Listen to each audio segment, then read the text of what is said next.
sa main.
Good evening out there, everyone. It is I, your responsible senpai, back again for another evening of chillin', hanging out, and playing some games. We are back tonight with Planet Craftermas. Our holiday favorite from last year returns with two brand new updates ready for us to explore and enjoy. I am, of course, joined in the IRL basement by the lovely, the magnificent, the splendid, and joyous Sweet Southern Belle. I don't know if you could hear that from over there, but she said hi. She'll be on the couch in a moment with some delicious brownies. First things first, though, Indy17 with that big burst energy. Hope you're having a lovely evening. Hope you're taking care of yourself. Hope you're being well. And same to you, Amajiki, with your completely normal random thoughts. Nothing to worry about there, buddy. You are A-OK. Your Twitch recap. I have a guess. I have a guess who your top streamer is, but that's just a guess. Speaking of which, I could actually bring up my Twitch streamer recap.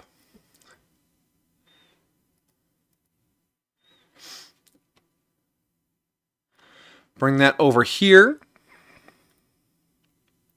Pop on the display capture. There we go. You watched 1.69k hours and 302 separate days. Wow. Big watch energy from Amajiki there. Let's go to my creator recap. Combined by all my viewers, you have watched almost 4,000 hours of my silly mouth shooting out silly words while there's some gameplay happening. And that is truly... No, isn't that hours you've watched? No, this is the creator view. In the viewer view, I watched 2K hours. Oh. So, you guys have watched just double what I spend watching. Wait, because I have my stream open, does that mean I count as half of this? Oh. Or part of it? Anyways, I streamed 184 times in 5 categories. 5 categories? Did I only play 5 games this year? No. What's the category? Anyways, 137 clips this year. Kudos to the clip team. My top stream reached 50 viewers, and I can't for the life of me remember when that was. Which raid was that? It was a raid. 63,000 chats? That seems too many. Amajiki, how many chats did you send this year? How many chats did you send? 63,000. Damn. My top 5 categories were Cyberpunk, Planet Craft. Damn, we played a lot of that in January. Stellaris, Mass Effect 2, and Raft. You think it was my first Cyberpunk stream? Neat. My top 3 tags... English, casual playthrough, and, of course, no 33k chats. Wow, Majiki. My emotes are not the emotes I thought they would be. I knew Chop and Headpat and Comfy would be up there, but I did not expect Rage and Headpat.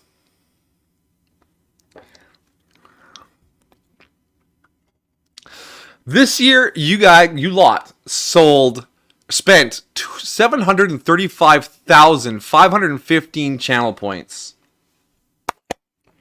That is many channel points. Time to make everything more expensive this year.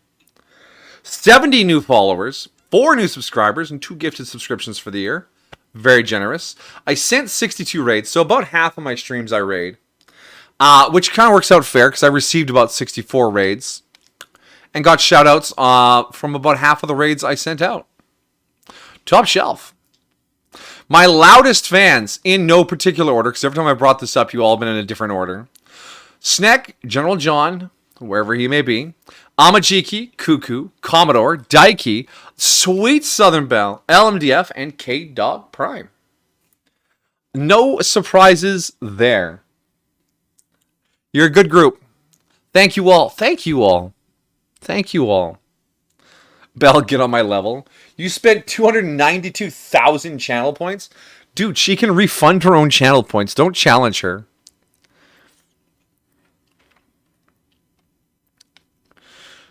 So yeah, that's the year in recap.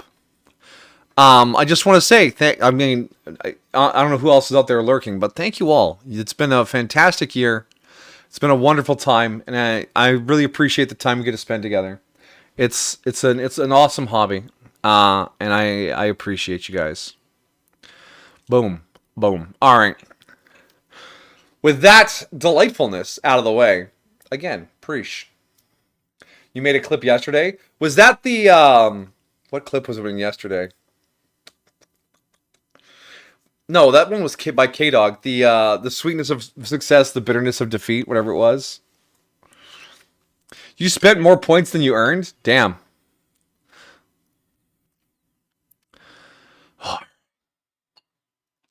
So we're going to go into a new game of a Planet Crafter. And these are the advanced settings. Game mode, standard, intense, relaxing. Hear anything? There we go. We can make terraformation faster. I think we'll leave that the same. Our vitals depletion, we can make it higher value increase. So we can make it so we die really fast or not at all. The meteor events, we can have lots of meteors. We can make things cost more power. I don't think any of these are what I want. Randomized ore seems interesting, but you could end up with really bad setup. Like, you could have the only source of iron could be like the fucking Iridium Cave or something stupid like that.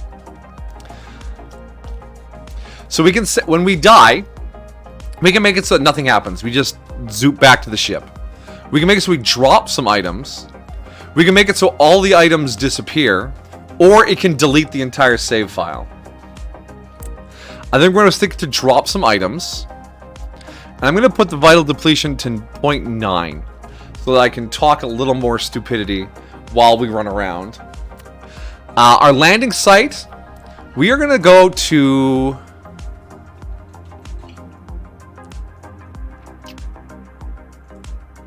the Sand Falls.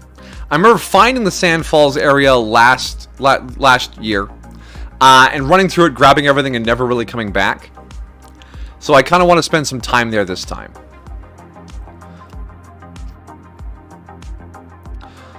So I think that's all the customizing I want to do. I want to go apply settings. I can't rename the save because the game is silly. Create the world. Clap. Clap. You ready to load in?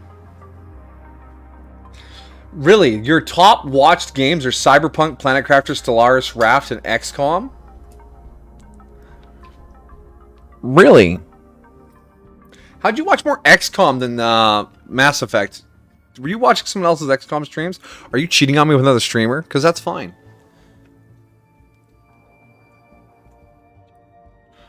Alright, let's get down there.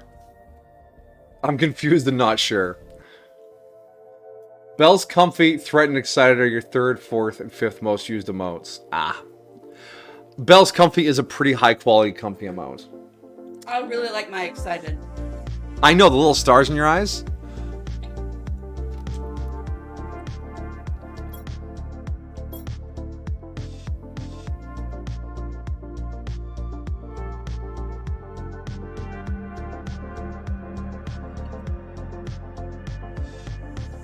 So hey, is the sky on fire?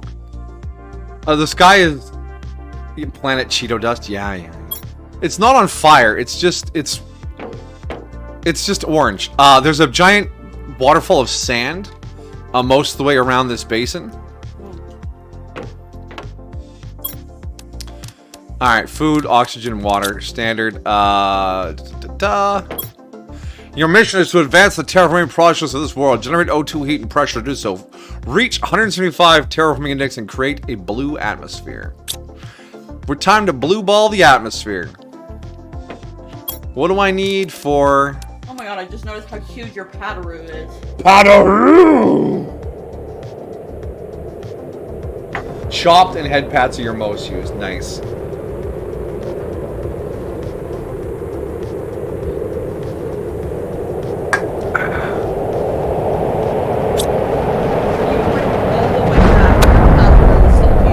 Are we getting a meteor shower immediately? Not cool, game. It's a bit loud. Yep, it is a bit loud.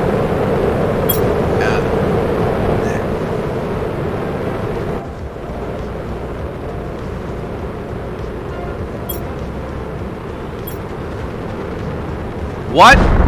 Yeah, I can't hear it over the meteors either. Can't believe they sent me here to die. Cobalt, 2 cobalt, iron, magnesium, 2 iron. So I need 3 iron and magnesium and 2 cobalt to get started. 3 iron, 2 cobalt, and a magnesium. We will go outside once the meteors have stopped trying to murder everyone.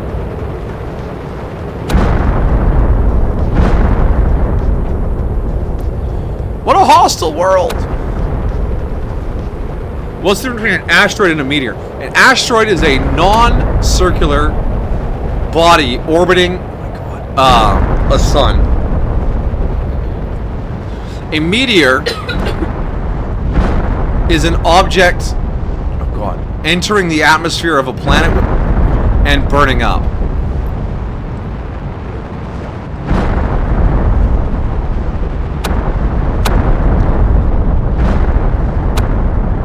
This one looks like it's coming straight to us. Oh no, it's kind of drifting off to the side now. Alright, that should be enough of that.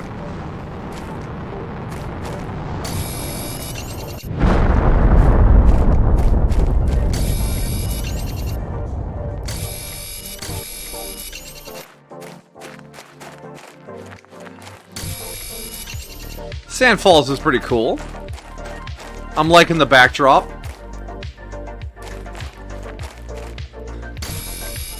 The sun's set already? This planet's barely trying. Alright, while we're out here, we'll grab a couple of ice, too, to make some water. We're already getting distracted. Oxygen low, already?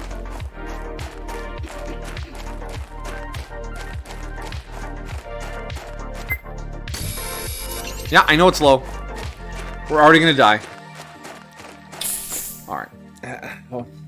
Don't worry, it's hashtag just Goku things.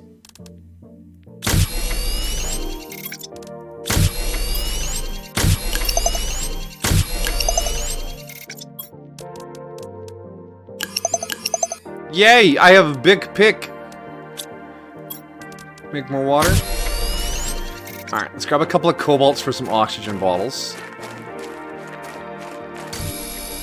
I love how the cobalt has oxygen in it. You should be making it out of the ice. Make ice more useful. And then they can add a frosty biome somewhere. So you can get ice later in the game too.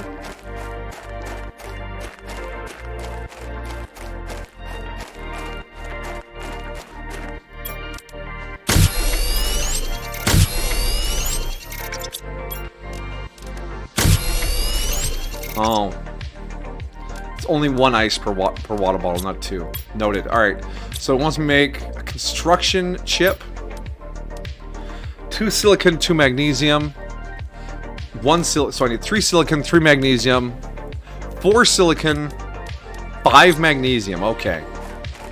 Mission set. 4 silicon, 5 magnesium. 2...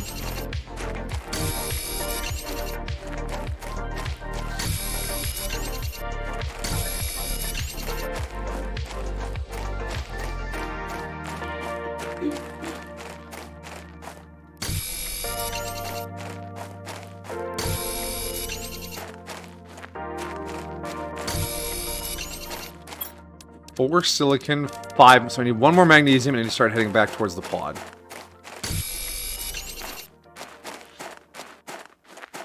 Every day I'm hustling, hustling. Question, what music do you like? Apparently synthwave, according to my Spotify wrapped up for the year. And I know you're sitting there going, no, really? Yeah, really?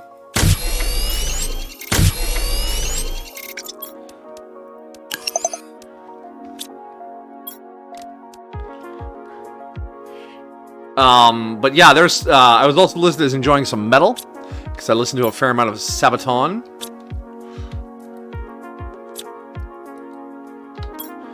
All right, living compartment door. So that's going to be 3 iron, 2 titanium, and a silicon.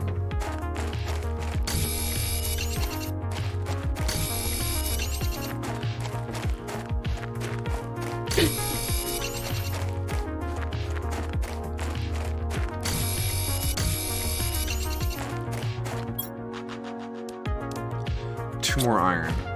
Iron!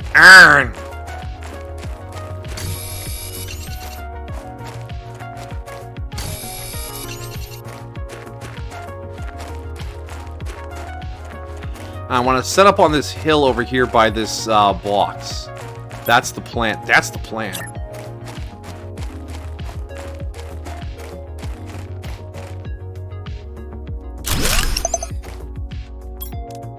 Slap a door on there on this side. Right.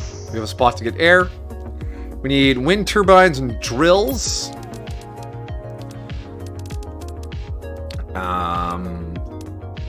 Okay, so we'll grab like a bunch of wind turbines because we can always reclaim those for iron later. I don't think you get a lot of wind down in a little canyon like this. I'm glad the game simulation isn't quite that accurate. What music does Belle like? Electronic, if I remember correctly, is your favorite genre, right?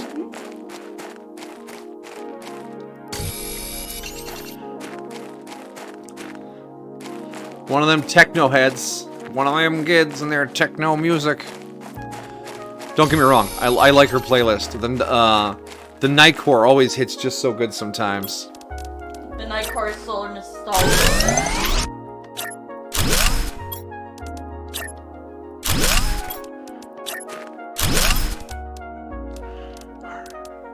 It's an equal amount of titanium and iron.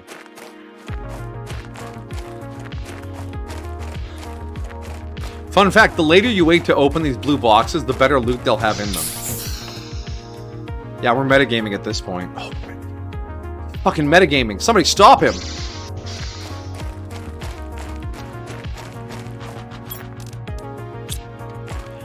I already feel like I'm short iron. Like I gotta walk too far for it. Dear game, more iron, please. There was a website you could go to upload your save, and it would tell you where everything that was left on the ground was. So if you wanted to, you could go through and pick up all the remaining whatevers. I mean, that's a tad extreme. Is that a fucking aluminum off the meteor shower? Oh my god, yes.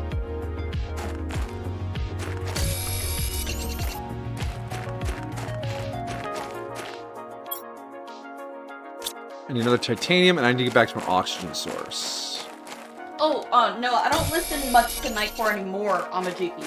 But Nightcore was very, very popular on the early internet. So, I have a lot of nostalgia for it. Yeah, my playlist has that kind of vibe too. Like, there's some stuff in there like, people used to listen to this? Yeah, people used to listen to this. Alright. Hunger's dropping a little bit. We need water soon. Let's gulp that. Give it a gulp.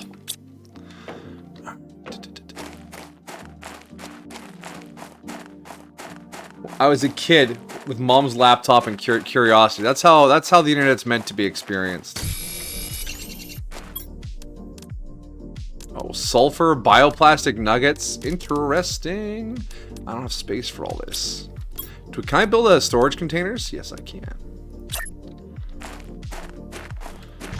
Oop.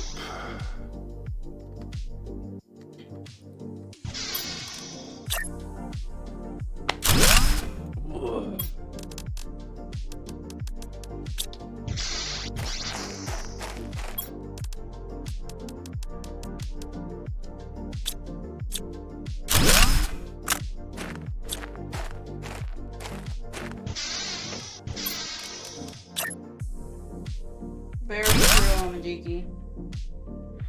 I can't wait to find out the wonders of this world. Porn! Yeah, porn just comes out of left field at you. No one's ready for it. I mean, I was, but... I mean, what deeply sheltered religious kid isn't totally ready for the absolutely unfiltered horrors of the internet? Okay. I'm fine. Why would I not be fine? You need to talk. I talk all the time.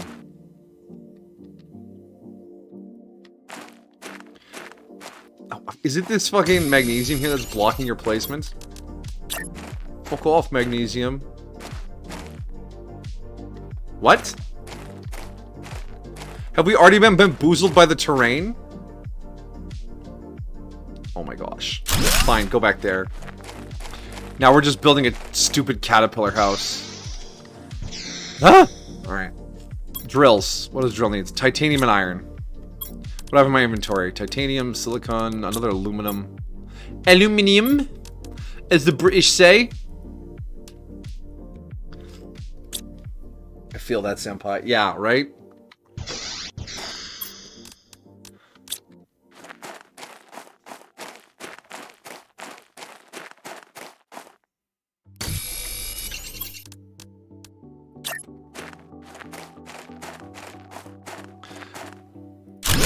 The drills look like they could go for a little walk. Like they'd be like, do do do do do.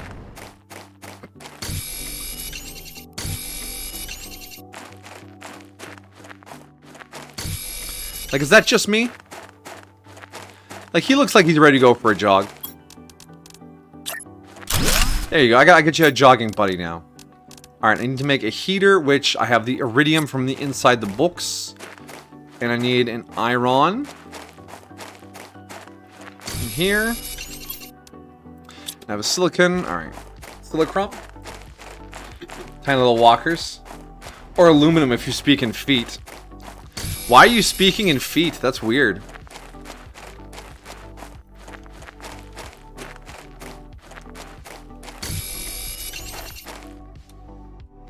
Wait.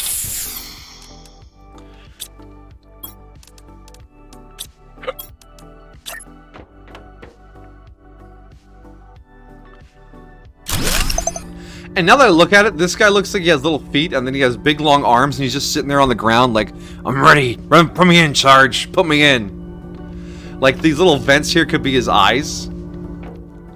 I'm anthropomorphizing all the equipment now because I've been alone on this planet for too long. I've become accustomed to human interaction, and now I don't have any. Alright, I need to get the plant out of the ship. R2-D2 looks different from what I remember. Indeed. Also, welcome, K-Dog. You're one of my top 9 channel members. Of course. That's a lot of lava. This is not lava, that's sand. This is, the starting location is called Sandfall.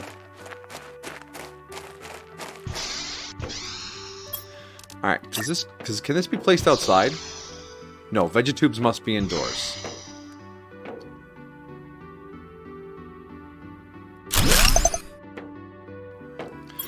Pop a little plant in there. Ba-doop, ba-doop.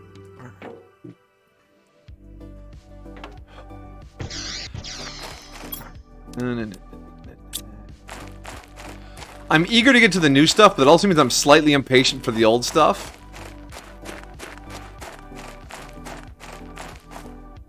But I didn't want to just jump into our old save, because half of it would just unlock instantly because of how game work.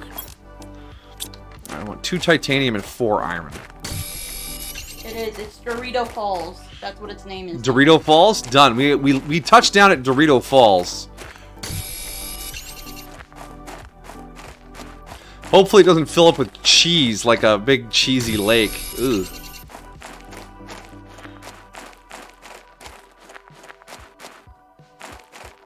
There's another box over there.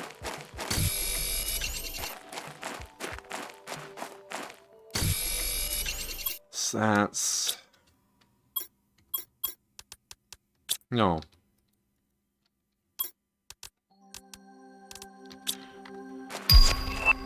Hey, oxygen tank 2. Bad K-Dog. No licking the rocks. No, lick away. It's fine. When the toxins get to his brain... Oh, oxygen low. Kraken O2 tank. Just keep moving. I want the iron. Tab is... Oh, our inventory is full anyways. Damn, we have to go back. We have to go back, Marty. Back to the future. Oh, that's right. That's the sulfur pits over there.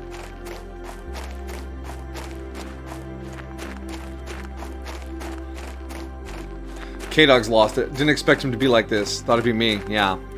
It's like Digital Circus. No, Kaufmo, no, Kingler. I always thought it'd be you to go first. I smell purple and see the radio songs of all the 90s stations. Oh shit, the 90s stations? Get this man some help.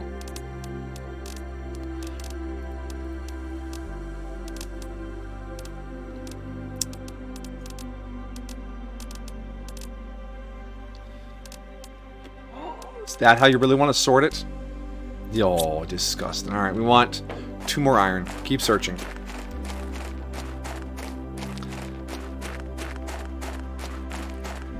That looks pretty ironish. You can help me. I wasn't trying. I believe in consequences on this channel.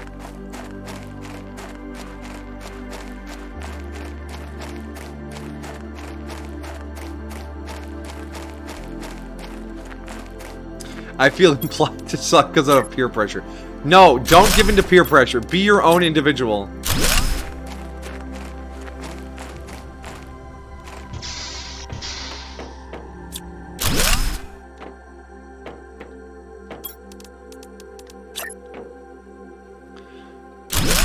Alright, R2 Heat 2. You hang out back here. That's what I've decided his name is. He's R2 Heat 2.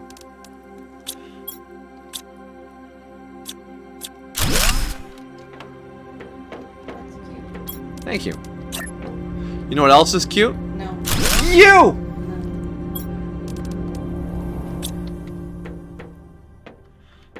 Yeah, R2H2. R2 Bell Rip. Wow. I feel so... What did the redheads do? They must be redeemed. For what reason? What is their crime? Existing. Oh. Rude. Okay, what do you want for these screens? Iron, silicon, cobalt, iron, silicon, magnesium. So 3 iron, 3 silicon, a cobalt, and a magnesium. And we have, so 3 iron, 3 silicon. Okay.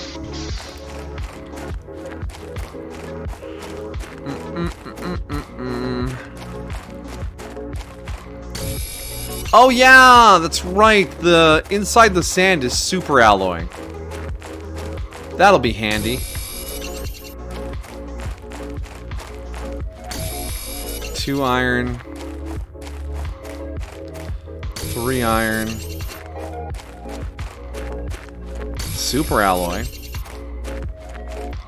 1 silicon. Do I have room for more? Okay, good. Let's go to another silicon. 2 silicon.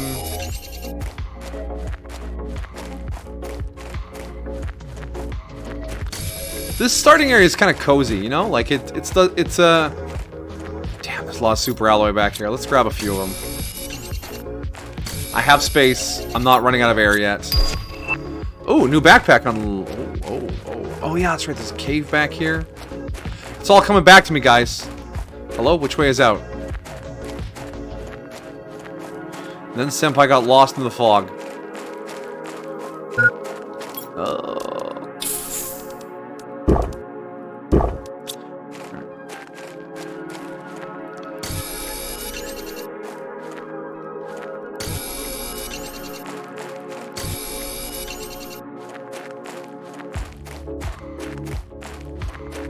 Jeez, you Geth. You Geth? The fuck you calling me out for being a Geth? How dare you? Didn't I put another room on? Oh, I did. It's over here. Only Legion is Geth.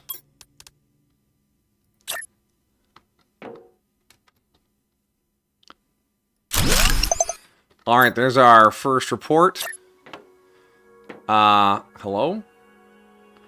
Oh, you need the desk, don't you? Are you also a desk one? Yeah, alright. I guess we'll put down a desk. It's just worth 2 iron. Iron. And isn't it ironic?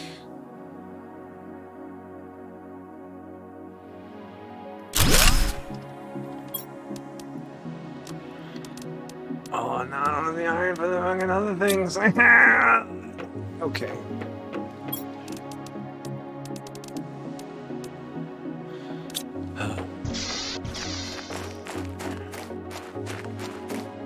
Spicy nacho? Second fast way to introduce cheese directly into your bloodstream. Pepper spray, but with cheese instead. Yeah, just imagine the police go to break up a protest and they start hitting with the spray cheese. Except it's like habanero pepper flavor. Just a face full of burning cheese. Ah! Fucking beatniks and their protests. Wait, is beatnik a terrible word now, or is that just a general insult? Cheese napalm. Wow. I've never heard that. Never heard of beatnik before? Something my parents said, so I'm worried it might be a horrible slur.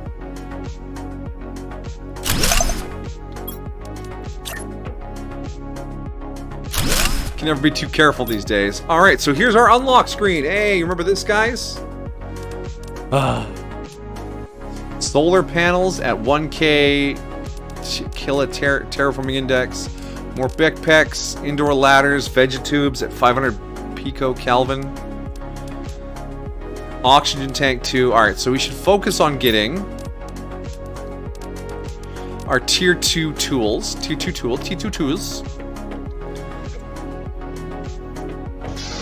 Gas pumps that are full of cheese dust. You guys are sadistic. You need to control yourselves. I don't know if I can trust you around the place when I'm not here. You'd be setting up cheese landmines.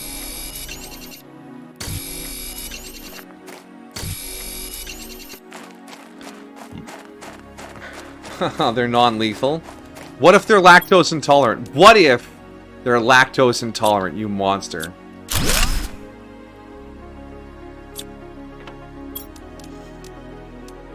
Oh, I need the other crafting station to... Can I deconstruct this crafting station? No. Probably a wise choice there by the game devs. Beatniks are the people who wore all black and berets, sunglasses, and attend poetry readings and think that owning anything is passé. Oh.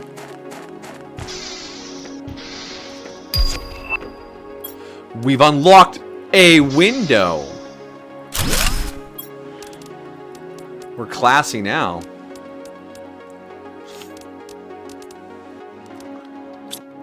Okay. Don't be silly. Those are the French. Whew.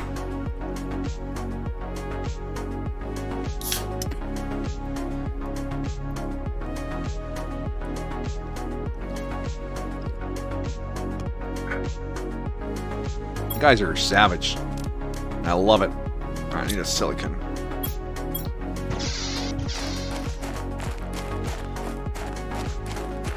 Beatniks came from Europe. I've said it too many times, it's starting to sound like nonsense to me.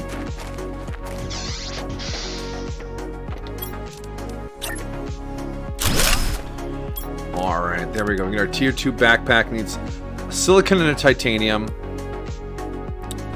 2 silicon, 2 titanium, 2 magnesium. 2 silicon, 2 titanium, 2 magnesium.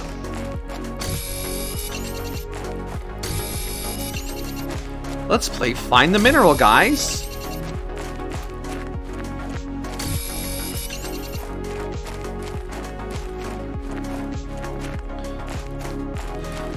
Got the classic synthwave up on stream. Thank you, Lo-Fi Girl and associated channel. It's a good vibe, and I appreciate it. Do you guys appreciate it? I wish I could put Scandroid on, but then I'll get copy struck into the ground. Beatniks are hippies that bathe more often. I hate how accurate that sounds.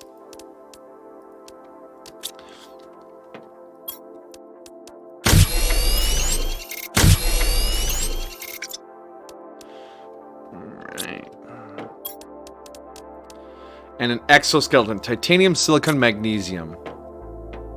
Titanium, silicon, magnesium. Titanium and silicon. Titanium. Silicon. I think you're a silicon. The silicons. Grab an ice and 2 more cobalt while we're out here. Make some more water bottles. Bottle water, governor.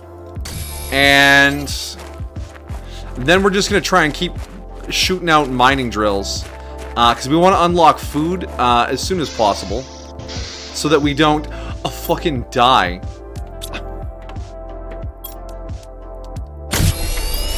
Because remember, that was the big goof last time we played. It was not unlocking the food growers soon enough. And we just ended up in an endless loop of dying from hunger. And I don't want to do that again. I want to be better.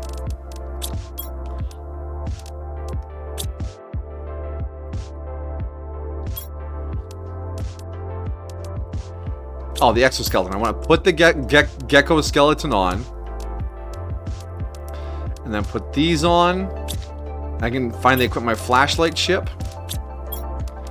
Boop, there we go.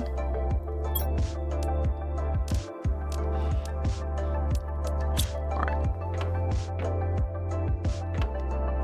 How's our power situation looking? We got 4.8 kilowatt. Okay, so we're going to start with some more power. And then we're just going to push out drills. Because that's all I can build right now. Actually, I can build more vegetubes. I don't have anything to put in the vegetubes. Never mind. So the drill is titanium and iron, and the windmills are just iron. So you want 2 iron per titanium.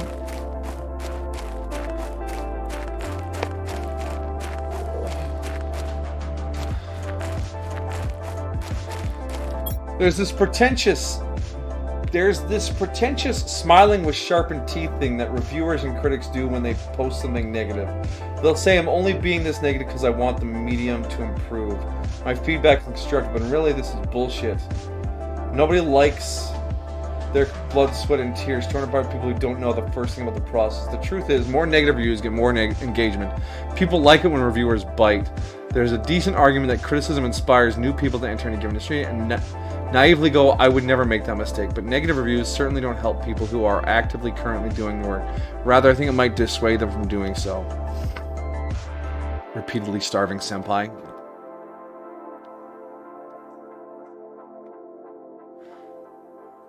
Can I get your thoughts on something I heard from a video on Fallout: The Frontier, a highly hot button mod? It's very common in the Fallout New Vegas community. Okay. I would agree that negativity gets more engagement. You can see that from algorithmically generated content. Negativity gets you to click, right? You're angry, you interact, you thumbs down, angry, right? And the algorithm's like, oh, they interacted with that, I'll show them more. So the negativity gets pushed more. So it's incentivized to be more negative, so people make more negative content and people react to negative content, and it just feeds into it and feeds into it and feeds into itself. It's pretty wild when you look at like the math behind everything. And yeah, working hard and having someone just shit all over you for like little things because it'll get them engagement and they can keep their thing going on. Like the reviewers want to make money too, just like the game devs do. So yeah, the people are wired to focus more on negative things than positive things. Yes, proper constructive criticism is necessary. You need to say, this is broken, this isn't fun. But endless reams of tearing into someone's work because you know it'll get you clicks, that's some BS. I'm not saying you can't tell someone something isn't functional or something isn't good. What I am saying though is there's a limit to it. There's a point where you're just dunking on them to be an asshole. But people love watching that shit. They will eat it up. They'll be like, oh yeah, someone's getting dunked on. Give me that shit. And that's fine. It's entertainment. You do your thing. But the endless dunking doesn't help the person being dunked upon. There's a point where it just becomes a game. Yeah, exactly. It's petty.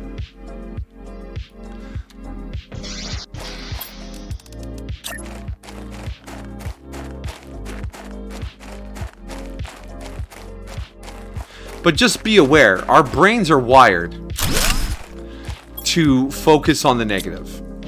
And there's nothing we can do about it because our brain is wired to help us not feel terrible. Most of the time. So it goes, I'm going to remember these negative things so we don't accidentally have that negative thing happen again. And you end up remembering a shitload of negative things. And your brain kind of goes, oh, that was nice. Well, nothing to remember there. File that away under forgettable because we don't need to remember that. We don't need to avoid it. It's just how brains are. Brains is silly.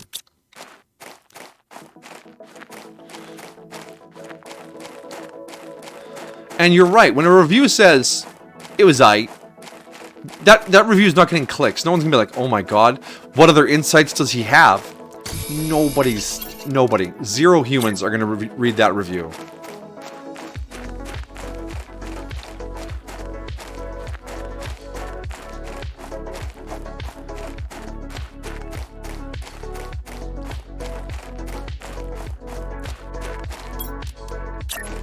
Sometimes you need to tell people they're yeah.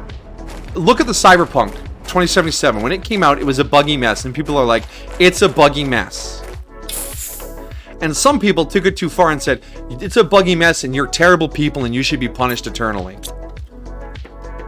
But when they fixed the buggy mess and it turned into a delightful game, did you care about any of the videos that said that? There was a lot of clickbait that says Cyberpunk good now? No, there wasn't. Because it's good now doesn't tickle that part of our brain that needs to be fed. And yeah, when someone says something is bad, it's non-functional, yeah, it's fine. It's okay to tell them that.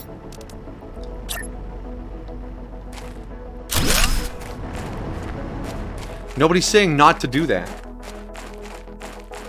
And yeah, as soon as it transfers from, hey, I don't think your work is very good, to, you're a terrible person, you've crossed the line.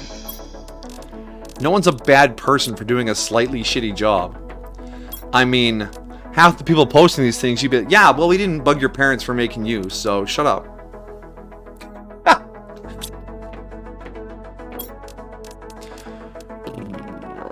1K. Okay, we can almost get solar panels. 1 PPT, so we're at 10% of the way to that. Food is at heat 500 PK. No, that's VeggieTube. Where's food? Oh my god, the food's at 1200 PPT? Oh my gosh. Does this bring any... That brings up pressure. Armor Gird, we need to get another VeggieTube running. Or we're gonna starve. Also, we need to find some more boxes.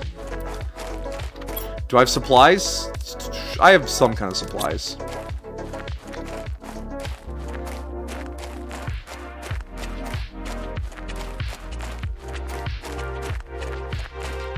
Negativity dissuades people from joining into acting. I think in some cases it could. I don't think. Yeah, it's not always true. Some people get in there out of spite. Oh, I'll show them. But people who are more meek, more timid, might go, "Oh, I'm not going to try that. I don't want to make a mistake and get fucking blasted for it." And yeah, sometimes they're just not cut out for said industry. But other times it's like, maybe give people a space to fail. Maybe give them a chance to make mistakes. Especially if they're going to try and fix it afterwards, you know?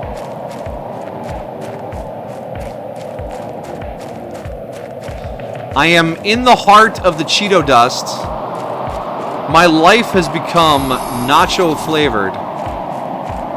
This is Nacho Average Planet Crafter stream. Nacho. We're chipping away at our existence.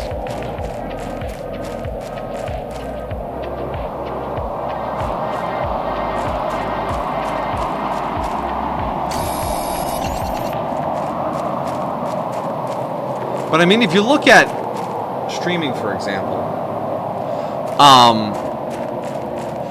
a lot of times if someone gets popular, people will show up and tell them they're shit because they hate popular things.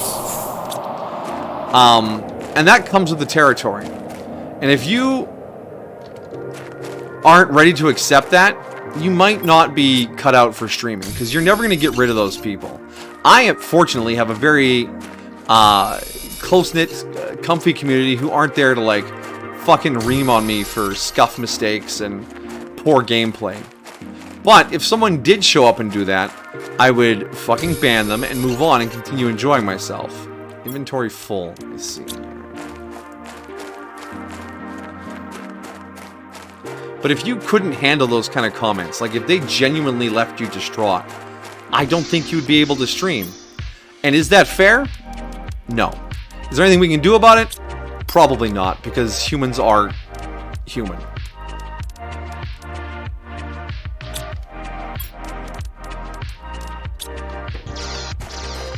Well, I think the key issue is that if you want to put something out in the world, you have to be ready for it to be criticized. Yeah, you're never going to get away without criticism. But if any criticism of what you put out there is enough to make you not want to do it, you might need to evaluate why you wanted to put it out there, right? Because some criticism can be useful. And there's an important difference, and one that I still occasionally struggle with too, is there's a difference between having your work criticized and you being criticized. Exactly, yeah. When you're really attached emotionally to a project or to something that you create, it can be hard to differentiate criticism from that project from yourself. Like, yeah. I know with my creative writing, when people would criticize my writing, I felt like I was being criticized. Like, oh, okay, so that means I'm not good enough. And then they're like, no, you just think these parts of your writing need to be improved. Yeah. And I think that's a very difficult thing when you put a lot of yourself into your work to then be able to constructively receive criticism and separate that from yourself. Yeah. I think, Amajiki, if you just need to be able to tell the two apart. If you put something out there in anime fan fiction or your character ideas or any of that stuff, you just need to be ready to have someone come up and go, this is shit and you're awful, and go, no. And continue enjoying yourself. But if someone says, hey, I think you start your sentences like this too often, or you rushed through this part, it felt like everything was happening too fast. The first one, you tell them to go suck an egg. The second one, you go, oh, thanks, I'll work on that. Or you go, oh, it moves fast because I wanted it to feel panicked, or whatever, right? You can defend yourself or accept the criticism. But if you don't want the smiling with sharpened teeth version of criticism, it might be best just not to put things out in public. Share them privately with people you trust, because you can't just never be criticized. Once it's in the public, it's in the public. You can't change anything. That's the internet. My stupid face is out here doing stupid loud things, and if someone sees that and tells me I'm an idiot, oh well. But if they say, hey, if you shrink down your avatar and make the game a little bigger, that might be better for some viewers, I might think about it. I mean, I would confer with my base, of course. Yeah, nothing's ever going to be perfect. That's a very true fact. You don't stream for 2 reasons. You're pretty sure I'll never be able to survive the BS corporate culture of Twitch. I mean, there's two kinds of streaming on Twitch. There's streaming to make money, where you like follow trends and you do popular things and blah blah blah blah blah. And then there's what I do. I just hang out. And that seems to work pretty good for me. I need a silicon. I have a silicon somewhere, right? I do. Time for R3 Heat 2. Hold hands. Hold hands. Now kiss. yeah, you just noticed my powder. Yes, we're all powderers now. Hot tub streams. Look, I don't pay attention to the streams I don't care about. Simple as that. Craft screen progress. It's behind 2 nanokelvins. Alright, so we've doubled our heat output. What's our power situation looking like? 8.4 kilowatts, and the drills are half a kilowatt each, so we can put down a couple more drills. I think I have 2 drills in my inventory right now in terms of supplies. Oh my gosh. I am thirsty, apparently. My dear, I thirst. Okay. I thirst! Why would you leave me to die in this thirst? You're on a different planet and I can't help you. But you're always with me in my heart. Okay, but I can't provide you liquid from your heart. Damn.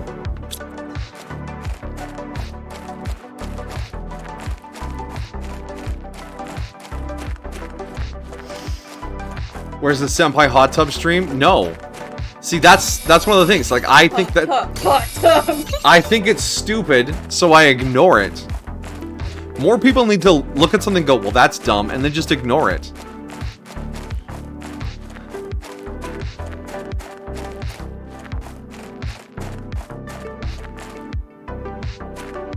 $20,000 this way. Okay, what? Don't be scamming the chat for money there. That's not how we roll. We play an honest stream here. It's for your hot tub. Yeah, no, you're not getting a hot tub. No amount of money will put me in. Actually, I could get in a hot tub and then just stream with my VTuber avatar anyways.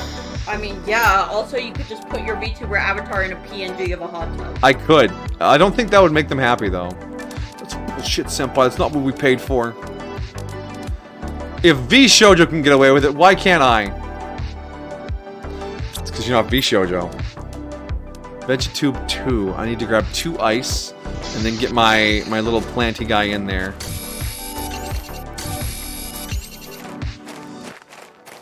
Oh, you. Hello, little planty guy. Vegetube 2.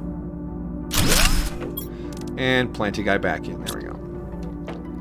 That should increase our oxygen production significantly. Oh yeah, it's all coming together now. Oh yeah, it's all coming together now.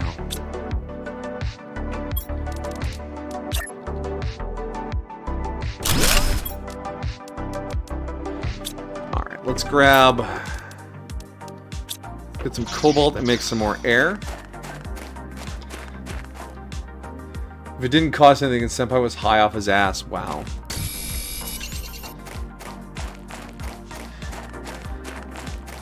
I don't know. I don't think you guys want to see me high.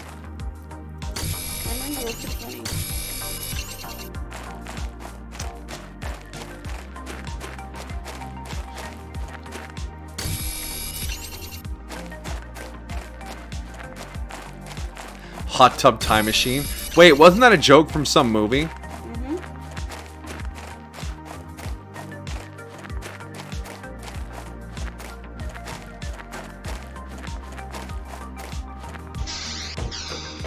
It's dark now, it's scary. Alright, make some more air. Let's grab... oh, there's only like 3 food. How close are we to the food grower again? Ah! Okay, we need to... okay, we need to explore. We need to find more boxes.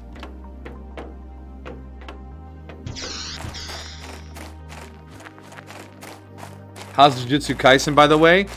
Continuing to be dark. Characters are going down so fast right now. It's a fucking slaughter. Toji came back for like an episode and a half and now he's gone again.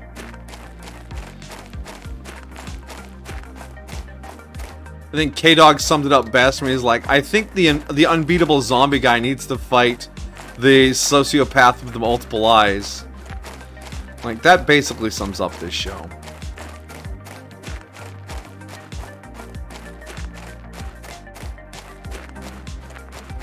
Actually, we want to put down an oxygen tent over here. 3 iron, 2 titanium, and a silicon. Did we get that iron? Wow, that was really glitchy. 3 iron, 2 titanium.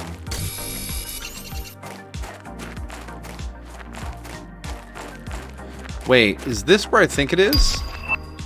Oh, shit.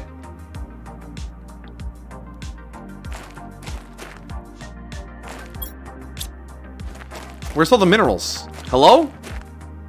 Thank you.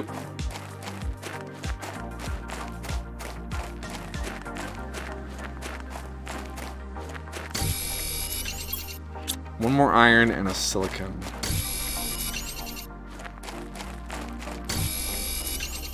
Okay. Hut. Door. Got it. Told you it was the buff guy with the ponytail. Yeah, he was. Yeah. He was from the flashback arc at the beginning of the season. They aren't Gundam pilots or trading card duelists. I can't remember their names. Fair enough.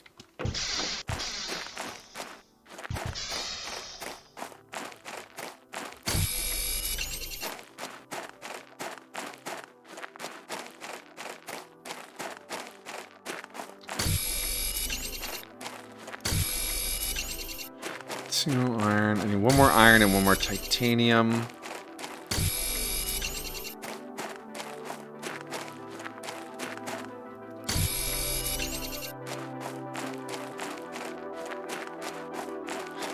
Okay, this is one of the this is where we built our base last time.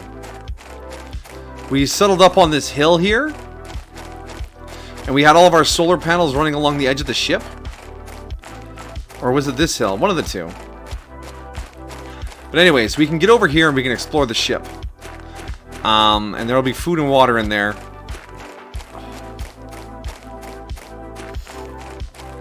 And I think I want to build my base properly somewhere else this time.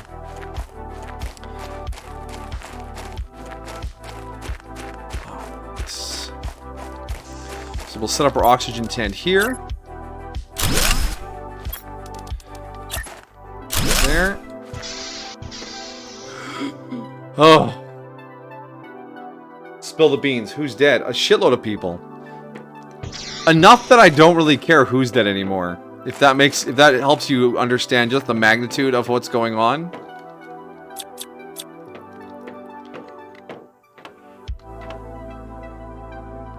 So many people are dead, it's hard to find people we still care about. Yeah, there we go. Hashtag Jujutsu Carnage.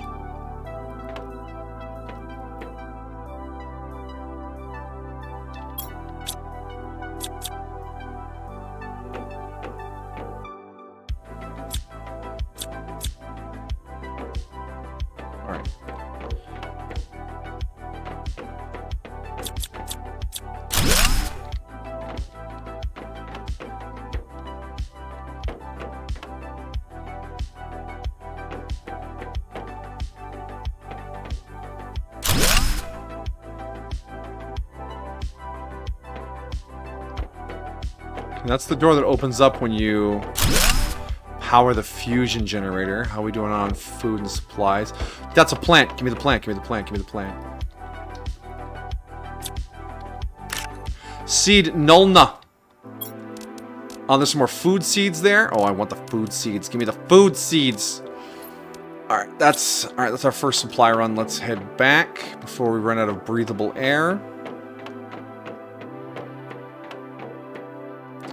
Proper salvage operation. The salvagery. This feels like a Shakespearean ending where everyone dies after 2 or 3 weeks. Yeah, here's the thing. This isn't the final arc, K-Dog. This is just like an arc of the show. It's like an Attack on Titan level character grinder. Oh, you like this character? They're fucking dead now. Next.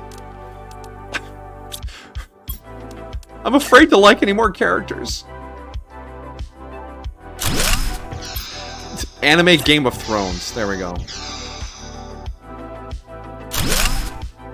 Everyone will be replaced or resurrected. Resurrected's a bit of a stretch. I don't know. Alright, gulp. I'm concerned that our first looting run didn't give us any water or food.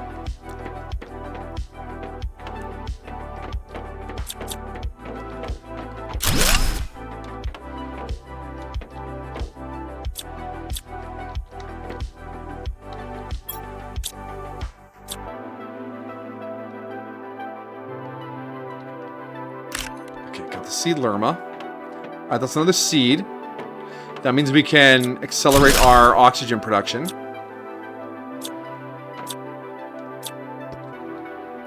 Eggplant seed, eggplant seed. Give me the eggplant seed. Ooh, a squash seed. Bits. Oh yeah, look at that. Three more seeds. What's in the little box? Oh, our first microchip. Macrochip. Alright, inventory's getting pretty full again. Next, we'll come back and dart up the ladder. We came in here, came in there. Yeah, next trip is up the ladder. I'm a lootin'. This game really... You know what I realized? I've been a loot gremlin longer than you guys have realized.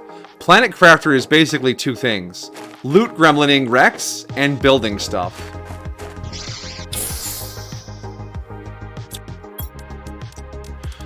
What was that heavy sigh? I'm a loot gremlin.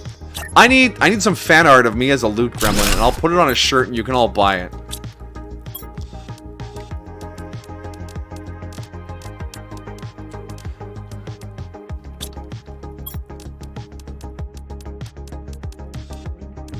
Alright, that's all the really valuable stuff. Is Gojo gone? Gojo is sealed within a magic box. Currently, the whole rush is everyone trying to get there to break it before it, like, locks forever. Or for long enough that it may as well be forever.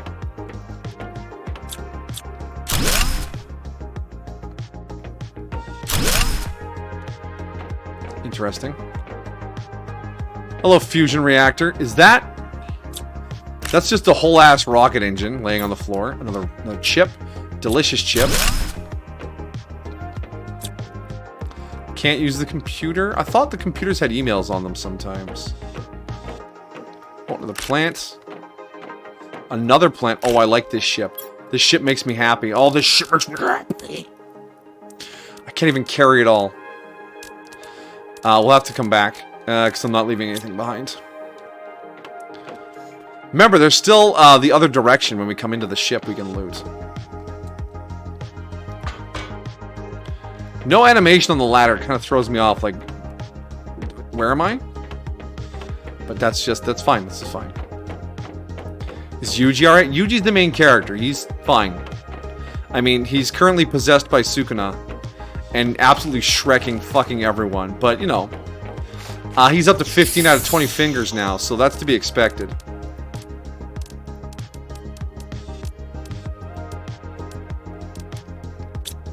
I'm gonna use like 15 out of 20. Yeah, I know, 15 out of 20. That's a lot. Remember when we started the series with just one finger? That's starting to sound a little lewd. Let's back that up.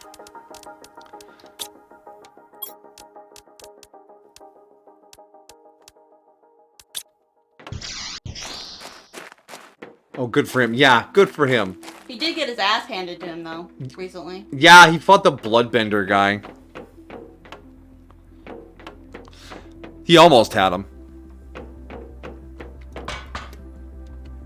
Turns out being a strong lad only gets you so far.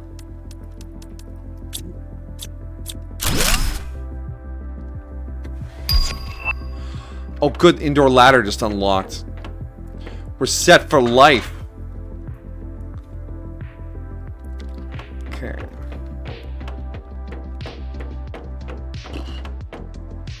Nobara? She's been relegated to irrelevance, or maybe she died? I can't remember. She's potentially dead.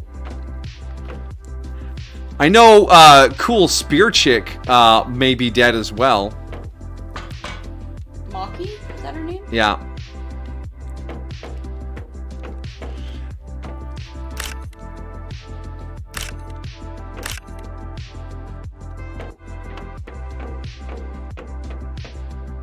How much inventory space we have left? Only a little bit. Let's check over here. Can't read that. Nothing on the beds. Nothing in that locker. Nothing in that locker.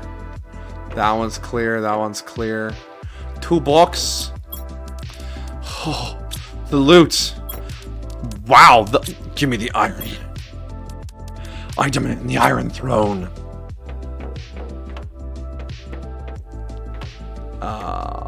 There's the ladder.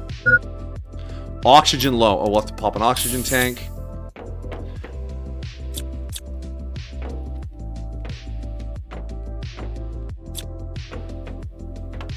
Nanami? Maybe? I mean, he took a fireball to the fucking head. In like a really dramatic fashion. But we didn't see the body, so I can't say for sure. You're so optimistic, Senpai. You know the truth. In storytelling, if you don't see the body, you can't know they're dead for sure.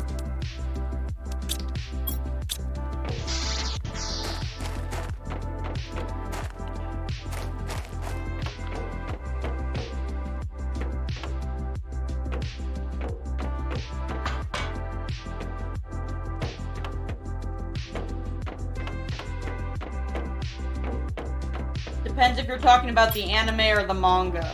Oh, yeah, if you're looking for manga spoilers, yeah, no, the manga is significantly more advanced in terms of body count. But let's be honest, we don't read manga spoilers here. Except we do sometimes, because the YouTube shorts are like, can you believe in Jujutsu Kaisen that this happened? In chapter blah blah blah. You're like, fucker, you got me. How dare you? You had me.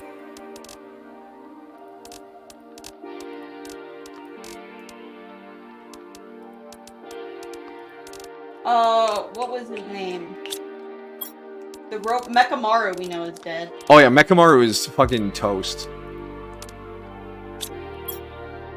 Those two girls, the gals that worked for Geto. Geto, yeah, they were literally dice cubed. Also, they keep saying that Geto is dead. Geto is dead. We've seen the body. Yes. Because he's being piloted by a curse that's just a little brain that sits inside of his sutured skull. Which is kind of a cool way to go out. I expect everyone to be dead by the end of the show. Yeah, me too. It's just that kind of vibe, you know?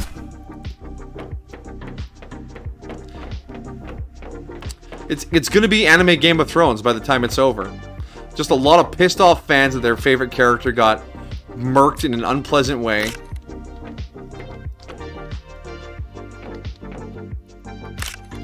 He's like, it's my story, I can tell it how I want. Yeah, you didn't think Kishimoto was like, I'm gonna kill all the ninjas, and I will still somehow be famous. No, he's famous because he did Naruto The Next Generation. And that's why people kept reading his shit.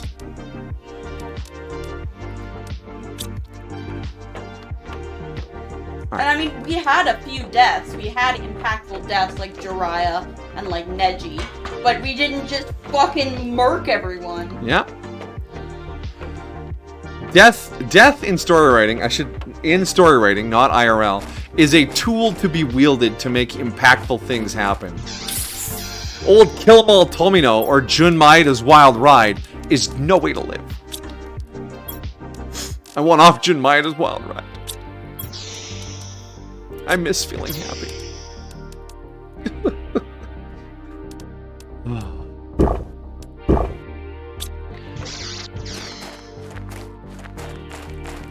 Oh.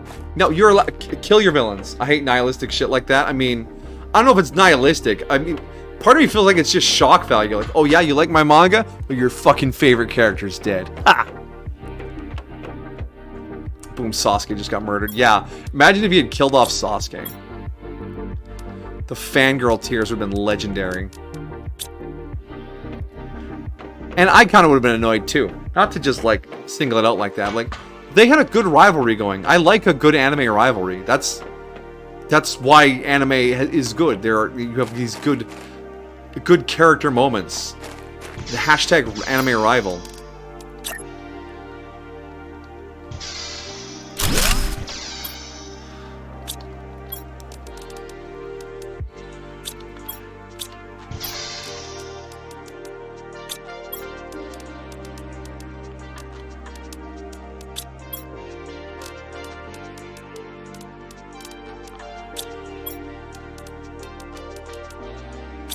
Okay, we got a good supply of aluminum. We got iridium for days. We got some uranium stored away. We have plants and flowers. Alright, and there's just a little bit more to grab. And then we'll have looted this ship out and we can start hauling it back to our main base. Our food situation has not gotten better, but it hasn't gotten worse. If everyone ends up dead for no reason, then everyone ends up dead. That's nihilism. Well, the reason everyone ends up dead, there is a reason. It's to make the reader suffer. And I mean, part of it might be because the author was like, I want people to see how hard this fight is. I want them to see how desperately they have to struggle. The lives that have to be sacrificed to save people from name of threat. But that's too heavy-handed. You're using a hammer when a scalpel could do. Alright.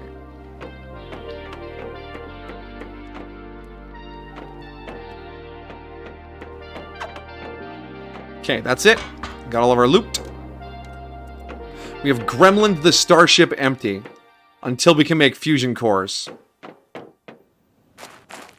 No, nihilism is nothing matters. If he didn't care if the reader suffered or not, then they would just do whatever's easiest for the story. I mean, I can see the approach of nihilism being, yeah, no, you fight and you die, and then the fight goes on. It doesn't matter if you fight or not. Yeah, but then the reason those people are dying is to instill a sense of nihilism. Yeah. So then it's not it's not purposeless. It's purposeful.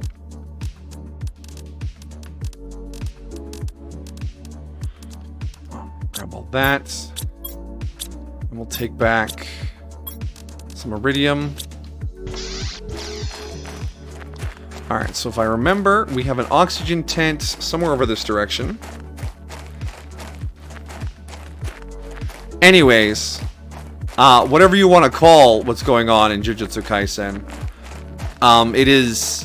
it's not what people signed up for, and you can tell a lot of the fandom's like, here we go. And let's be honest here, with what's going on at the studio, it's kind of a wild ride just in general. Like, wow, holy schmidt. Well, yeah, like there's some... I don't know much about it. All I know is shit's going down. Well, the animators are tired of being paid crap wages, so they're just leaving. So Mappa's like, okay, and they just bring in new people to keep the show going. That's why there's like some weird animation stuff going on the further we get. How do you feel about characters putting limits on characters to be more creative? I think it's a good thing. Because otherwise you end up writing fucking Mary Sue's and Gary Stews. And those characters, while are a fun power fantasy for a little bit, don't really carry long-term stories. That's why Superman has kryptonite and is weak to magic. That way there are things that can actually challenge him. That's why Superman has to care about the city. Otherwise, there'd be no stopping the man.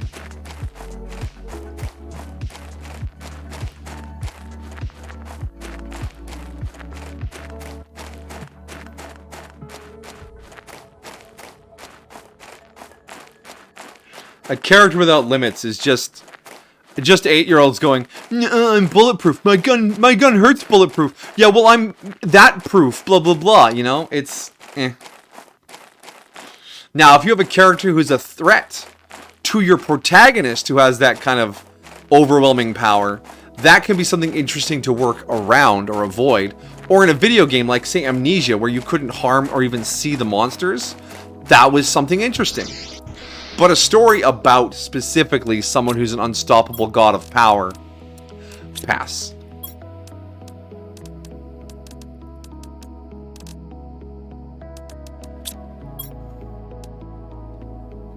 I think this is why you wanted Planet Crafter back, because we talk about more wacky shit rather than just getting into whatever fucking Shepard's up to.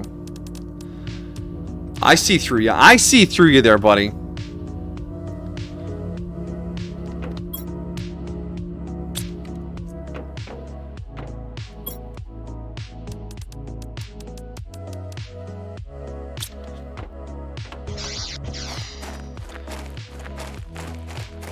But I had a friend who played D&D with me who always gave his characters a code.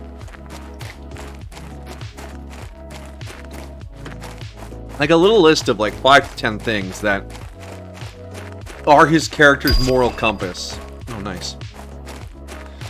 He will always do this. He tries to do this. He wants this to happen. Blah, blah, blah. And that allows him to guide his decision making in D&D to make his character be more focused. Cause yeah, he was a fairly experienced D&D player. And yeah, it led to some interesting character concepts.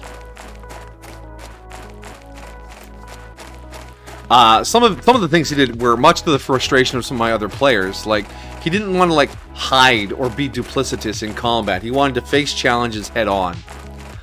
And another one player is like, okay, we'll hide, we'll do this, we'll set this up, blah, blah, blah. He really wanted to try and come up with creative ways to overcome challenges, right? So the two of them ended up butting heads in character from time to time. And that helped drive character interaction and move the story forward in interesting ways. And yeah, I took a little inspiration from him when I was designing some of my D&D characters. And yeah, it was pretty cool. I had a character that liked to collect things, and I asked the DM, I was like, can I have a bag of holding? I promise we won't use it for anything stupid like poking holes in walls or tearing apart reality. My character's gonna obsessively collect and drag shit around. So I'm gonna like randomly add things to this rolling inventory inside my bag of holding. And then when situations pop up, I might just pull something out of there that's been in there for God knows how long and say, can I do this with this? And yeah, the DM's like, you know what? That's fine. It'll be interesting. And oh lad, was it interesting. I end up walking on a ceiling with a dwarf chained to me, dangling down over top of clouds of poisonous gas, avoiding 3 full encounters and escaping a cave that's collapsing. It was pretty cool. You had a character that loved to collect things obsessively? Yeah, I didn't realize it until you said, shut up. Shut up. Put chat in emote-only mode, please. Actually? No, your quirked eyebrow was enough of an answer. Oh shit, I don't believe it. You guys take those emotes. Oh my god, you guys. Oh yeah, they're both VIPs. It wouldn't do anything. I know, but still.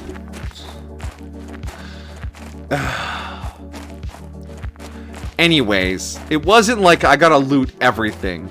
I wasn't a loot gremlin. I just found something in each encounter to tuck away for later. And sometimes it turned into something fun. You played yourself. I did. When creating characters for Mr. Tech, I want to make them culture diverse and multiple style and looks. So for myself was that I couldn't give them a certain color to their designs or outfits. Avoid the color Eddie, I avoided the color red, avoid the color blue. I mean, yeah, those are some simple rules to help establish characters. I mean, for visual design, that color is very important. Because if everyone sort of looks the same, if you have an action sequence or a crowd shot, viewers might be like, wait, who was who again? But if everyone has sort of a thematic view in terms of profile, color, equipment, etc., you'll be able to tell them apart more clearly in motion or in group shots. So that's just good character design.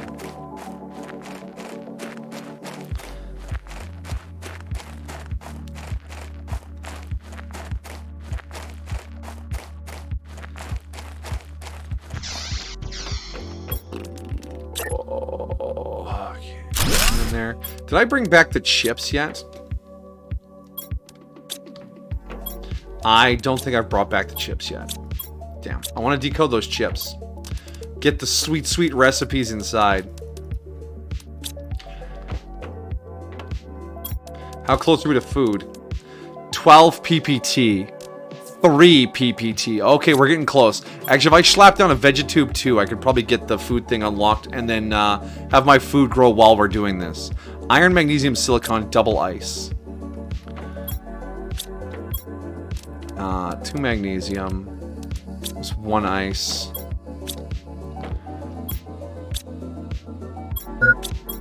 What's low?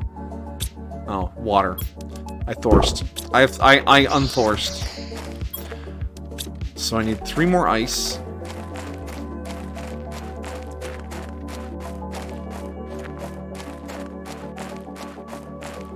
When I play D&D, my characters don't have motivation. They are there for the adventure. I mean, that's fine too. You can just go with roll with the punches. But in social engagements, which D&D tends to have, you need to have like an idea of how your character is going to respond. At least that's how I see it. Oh my god. It's popping off. It's popping off. Oh jeez. Silicon. Silicon. Guess what we're short? Fucking iron.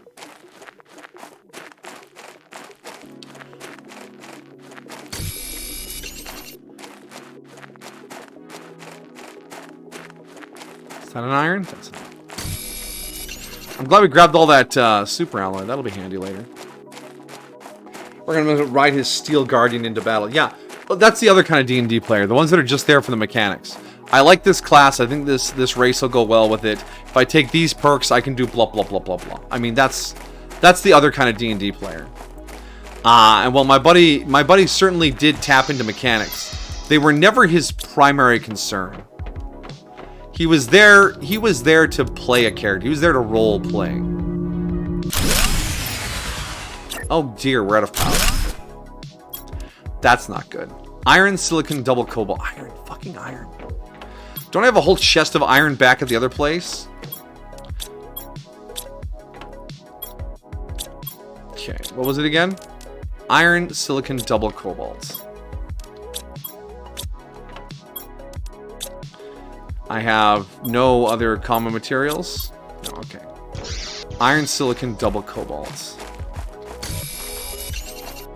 So we'll grab 4 cobalt, 2 iron, 2 silicon.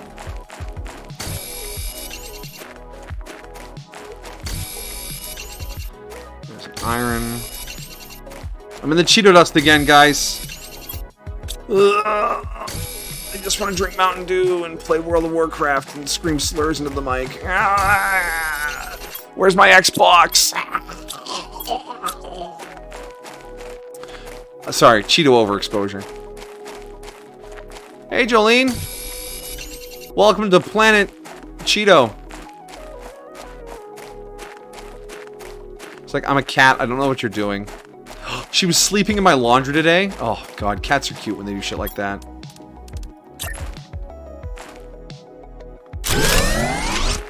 Power on. There we go.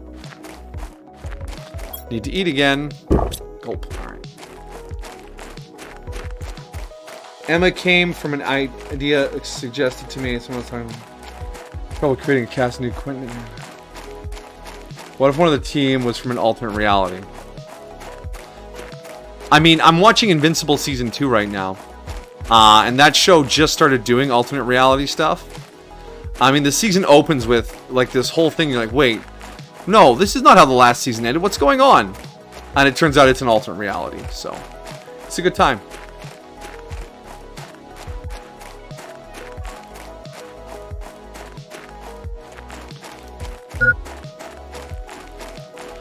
Are we going to make it to the oxygen tent in time, or are we going to waste a whole oxygen tank? Oh boy. Oh boy. Oh boy. Hi, Jolene. Go around the microphone, please. Is this going to be the first death? Oh! Oh! You suck at role-playing, and that's fine. Not everyone has to do everything. As long as you're there having fun. D&D is about shenanigans.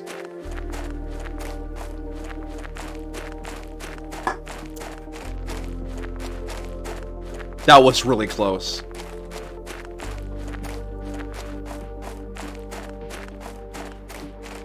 Frank Sinatra's music, Spider-Man Noir, and the Netflix show Daredevil. Wow.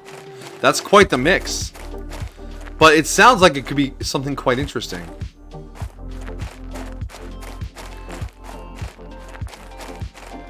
Oh, great job not dying. Thanks. I've been doing it every day until now, so I practice.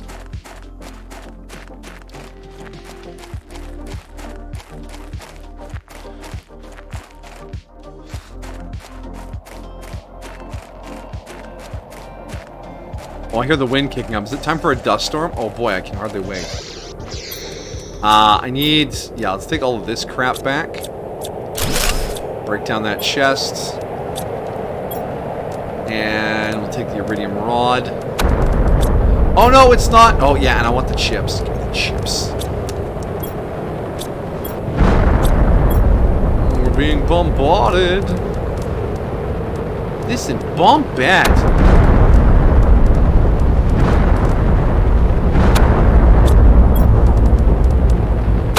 Another iridium rod somewhere? No? Okay. Yeah, I know I just Jar Jar Binks, by the way, but you guys can't stop me.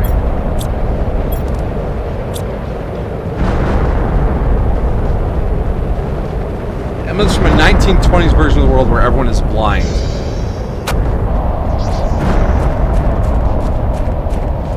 You know? I can vibe on it. There have been dumber, there have certainly been much worse parallel versions that have been dreamed up by science fiction authors. I mean, Rick and Morty spoofs on it all the time with its constant referencing of parallel worlds. Oh, hey, look, Rick, there's one where we're cowboys. Like, yeah, Morty, sure. We were cowboys there. Awesome. Moving on. So, 1920s, little time difference. Cool. Or is it like 1920s-esque? Like it's just been the 20s for like 100 years? Or is it actually the 1920s? And everyone being blind? That would mean if everyone's been blind forever, they would have no concept of visual art. They would never have tried to invent TV. They never would have painted anything. All their art would be sculpture or music. All their media would be radio.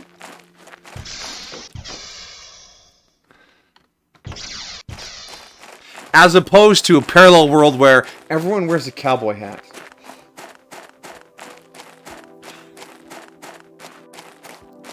Take it, Amajigi.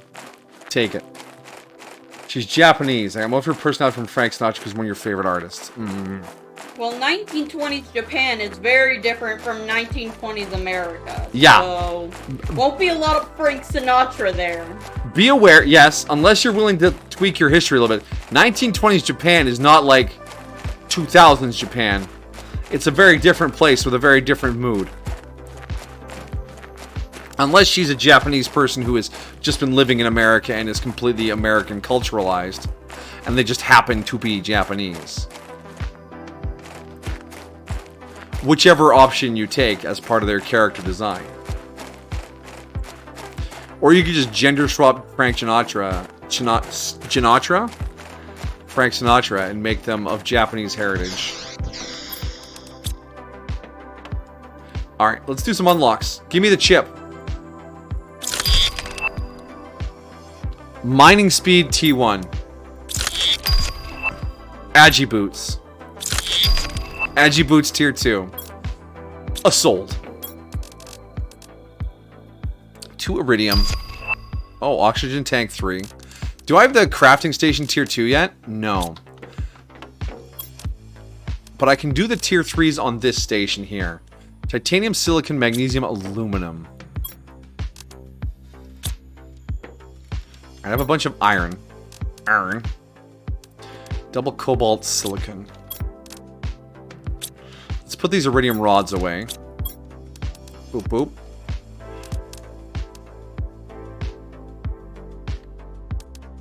I don't know. Canada, were you guys similar in the 1920s? different were you guys? We were a British Yeah, but protectorate. you were still. I mean, you're right here culturally wise, so surely there wouldn't be as much time lag like there was like for the culture to get to Europe. True. I mean, maybe, I don't know. 1920s Canada doesn't really spring up in my mind as anything that I've studied, so maybe, I don't know. The Great Depression? I mean, yeah. We all talk about the Great Depression. Okay, if the Depression was so great, where's Great Depression 2? It's in my brain. I'm sorry. I didn't mean it. If the Depression was so great, what the fuck, Senpai? Come on. But yeah, the Roaring 20s, America had really just unlocked its cultural and economic potential, and people were just having a great time. Some people.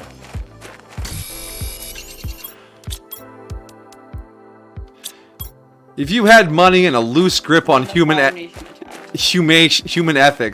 you could have a good time in America in the 20s.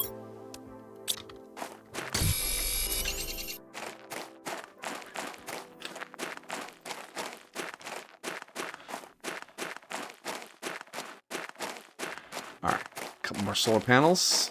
Hello, solar panels. How you doing? You having a good time there, solar panels? Sola? Sola ui? Was it shift to keep placing? I don't have the resources for it. Maybe that's why. Anyways, so we got our communications tower and our communications receiver unlocked. What else did we unlock? Drill 2. Electric Boogaloo.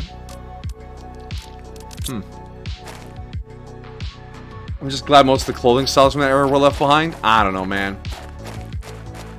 I wouldn't mind wearing a waistcoat all the time. That's a lie.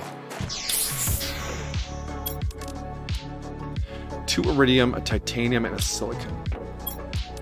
2 iridium. Did I only take the rods and not... Oh, wait, no. There's an iridium. There's an iridium.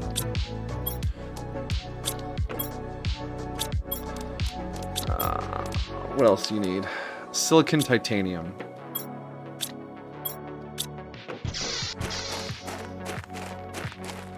Oh, grab some ice to make some more water bottles after this.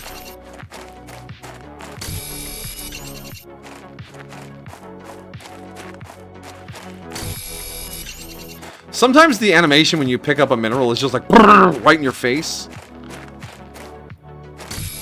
And other times it's that nice stream of bits flying towards your harvester gun. The flapper era was just all kinds of no. Especially for women. I don't know. I can't picture specifically any clothing styles. I just imagine like... You know, flapper dress? Flapper dress? Sure. I don't know. I'm a heathen. I don't know much about these things.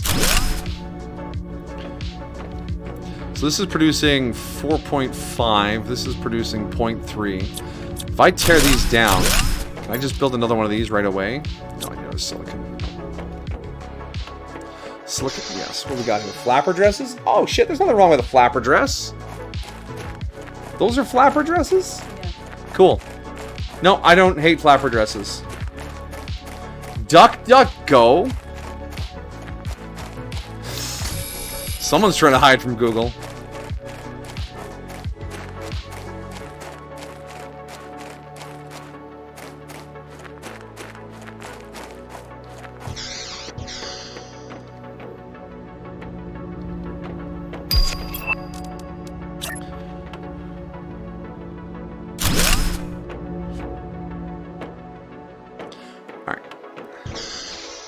So we got our heat planted down. Wait, do I have everything in my inventory for a Vegetube? I do. I know I grabbed that ice for water bottles, but I'm going to get this down now. Get another plant in there. Did I not put plants in the other ones? Nope. Nulna, Pestra, Nulna. We'll put the Shangra in there later. Give me oxygen. There we go. That's all in.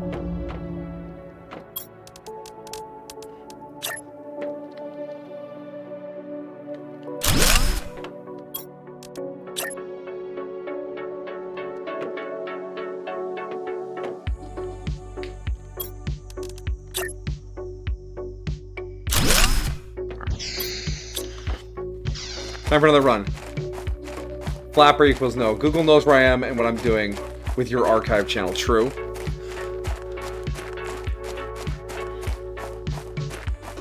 So there's, in many ways, that was a worse area for women's fashion than the Georgian era. Look, man, you're talking about things that I don't fully understand.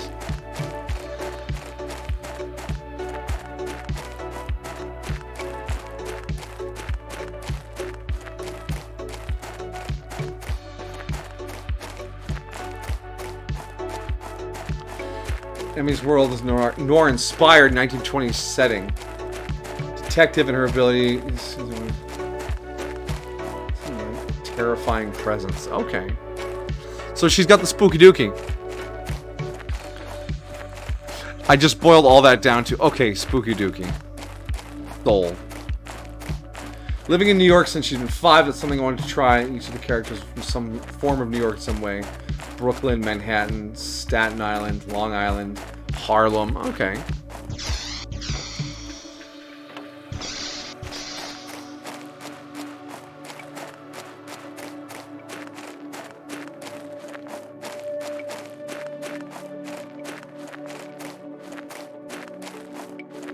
Instead of women wearing corsets to accentuate their figures, the flapper era encouraged them to look as flat-chested as possible. Crushing their rib cages with straps. Okay. Well, fashion comes and goes. It was worse health-wise than corsets. Yes, crushing yourself with horrible fashion is never a good idea. Don't crush yourself with fashion. My dear, don't crush yourself with fashion. I encourage Belle not to wear high heels because they hurt. And there's no reason to hurt yourself just for whatever reason people wear high heels. Unless you're just choosing to, in which case, all power to you. Don't do it for anyone else, though. Right, my dear? It's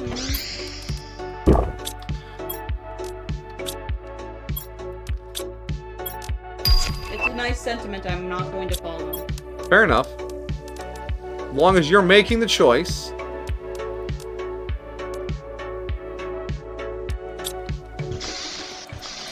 Alright, Solar Tier 2 just unlocked.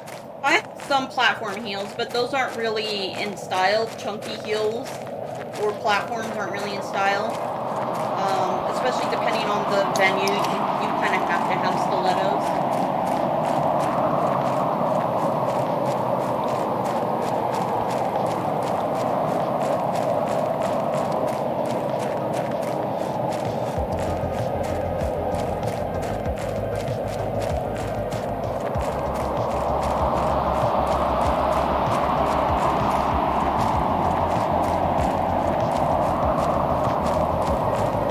Stilettos have never gone out of style.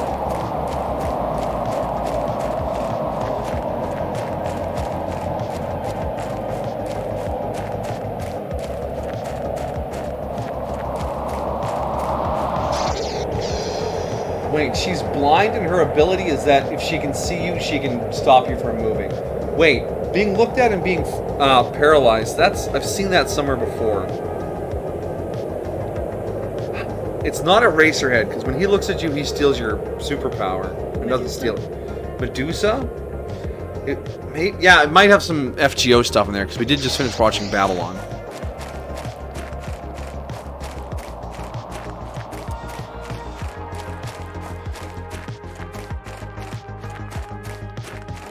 But since she, I'm assuming, can't see, she relies on everyone else to give her directions on where to look.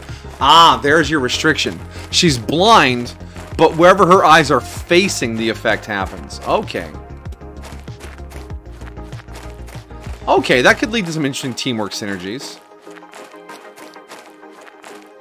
But then her power wouldn't work on anyone in her universe because no one can see each other, so how can they be afraid of her? Well, it's not, the story isn't happening in her dimension. Oh. You want the punk rock platform boots to give you a few extra inches. Power to you. Get some elevator shoes. Up and down. Up and down. Up and down. And up and down and up and down.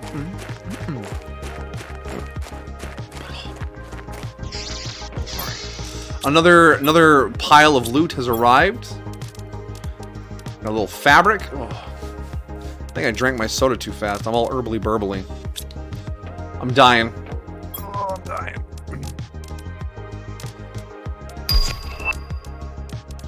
Oh, beacons have unlocked. Yay. Kevin Beacon is here.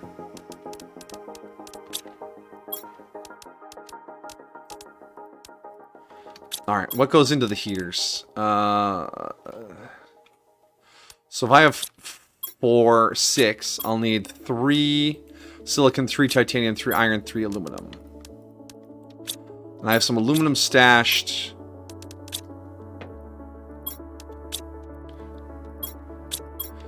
One, 2, 3. And I saw some iron here. Boop, boop. I just need 2 more silicon.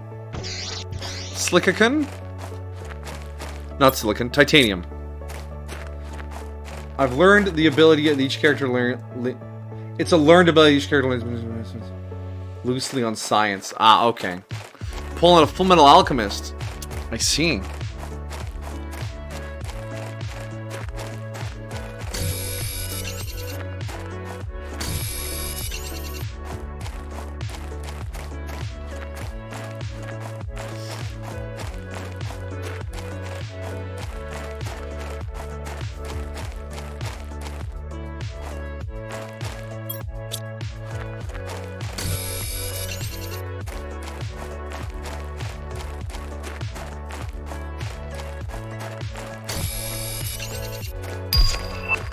Food grower unlocked. I knew faffing about would eventually give us what we needed.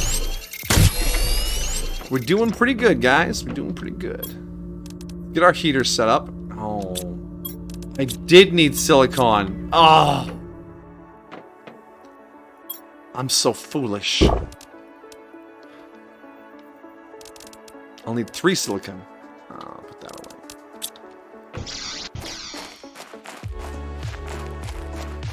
Ooh, doo, doo, doo, doo.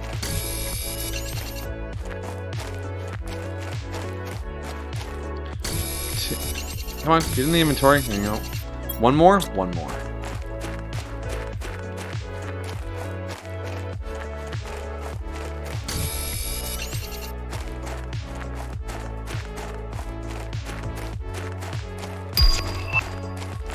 Oh, beds are unlocked. Still no blue skies. Sag. You guys think we can get blue skies before the end of stream tonight? I think we can. Is this gonna crash my power? I hope not.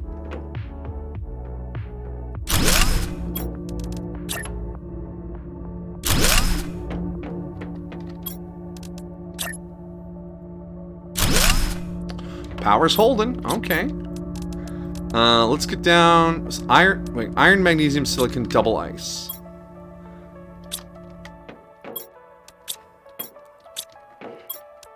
Iron. Did I tuck a magnesium somewhere? No. 2 magnesium, 2 silicon, 4 ice.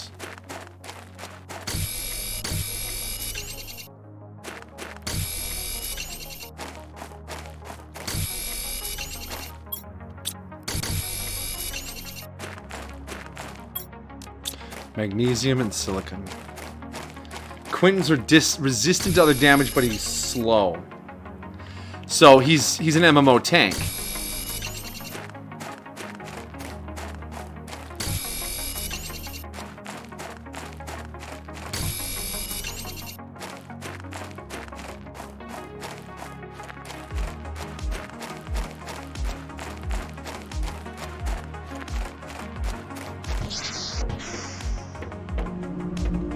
Tubes down. Get some plants in there.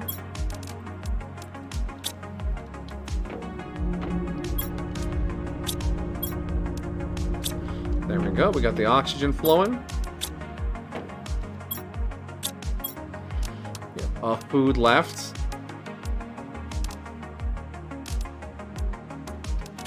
Oh wait, we unlocked the food grower. We should get that running right now. Aluminum, iron, water bottle. Okay.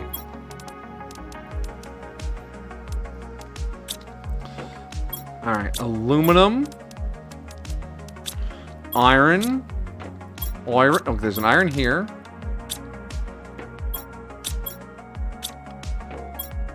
Wait. There we go. Food grower. We can put down 3 of these beasties. 1. We can get some power going, don't worry. 2. 3. Oh. And as for seeds, we'll want... What do I have for seeds here? I need... Hello? Seeds? Did I not bring the seeds over?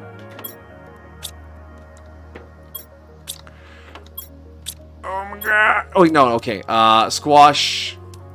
and an eggplant, okay. I was about to say, you fool! How could you have done this? But we're good.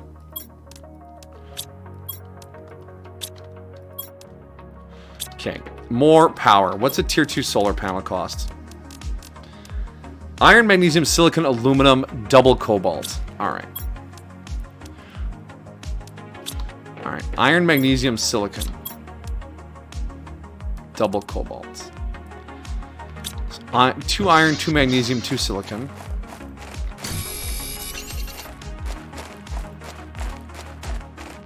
Doesn't receive the most damage. Eddie is a glass cannon, fast. He can run through walls before taking damage while sting. It's a few minutes to get in and out of the state. Moving has to pass through stuff. Okay, all right. So he's a rogue for MMO archetypes.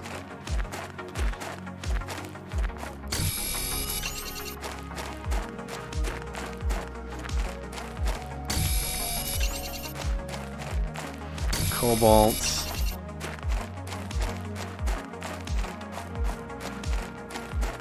Cobalt. Okay, that should be enough for 1. Things to love about this game. Power grids that aren't actually needing to be connected. That wasn't enough to bring the power on. Damn. Thirsty food growers. Iron, silicon, 2 cobalts.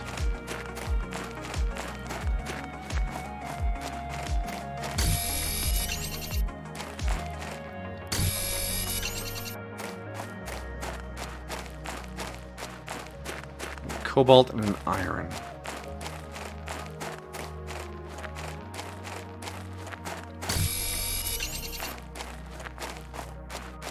Imagine having to run power lines to connect everything. That would be horrid.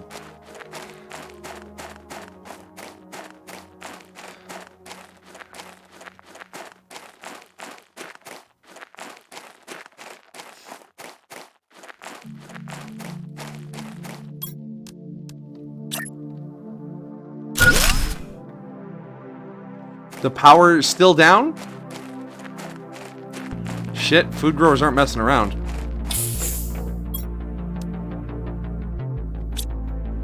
Okay. I need to get this food growing. We only have 1 more spaceship food, and I need to eat it pretty soon here.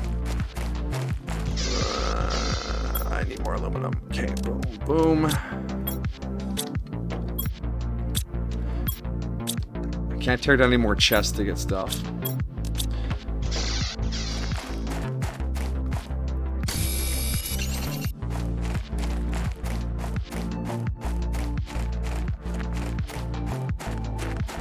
Wow, this canyon gets picked over so fast.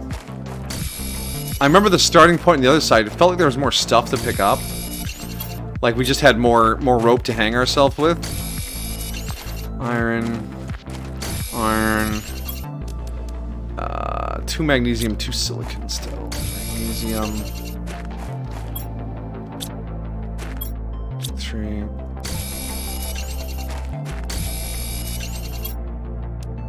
One more silicon, 1 more magnesium.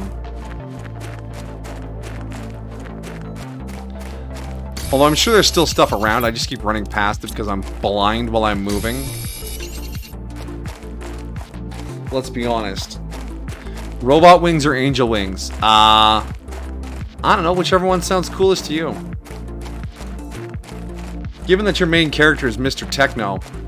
No, that's called Mr. Techno, sorry. And and your main character has robot legs, why not go robot wings? Give them some synergy. Hey, power's back on. And some extra power. Sold. Okay, let's grab some O2, eat our last food, and bring some more stuff back. We need to wait for food to grow. What's this at? 31%, 31%, 31%. Okay, cool. They're all synced up for some reason. How's our unlocks going? Slowly but surely. Eking them out. I think once we have everything hauled back, we'll worry about getting our blueprints all upgraded. New exoskeleton, new backpack, etc.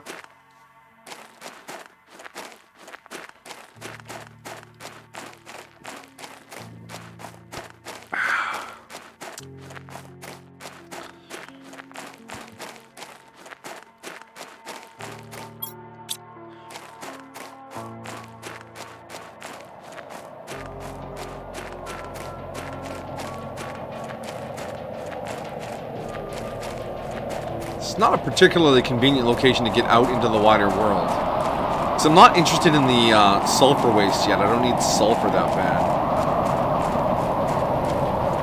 And at some point, hauling all of this stuff out to a real base is going to be brutal. What the fuck?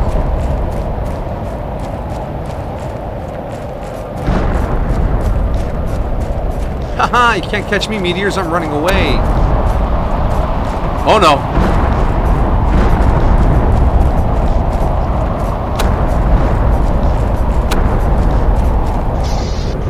If I get hit with a meteor, I'm in a lot of trouble.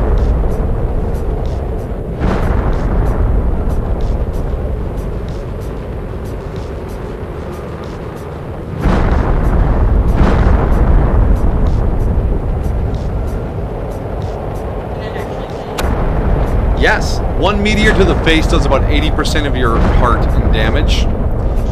But your heart is also your hunger bar. There's an achievement for getting hit with a meteor, and I have it.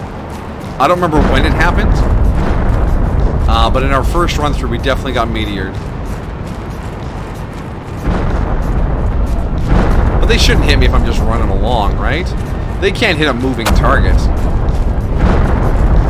He said, ominously watching the sky.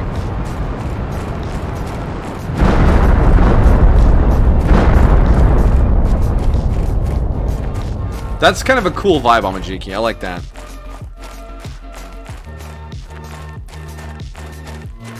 It's like a reshape material ability. Not full on alchemy, just sort of reconstruction.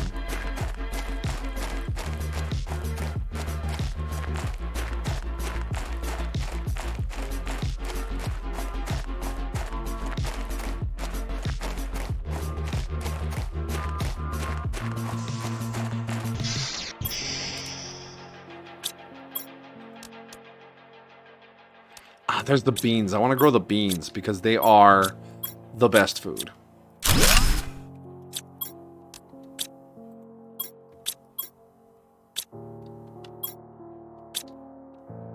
Okay, everything left over here is just mundane materials. All the special... Oh, I'm dying. Alright, all the special stuff should be back at base. Which means... let's leave this iron behind. And, hold on. Wrong box. Take that out. Oh. I dumb. Okay, you can live in there too.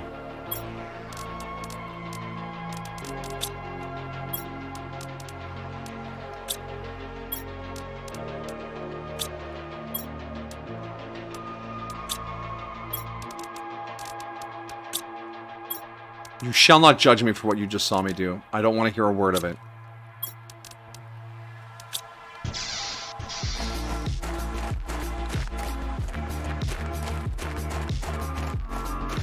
Except you would never build a gun out of aluminum, it's too soft. Write down as much as you can. Yeah, isn't a gun like steel and brass? Isn't it brass casings for the bullets, right? And then lead. Copper? I don't know how guns are made. But aluminum is more used for like electronics and shit. Maybe that's part of why the stuff she makes doesn't last very long. Because a concrete building is cool and all, but without rebar, it's coming down eventually.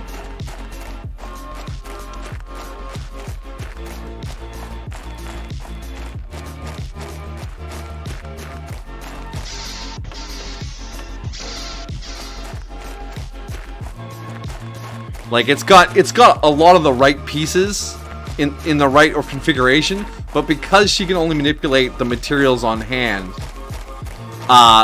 certain things are just made out of the wrong thing, so the things she creates don't last very long, despite being able to be just snapped into existence.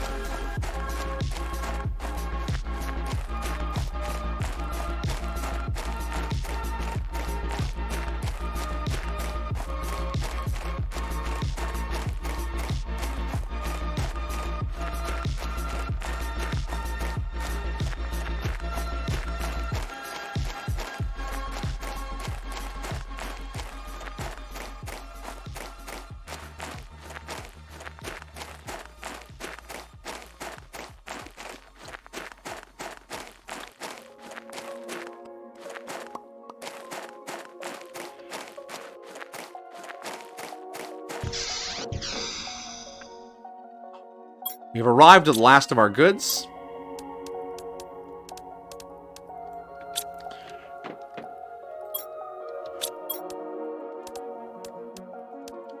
We have all of our seeds. We have mushrooms too. We want the beans to replace the gouache when it's done. 55% growth. All right. It's gonna be close whether we survive or not. Have mercy on me. Be gentle, game.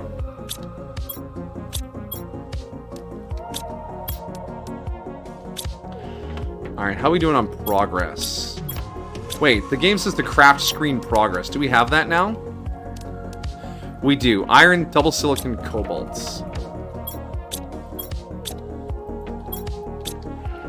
I left all my mundanes behind tonight. Yeah, iron, double silicon. Iron, double silicon, magnesium. We might need to move out of this basin earlier than we moved out of our last base. Just because of the mineral extermination. Double silicon. And an iron.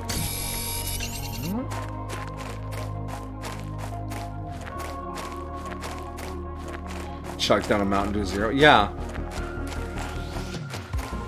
Switching from a chain to a sledgehammer to a bat, etc. Yeah, I mean, that would be kind of a neat thing too, right? Keep your opponent off guard by switching the form of your weapon. Green program. Did I not grab a cobalt? I grabbed a magnesium instead of a cobalt.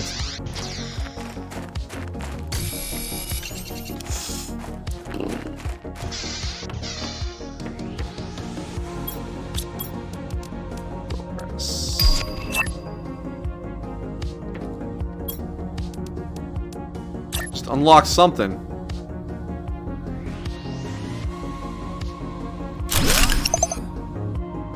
%. Okay. What did we unlock? Okay, so we have Exoskeleton 2, Tank 3, and Backpack 3. That's our next set of upgrades. So Exo 2, Titanium, Silicon, Double Magnesium, Aluminium. Double Aluminum, Titanium, Silicon. We can do that. Okay, everything needs aluminum, but we have aluminum lying around. We could also do the Agi Boots. Shut up down there. Oh, my organs are rebelling. Oh. Are you gonna be okay, my dear? Oh, I just think I ate too much dinner. Tell them about dinner while I stretch. Do that. What? Dinner was chorizo burgers with egg. Egg.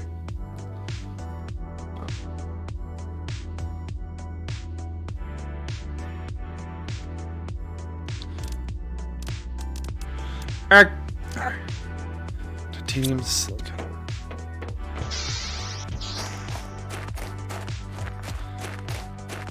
I love chorizo burgers. The recipe from Bell's recipe book.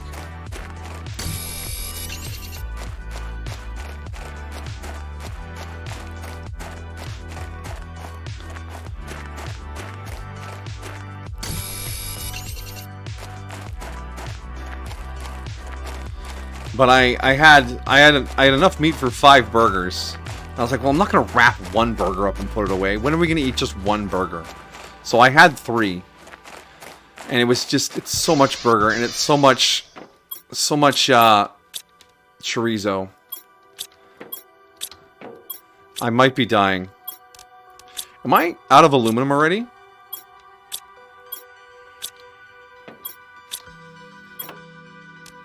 The fuck, I'm out of aluminum already.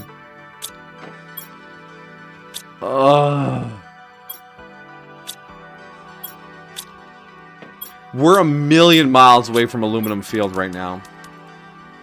Okay, which means we need to switch gears. I need to make a shitload of solar panel tier 1s. So I can tear down those solar panel tier 2s to get my aluminum back. So that's going to be iron, silicon, double cobalt. Iron, silicon, double cobalt. We have a silicon. I need to drink. It's my last water.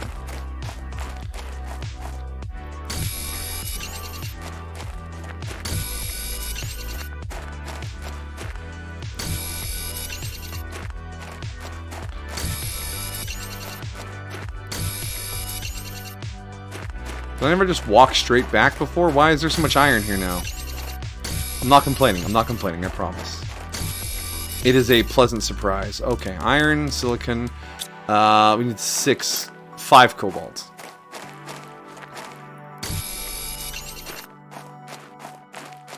AI art made for him? Oh yeah, sure. Drop it on the Discord. 2, 3, 4.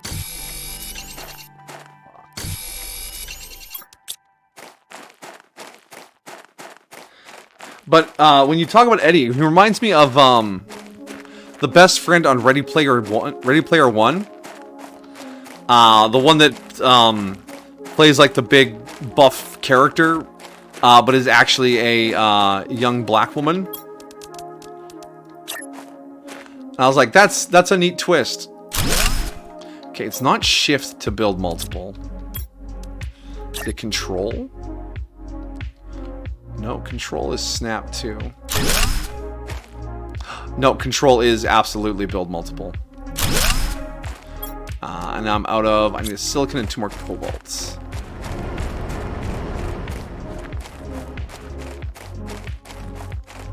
It's an MMO, it's hardly surprising. Well, she even makes a... Oh, fuck, oxygen. You know what? 2 more cobalt. When he's excited about the girl he met. It's like, you don't know what they could be in real life. They could be anything. They could be a big overweight dude just trying to mess with you. Knowing full well that they are in fact not what they present themselves in an MMO. Which I respect. No one in an MMO joins an MMO to play themselves. I play MMOs to not be me. If I wanted to be me, I would go outside. Ugh.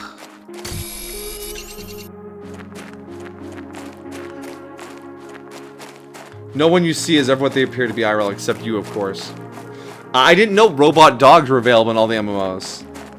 Bog standard human male. Wow.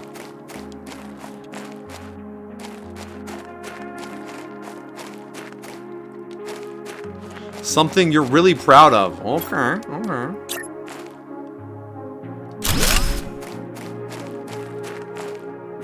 Okay. I'll hop up in here. Alright, if I escape, is time actually paused? Okay. If I starve to death while I'm checking the Discord, it's Amajiki's fault, not mine. Oh, I didn't ping the Discord because of stream. Here, I'll send the ping now. There you go, guys. 2 hour late stream ping. Oh, because I was a few minutes late, you're worried I was going to cancel without an announcement? Jeez. Why you guys like that? Oh, shit. He looks like a Danganronpa character. Make sure all these spoilers are... Oh, my God. Okay, so this is your metalhead?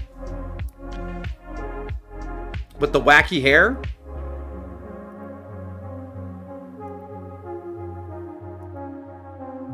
You're working that AI.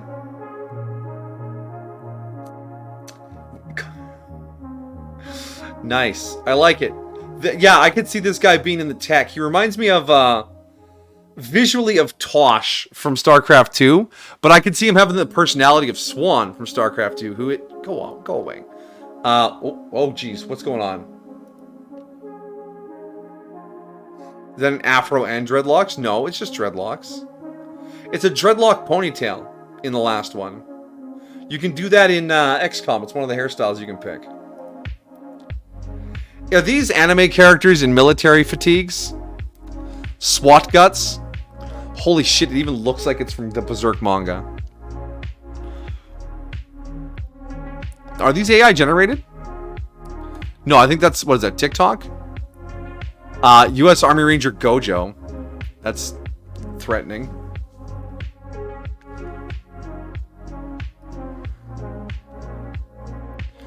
Joseph Joestar. Army, Navy. I don't know. He's in charge.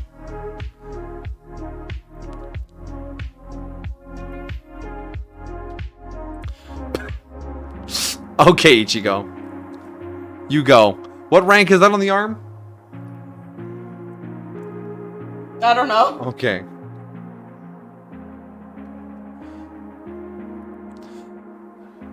It's a Demon Slayer Navy SEAL. Nice. Why would Rengoku wouldn't be American? I think that's supposed to be main character code. Tanjiro? Tanjiro, yeah. Tanjiro also wouldn't be American. Yeah, well, look, it's either an artist who has a vibe or AI art, whichever. Sup, Edward?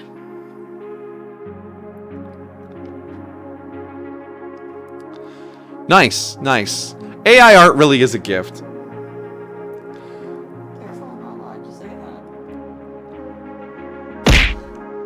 What? If I want to mess around, I would AI art. If I wanted something I want to like use and respect, I would hire an artist. I know where the lines are.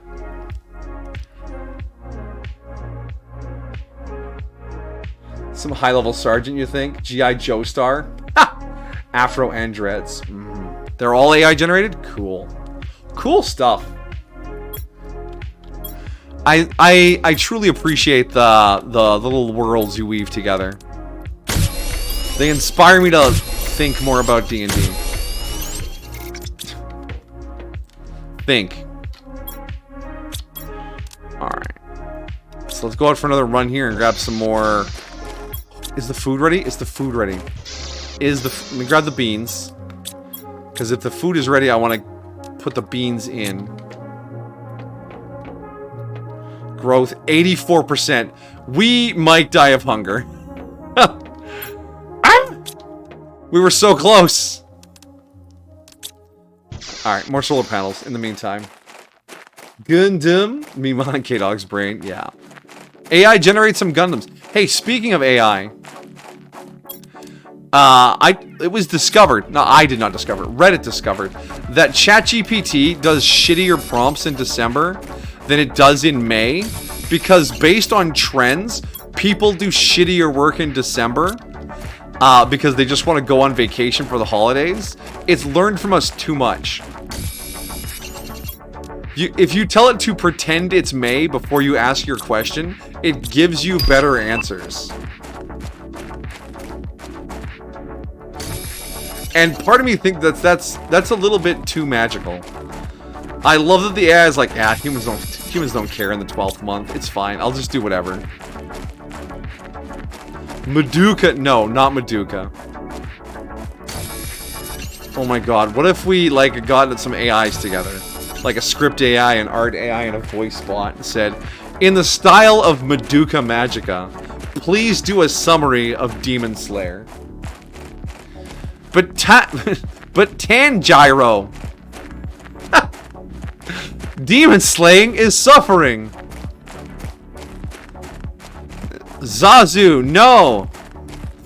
Lightning, run. You hate it, but you can see it, can't you?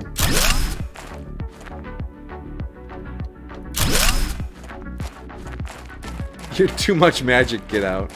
You can't generate Gundams. Gundam Seed already did all of them. Wow.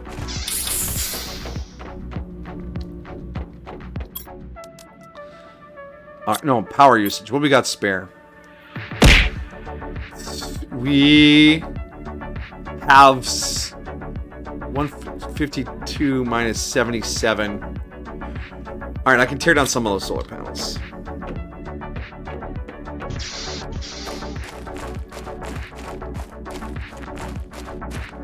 Having a laughing fit.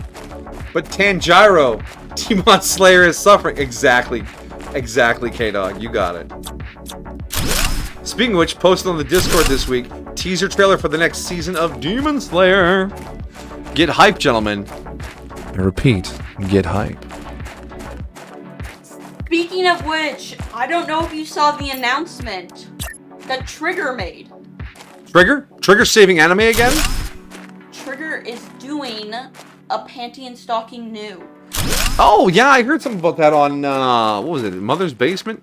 Or, not Mother's Basement, How? It just came out today. Oh, maybe it was just like... No, it was... What's his name? It's the Saberspark, who wished that they could do another season. That's right, that's what I was thinking of. More panty and stocking. It was irreverent, it was bizarre, it was magic. It needs to be done. How much fabric have I picked up off of loose stuff? 3. Damn. The Agi boots will help me more than anything else right now. Alright. Okay, that makes us faster, which means we can get back and forth from our site better. And then the backpack, it'll be the next. So I need a titanium and a silicon. There's a titanium. Grab a silicon and tear down the last 2 solar panels. Trigger's doing panty stocking. How is this an announcement? They're doing a new season. He said panties and stockings. Oh, yeah, okay. Yeah, they Trigger is the spiritual successor to Gainax, and Gainax did pioneer the Gainax bounce. But we don't talk about that. We just quietly and respectfully look.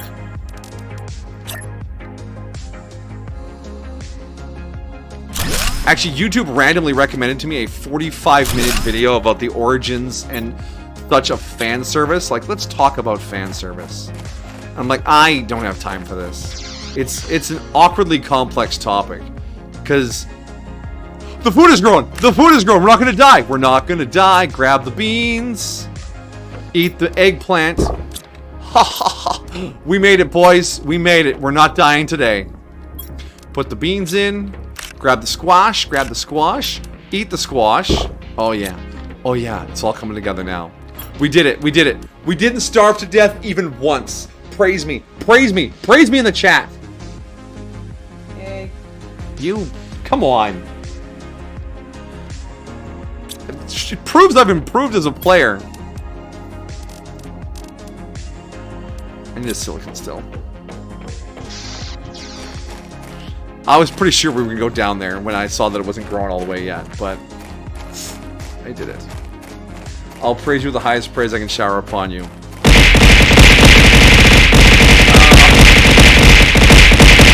bears are the biggest chunk of praise. I guess I'll accept it. Ow! My poor Powderu. Feel the praise. Praise, praise, praise be. Be showered upon.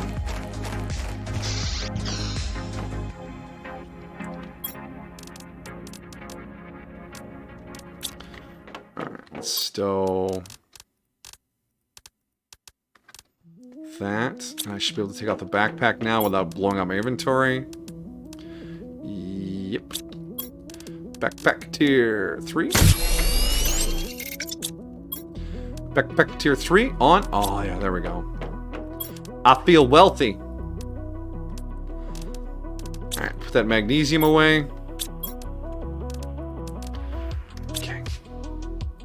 What's Penny and Stalking? It was this boundary-pushing, bizarrely animated anime done in the early 2000s by Studio...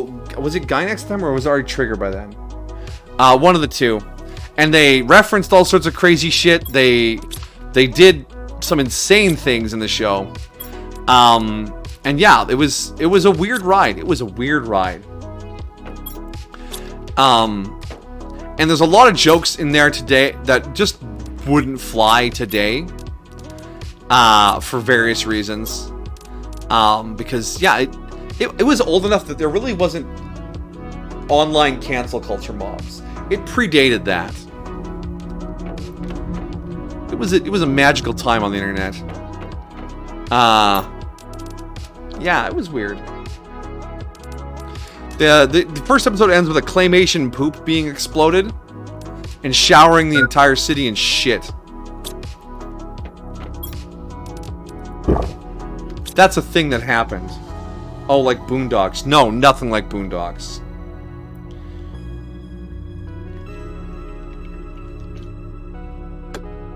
Two angels are exiled to Earth because they're bad angels. Their names are Panting and Stalking. They are overseen by a priest named Garterbelt, who is a deep-voiced, barrel-chested black man with an afro and a beard. And they have a young boy who's always kind of orbiting either Panty or Garterbelt, named Briefs. He is constantly the butt of jokes and is implied to not be having a good time.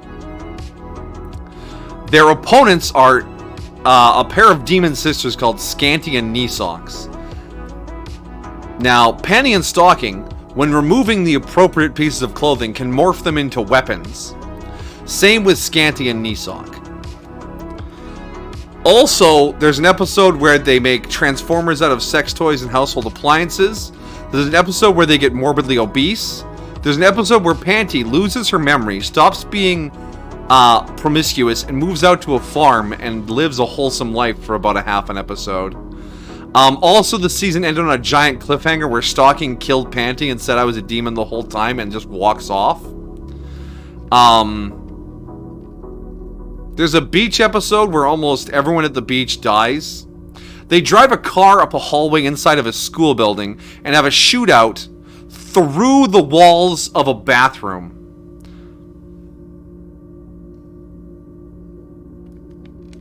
You hate the fact that Gainax collapsed due to corporate politics. I love the fact... brutally makes fun of stalking and encourages her to have an eating disorder. Yes. Fine, Gainax collapsed. I'm glad the talent all made it out and formed Studio Trigger. Hashtag long live Studio Trigger. Alright, we didn't get the new oxygen tank built. That would need more aluminum. One more piece. Did I build anything else that has aluminum in it? No. Did I get some more drills built? I can do T2 drills if I get some titanium and iron. What's my power situation looking like right now? 100 versus 77. Okay.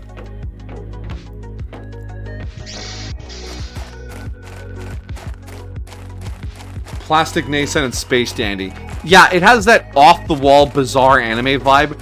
Really, really well locked down. Like, there's some weird shit in there. They have, like, this weird pet that looks kind of like Gur from Invader Zim. But it doesn't do anything other than show up and get abused. For the most part. They drive a giant pink Cadillac convertible.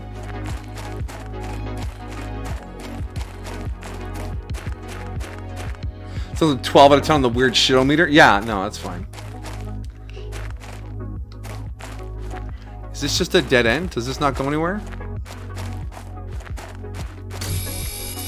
Titanium.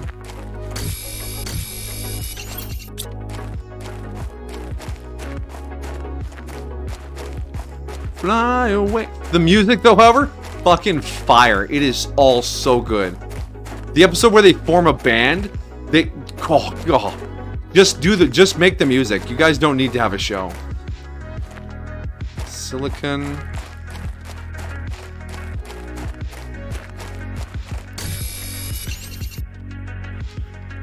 Even the villain theme, Scanny and Nisok's theme, is so good.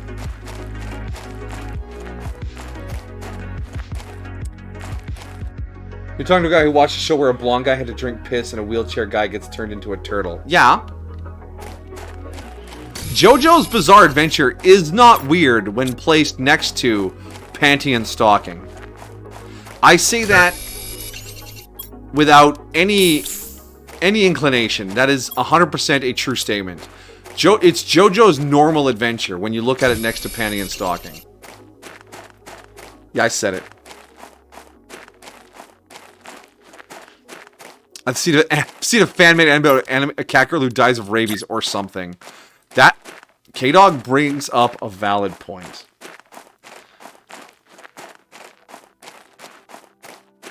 And they fight the devil. Yeah. JoJo's a JRPG. No. JoJo's is nothing compared to Panty and Stocking. Don't even. Don't at me if you can't combat me. JoJo's Average Excursion. Yeah. It's just five bros and a dog going to Egypt. Some things happen along the way. Nothing of note happened.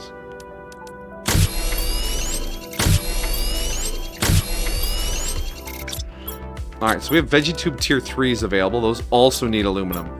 So our next hurdle is going to be aluminum.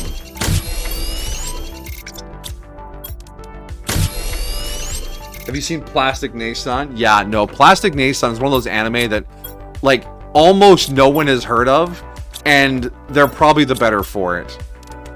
Let's be honest here. Plastic Nason is weird. K-Dog, I'm pretty sure you're familiar with the clip Love, free of charge. Find that clip and drop it in the chat.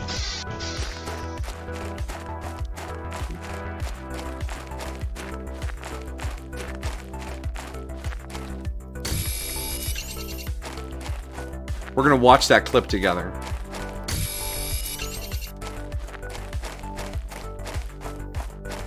Prefer my brain cancer free. Too late, buddy, too late. You've been sitting behind the screen too long. The rays have soaked in.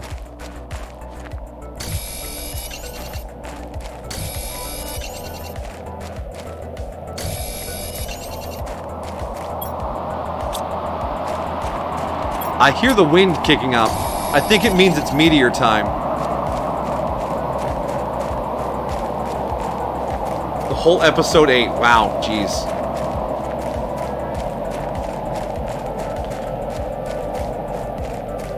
Plastic Nason is about the model building club. Which seems pretty straightforward, right? I have no idea. It's based on a 4-panel comedy, like, joke web strip comic, whatever you want to call it, right? We're paused here. Takes off headphones.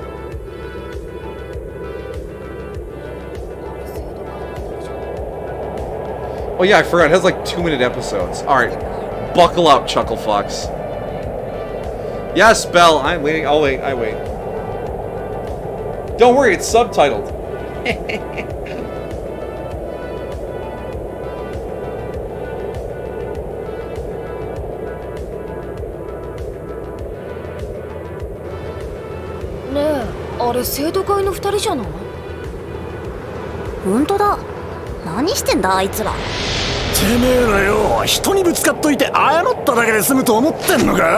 Freestanding setup, right? You bump into the delinquents, they want something.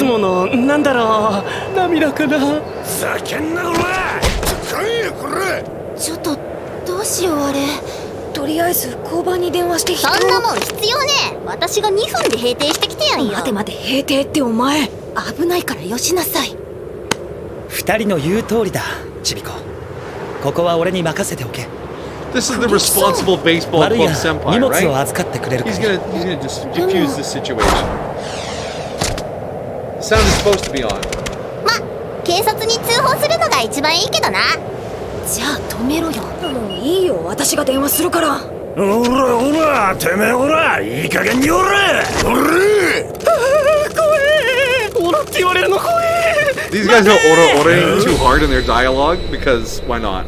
そいつらを話してもらおうかクリニキさんなんだてめえ関係ねえだろ出すもん出したら返してやるって言ってんだよそれともてめえが出してくれんのか出すもんだ Let them out?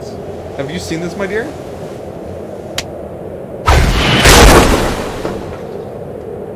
さあ出したぜ I took them out! なんだ物足りないのか欲張りめやるよ欲張りめなんだこいつまあいいやこいつも一緒にやっちまうかいや待てよく見ろ Look at his body! 体 Fucking chiseled. 俺は知っているお前たちのような不良の心を正すのは努力や友情ではない無償の愛だ Love. Free of charge. 抱きしめてやるぞこんなチャンスだ Embrace me! You'll give us a chance! 逃がさんぞ You guys wanna run too? Does this fuck help them up and they run away together? 出てきたよ。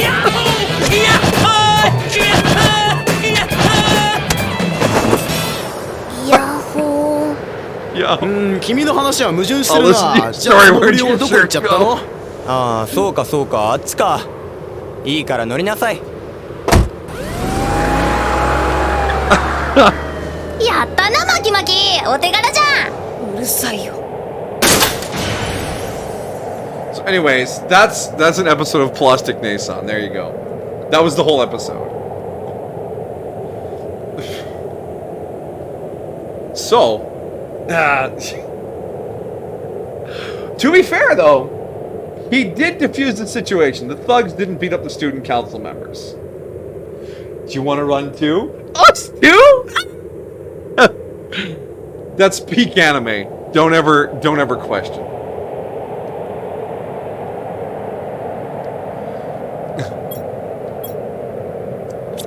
Whew, what a wild ride. God, I love anime. Yes, slow fi back.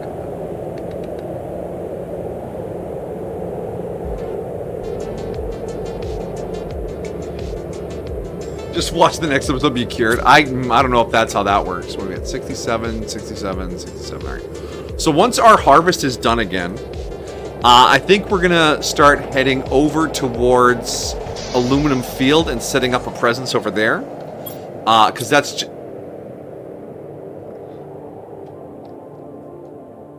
I can't move like that. He's basically twerking. But he's like twerking in reverse, because it's easier to move while twerking. Like, you can move backwards. But he's like thrusting forward. I mean, I can't do it because I have boobs, and so it... You can keep trying, though. No, I'm okay.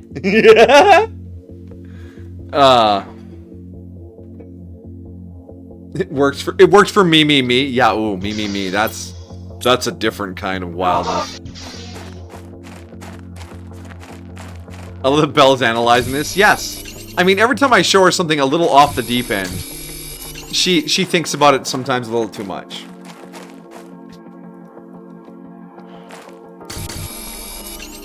And understandably so. That's why anime exists. It's to be weird.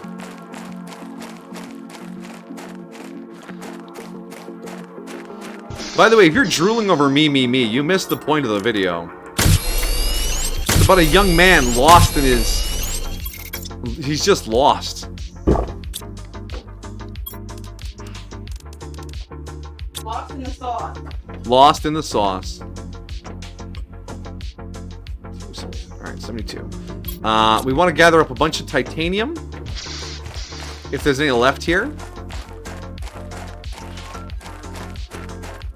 And we'll need... Oh, we can grab this iron.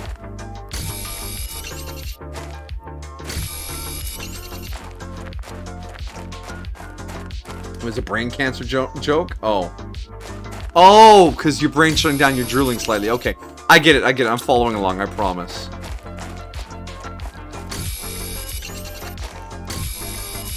Alright, titanium.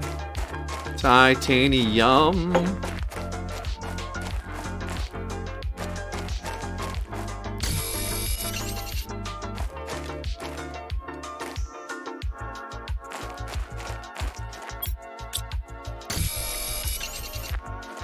Like a pelvic moonwalk, yeah, I suppose. Pelvic moonwalk. That is a statement that has been said here possibly for the first time ever. And I'm just picturing that with the Michael Jackson. Oh, hee hee. Yeah, hee hee. There we go. I don't know why it's oh. But anyways, and it somehow got weirder. Hee hee. Well, I mean, he already put the pin on his crotch and kind of thrust into it. He does. Let that crotch have it. Give it the business. Yeah, I'm first at something. Yeah. Pelvic moonwalk.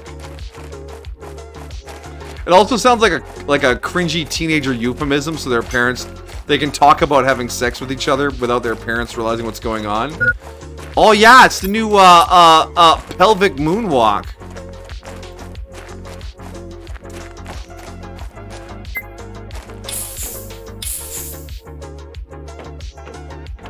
Juiced up. Come on, give me some more titanium. Pelvic moon run. That sounds dangerous.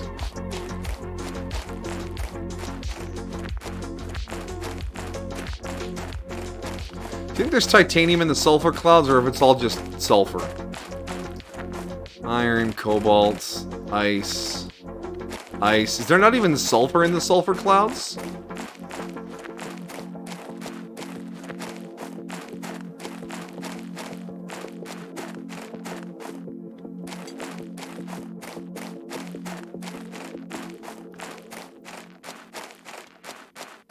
Oh, I see some titanium.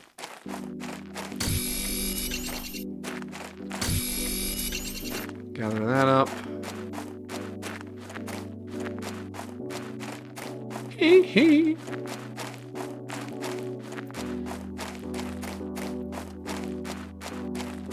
I wonder where the new zones are. There should be 2 new zones on the map. I mean, we're obviously not geared up to go into any of the really extreme zones yet, but I wonder how they connect. Give me the oxygen. Delicious oxygen. Oxygen is my favorite element. That's a lie. Francium is my favorite element, but I can't breathe francium.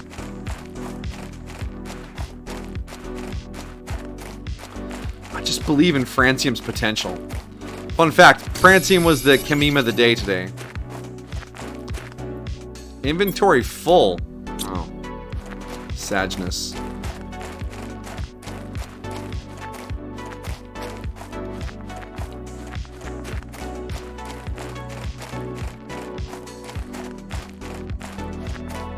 My favorite element is the element of surprise. I never saw it coming. Hamburger's your favorite element? Mm-hmm.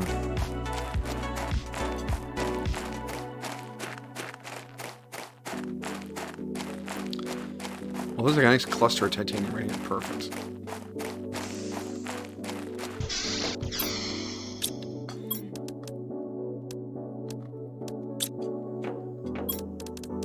You're sounding awfully content there, my dear.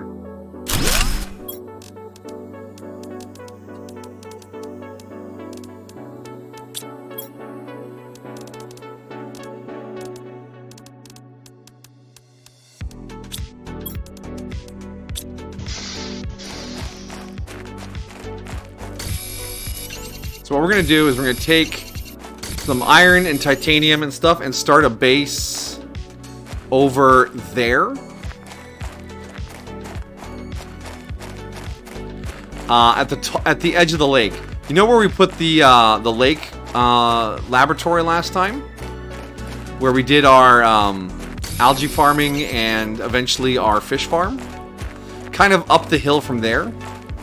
backed up towards the big cliff area. That's where I want to build this time. So we're going to get started over there. And from there, we should be able to put a oxygen tent near the aluminum fields. And then we can start working over there, and we'll start setting up some power over there so we can start moving things over. We'll get our permanent settlement started. Did Plastic Nathan really give me brain cancer? Is Belle done exams now? No, she is not. I do not know if you've asked that question already. She has one exam remaining, correct? Mm-hmm. Dawn of the final exam. Tomorrow. But all of the intense stuff was finished on Friday. Yes, the paper writing is done. You saved enough brownie from that tray of brownies so you can have one after the exam tomorrow, right? There are 3. Okay, good. I just want to make sure. I don't want you to rip yourself off. I don't have any more brownie mix, you see.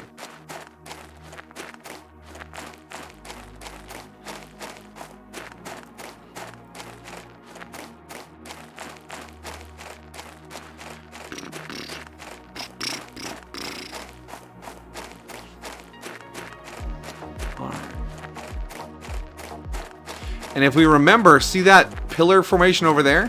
That's a super alloy cave with some alien ruins in it. I don't know if it's open yet, but that is a key exploration place. Benkyo? Benkyo.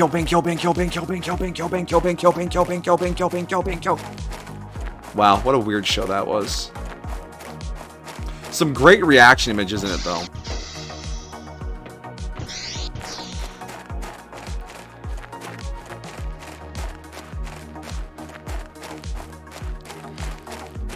Benkyo Monculus. Oh, okay. Oh. Okay, easy there. Easy. That's too much smashed together.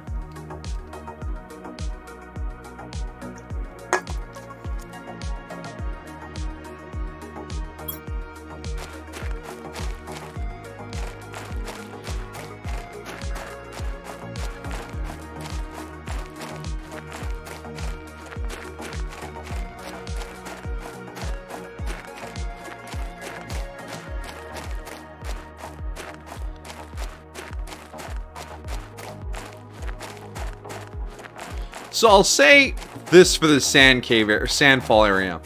Nice, easy access to a bunch of super alloy. But given the smaller starting area, the resource crunch is real, and we need to move much earlier than we did last time. Our blue sky is starting to come in. Look at that! It's not officially blue sky, but it's starting to change. That's very exciting. We'll definitely have blue sky before we finish up tonight. Alright, that's how where my magnesium goes. How are my plants? Are they all fully growing? They are. Perfect. So we have some beans for 60 health and squash for 40. So we'll eat a squash right now, drink water. What else do we want to bring with us? What does a crafter cost? An iron and a silicon. Okay, so we'll grab a silicon on the way over. Yes. And then we'll start picking out a place. No more Cheeto Sky, yes. The Cheetos are receding. Migrating somewhere else. They're migrating somewhere else. They're someone else's problem.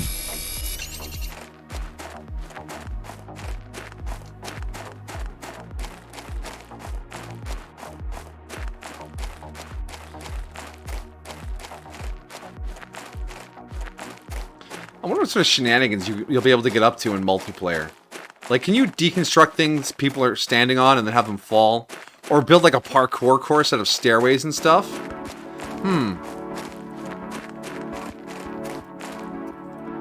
I think Planet Crafter Community Nights will be an interesting experiment. Or you guys won't buy the game and I'll set up on the Discord for Community Night and no one will show up. You'll just complain that I don't stream. Satch. That said, as much as I would love to get you guys together to play some Planet Crafter when the multiplayer update drops, if you can't afford it or if it doesn't interest you, don't force yourself. Forcing yourself to play games you're not interested in is just miserable. That's why I never played a new Fall Guys after the first couple of times, because God, I hated that game.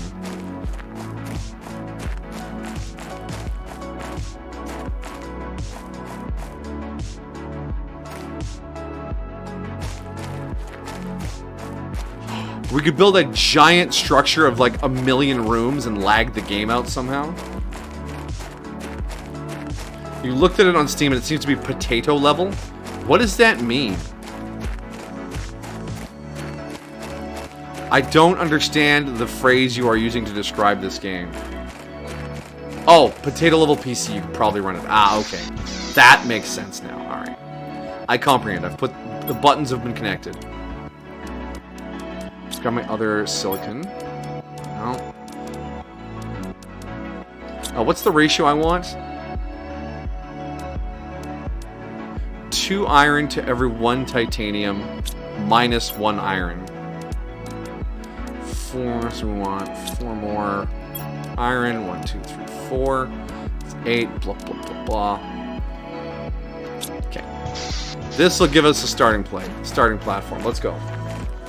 You'll buy it when it's the price of a sandwich before inflation. Okay. Understandable. Budgeting is smart. Plus, you don't have to run it at the cutting edge graphics I do. This is max, right? Options, game, graphics. Yeah, we're at ultra quality graphics here already.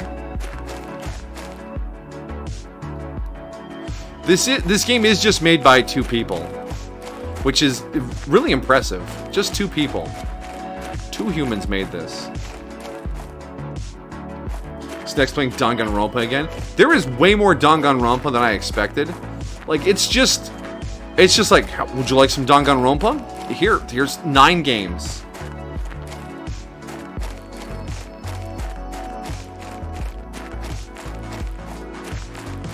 It's Phoenix Wright with whacked out teenagers and a bear. You say it like it's a bad thing. Oh no, it's not a bad thing. It's just a different kind of thing. Alright, this is the location I want to build. In front of this wreck, backed onto the cliff faces, with the lake eventually in that direction. But all these hoodoos here pose a problem. They cannot be cleared, and they must be built around. But I don't know if I want to build a sky base. In our final build before we ended the last world, I had a raised platform here with all of our drone controllers on it. Maybe if I push it back a little bit.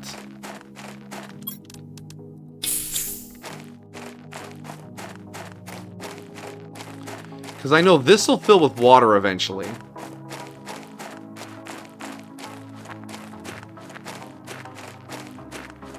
And I set it up kind of back in here. Like we raise it up a little bit. Like maybe we ground it on top of this hill here. And bring it out straight across. And have the entrance between that hoodoo and that rock.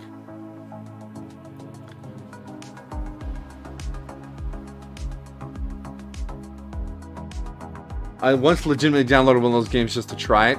Yeah, it's just Phoenix Wright. I mean, I'm not dunking on Phoenix Wright or anything here. Edgy Phoenix Wright. But yeah, there's an investigation phase and a trial phase. That's what the game is.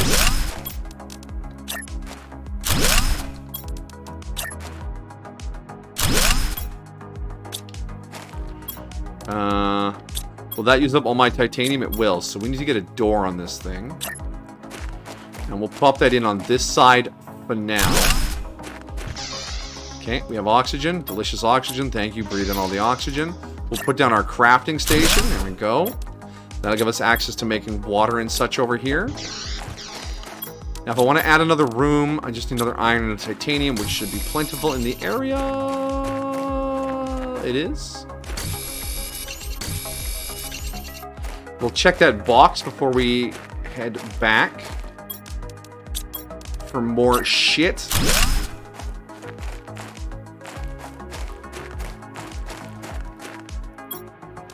It is... It's alright. There's a space food and some supplies. Cool. Take it all. Is this enough to build a solar panel? If I had a silicon, I could do it.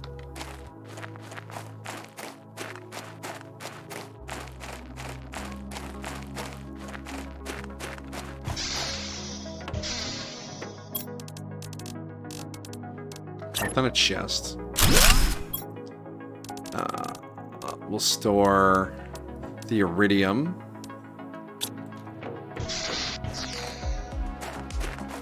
Silicon here. And then we can deconstruct. Really? I've never heard of a Danganronpa board game. Really? A board game spin-off? Those are relatively rare.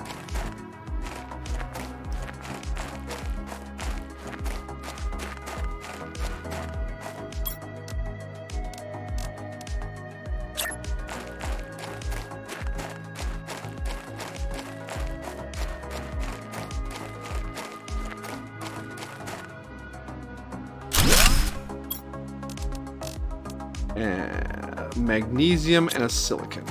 Magnesium. Silicon.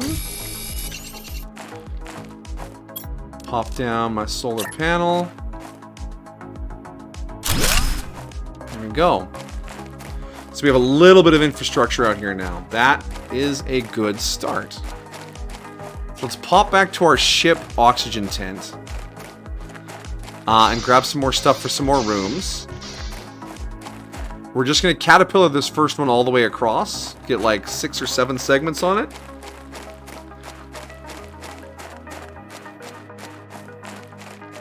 And then once we have this place kind of started, maybe we'll take a quick detour in here to check this ship. I think this was a fairly small salvage location. He's small. Do you know that snakes don't have ears? Correct, but they can still hear things by sensing vibrations in the ground, given that they touch so much ground. It's on Steam. Wait, it's a Steam board game? Interesting. Yes, ferrets are just furry snakes, by the way. I've said that several times. Right, my dear? I've said that before. They're mammal snakes. Danganronpa's Ultimate Summer Camp. Ah, Summer Camp.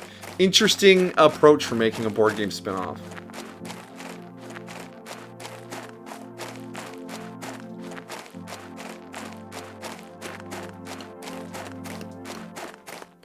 Crunch in through the desert.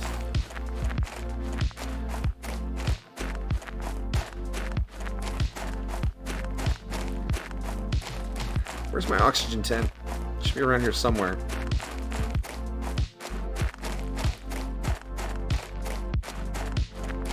There it is. There it is. Yeah, I know my oxygen's low. I'm just about there. So now I want a 2-to-1 oxygen or iron titanium combo again. I have 2 titanium here. Pop that aluminum in there for now. 1, 2, 3, 4, 5, 6. Is that all the oxygen or iron? No. 3, and then I go 1, 2, and 1. And we'll go 1 and 1, and we can get an iron in situ. Or I can eat this squash and drink some guava. There we go. Oh, that's a perfect ratio there. But now. Did you just put Wawa? Wawa? You want some Wawa? Look, I don't know. I just talk. Noises come out of me. That's what streaming is.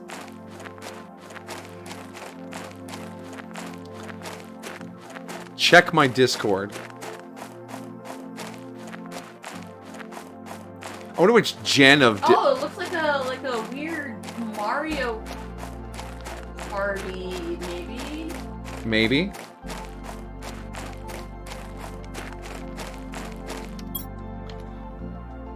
Alright, what else is Got going very on? mixed reviews. Mixed reviews? Well, Danganronpa isn't for everyone. General media... Star Wars Ferret Saga, Episode 2, The Ferret Strikes Back. I see. Is that a remote control Yoda? Wild.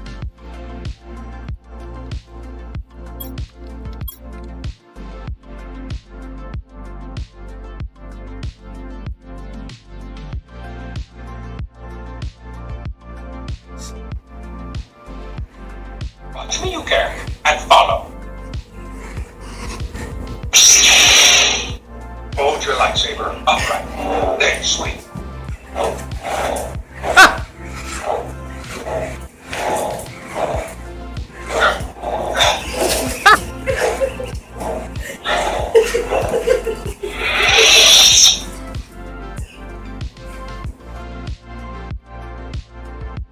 Get him, Ferrets, get him!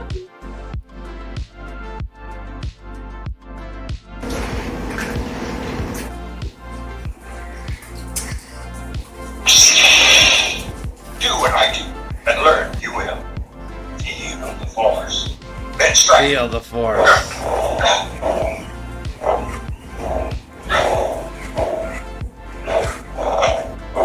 Go long cat. He just bats it aside.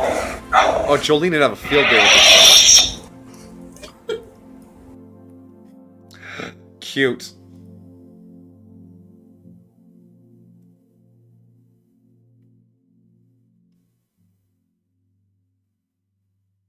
Beautiful. Wait, is that a new one or is that an old one? Oh, it's an old one. Save to watch them. Cool. All right. Neat, neat, neat. Ferrets are funny. But they're much harder to keep than cats. Because they like to musk things up. So you need... They mark their territory in a much more pungent way than cats do. Like a cat will rub its face all over your house and your body, but you can't smell it. Other cats can. A ferret's like, yeah, musked. And they mark their territory in a much more obvious fashion. Also, if a ferret gets into a hole in the wall and gets inside your walls, it will die there. Unless you're willing to rip out a huge chunk of your wall to get it out. It's a notorious way that people lose ferrets, and I don't know how comfortable I am with that. It's the same issue that people, yeah, they are muscling. Yes.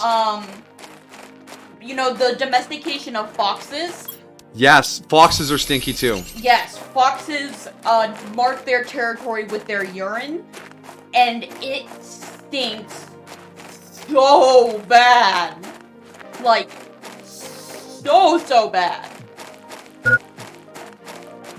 And I don't know why, because like, my mom, when we started having like big coyote problems, we had like a coyote expert come in and they put some of these like things around that are like, well, the coyote's only natural, like old natural predator is wolves, so they like put wolf urine around our house, but like, you couldn't smell a goddamn thing. But like, if a fox pees anywhere near your house, you will smell it. You will smell it. It is not optional.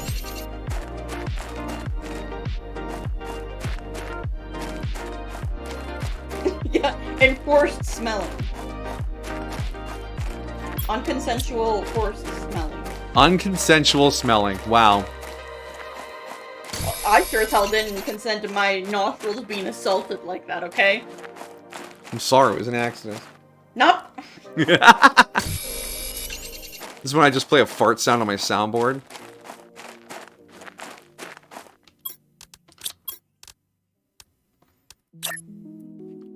I don't know if I'm amaranth enough to get away with farting on stream.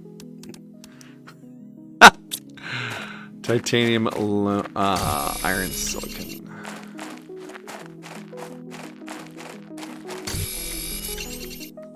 Some of the shit the bigger streamers can get away with. Wild. Let me just put on yoga pants and lay around in my bed doing a just chatting stream. Oops, I had to stretch across to pick something up. Oh, sorry guys, did the mic pick that up? Hey, at least when you're that pig, you're not pig. When you're that big, at least people aren't asking you to fart in the mic for them. True.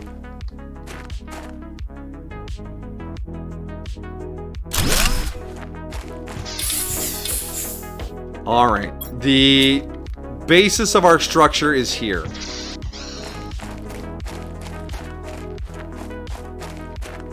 Okay. Like I said, this puts us within striking distance of the aluminum field, which is right there. Issue with snakes as pets is the power goes out in the winter, they'll just die. How often does the power go out where you live? Just live somewhere better, i.e. California. Yeah, I mean, if you have enough money to own snakes, you probably can afford a small house in California. Right. Is that sarcasm? No. It's real estate facts.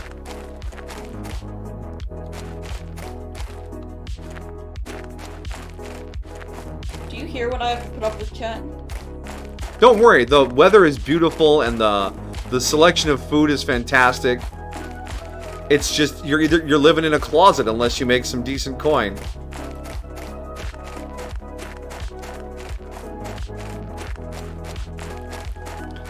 Aha! I remember there was a golden chest over here. Golden seed, 600%. And the chest is worth a super alloy and an aluminium. Alubidibidibium.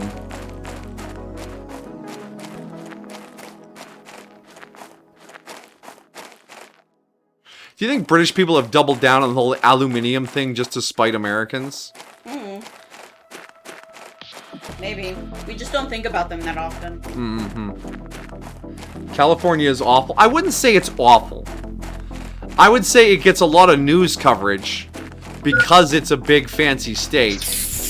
And the news isn't going to cover everything was fine today. Why do we have so many wildfires? Because of fucking global warming. Duh. And because grassland just burns. We have wildfires here every year too.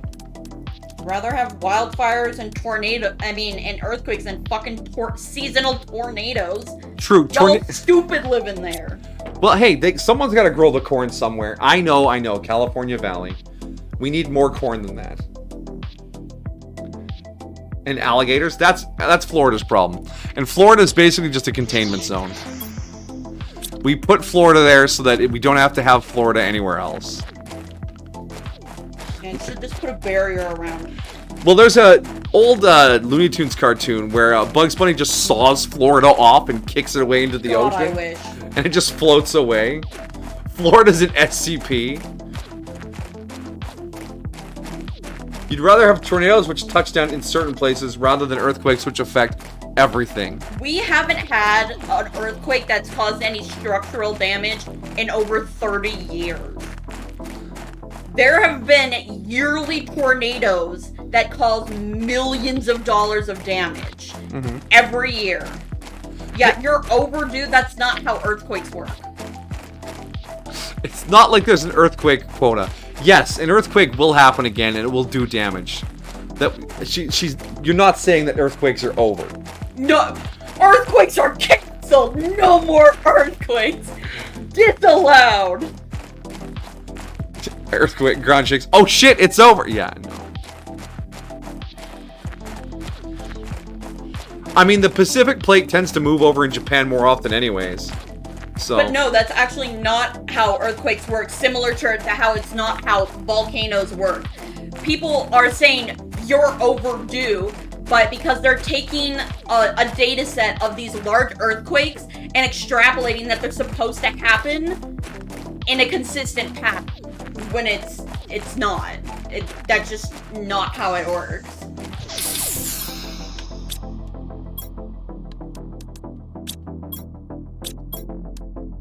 Not to mention we have... Yes! But that's not how volcanoes work either. Just like how everyone's saying that, like, Yellowstone is due for another super eruption. That's not how that works. I mean, if you zoom out far enough in time, there probably is some cyclicalness to it, but it's not a cycle that works in human lifetimes. Yes. We'll get another super earthquake before Half-Life 3? Yes, true. California will break off and fall into the ocean, 2012 style, before we They've been get... saying that we're overdue for our earthquake my literal entire life. It happened when my mom moved there in her 20s. She is 60 now. Not to mention, as things continue to get better, we develop more and more earthquake-proof, Earthquake-resistant architecture. earthquake-resistant things. And earthquakes don't hit a large area. There is an epicenter of the earthquake where the majority of the damage is, and then it radiates out from there. It doesn't shake the whole state. The Earthquakes are entire localized. state does not shake, my man. The fault, not to mention the fault line isn't along Los Angeles. It's the San Jose fault line. It is along San Jose. We've known about these fault lines, and we don't have major cities built along them. Los Angeles, San Francisco, they're gonna be okay. Imagine an earthquake like a fart. Yes, What? someone can fart in a spot, and the smell will be worst at the spot. But the further you get away from the fart, the less intense the smell becomes. Yes. That is how damage from an earthquake spreads. I don't know. You weren't quite with me at the start, but now that you've heard the whole analogy, Yes, I don't like it, but I don't like fart quakes.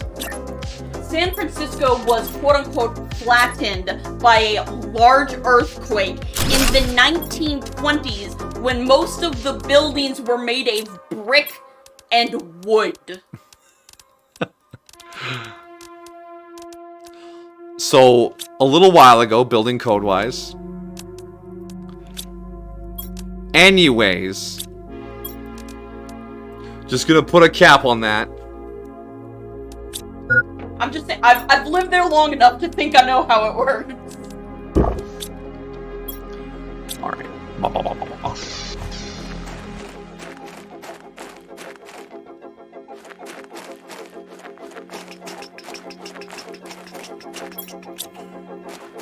Alright. So we've moved some stuff over. We have some power over here. We're making progress. Just chilling. We're going to resume chilling.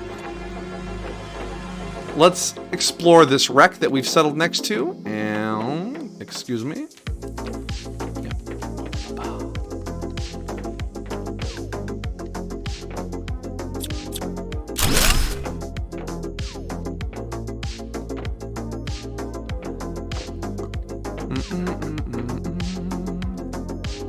Have you ever been in an earthquake before? There are earthquakes daily. They're called micro-earthquakes. Yeah, the state shuffles around from time to time. But yeah, I've been in an earthquake.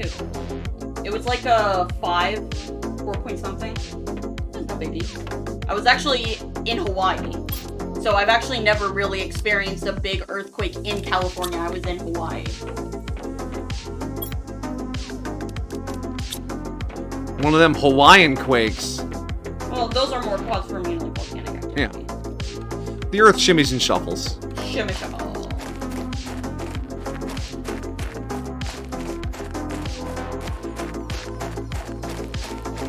You've been in a few super scary storms and blizzards, and at one time I saw lightning during Oh! Snow lightning is wild!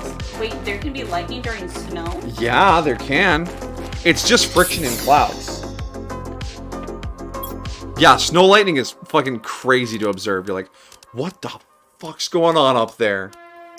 It's no wonder people used to think gods were battling up there. Just look up and the clouds are exploding. Damn, I just was like, oh, I think I'm getting lightheaded. I thought I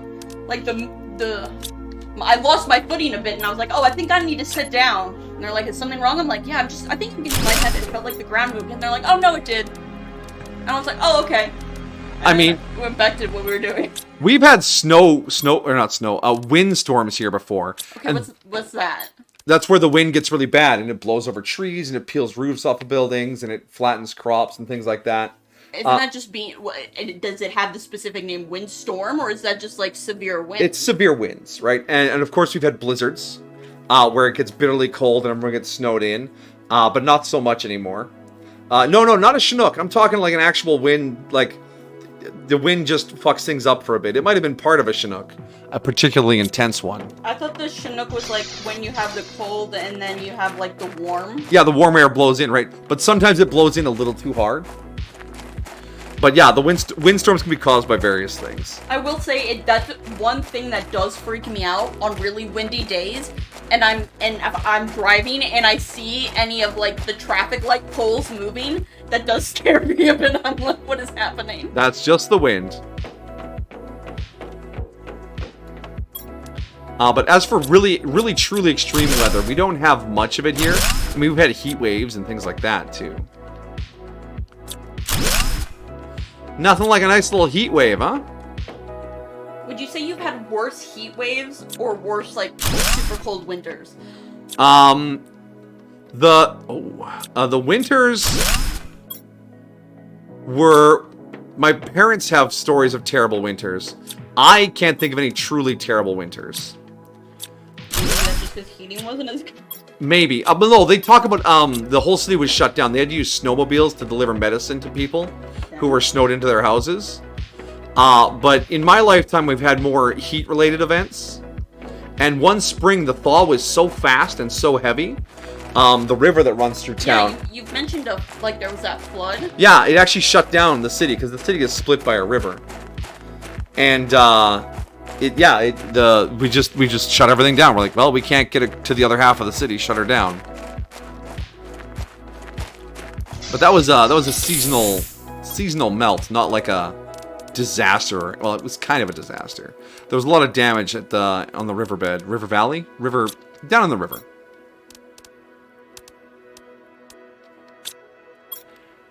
But didn't a bunch of people lose like their houses? No, it didn't get that high. Well, what about the one time when like it was going on the highway? The highway down in the river valley. Yeah, but didn't your parents were talking about like how like there was a really big flood and they had to decide whether to divert it or not? Ah, that's another city in the region. That's another little place. My cousin lived out there. And the place is actually called censored for doxing.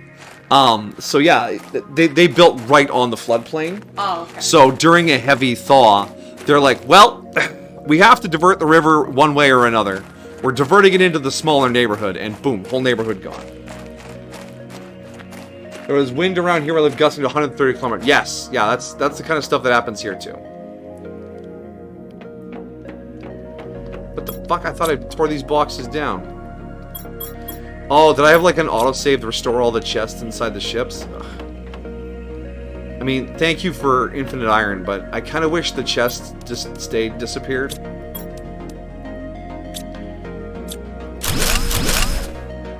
Alright, so this wreck... Oh, wait.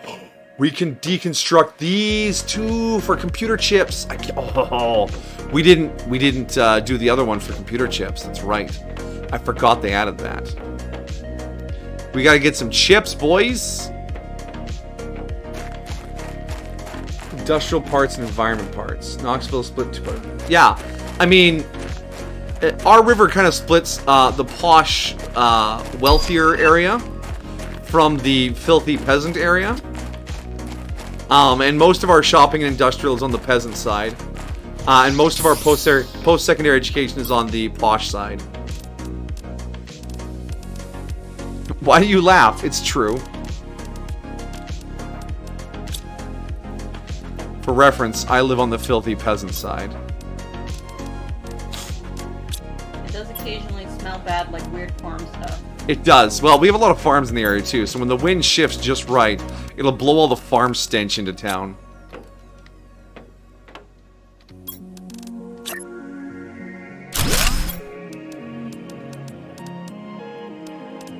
Other crazy shit isn't, I don't know, Hollywood?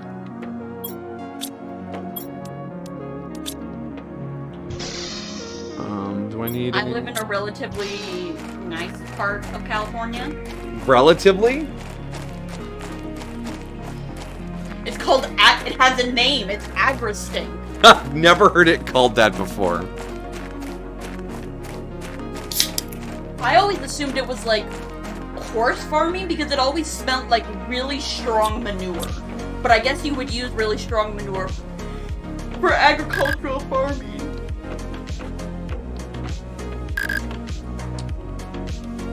Oh, is it gated behind a better deconstruction chip?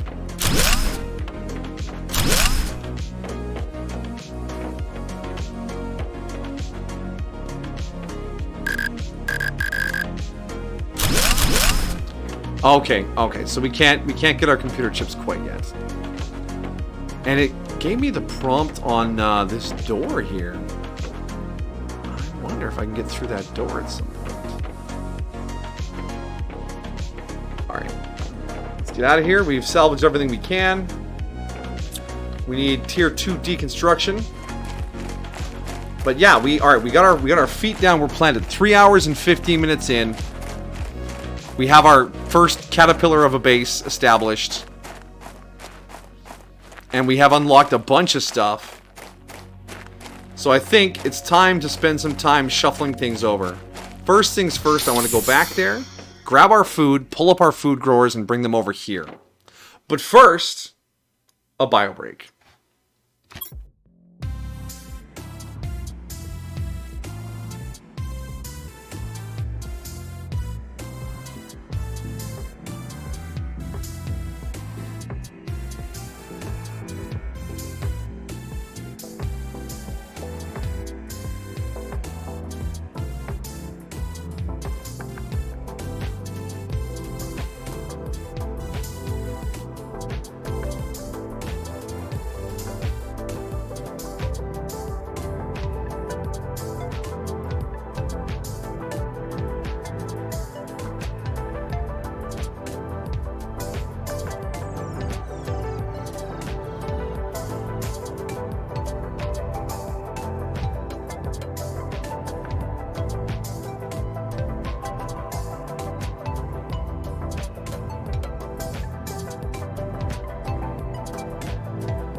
And welcome back, and here's some video that might make you sneeze just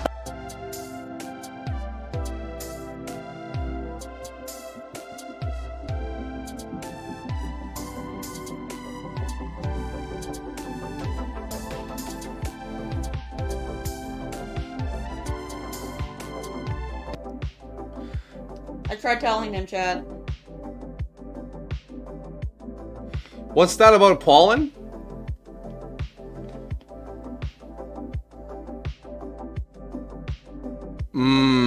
Tree pollen. Oh yeah, look at all that pollen. Massive pollen explosion. Pollen explosion. I don't know what he's saying, but I just imagine him going, what the fuck? On YouTube, the pollen count is high. You don't say. Anyways.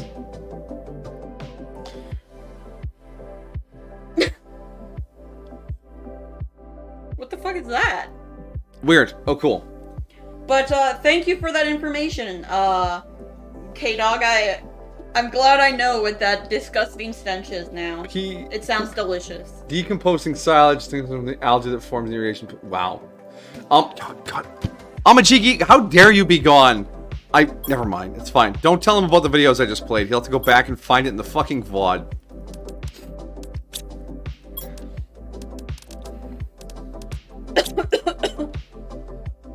The Happening? Oh my god, The Happening. Is that like Birdemic? You haven't seen The Happening? No. Oh, we need to watch The Happening together. What is it? It's a horror movie. But it's not actually like, oh, scary. It's like, someone thought they could make this movie. Is it like Birdemic level? No, it has budget. Oh, that's horrible. Yeah. But that's what makes Birdemic beautiful. Yeah, no, this is is the lack of budget. It's magic. Don't tell her about anything other than plants happening. And what's that guy? He goes, what? No. What actor? Mark Wahlberg. Mark Wahlberg's in it.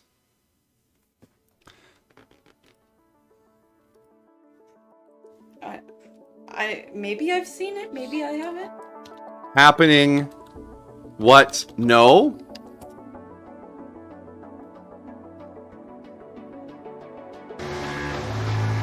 I hear you whispering. Planning on stealing something? No, ma'am, we're not. Plan on murdering me in my sleep? What? No. No. What? No. But anyways, yeah, Honest Trailer finally explained, The Happening explained. It's one of those movies you're just like, what even? It's the least scary horror movie ever made. Yeah, exactly. We need to watch The Happening. Oh, God. New Year's Eve, after my family's done its thing, we could settle down on the couch with a bucket of the homemade nuts and bolts and watch The Happening. I suppose that's something we could do. Yeah, we could curl up under a blanket and have some hot Why chocolate. we would do that, I'm not sure. Because it'll be fun. I think you and I have very different definitions of fun. Oh, it's gonna be fucking great. Fucking great. Alright.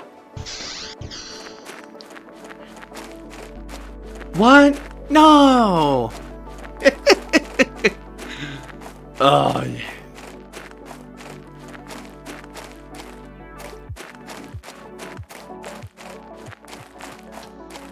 No.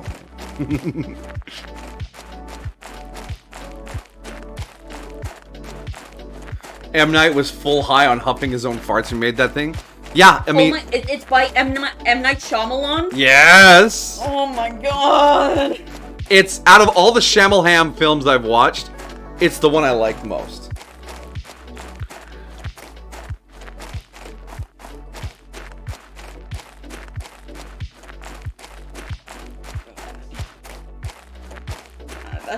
That makes it worse.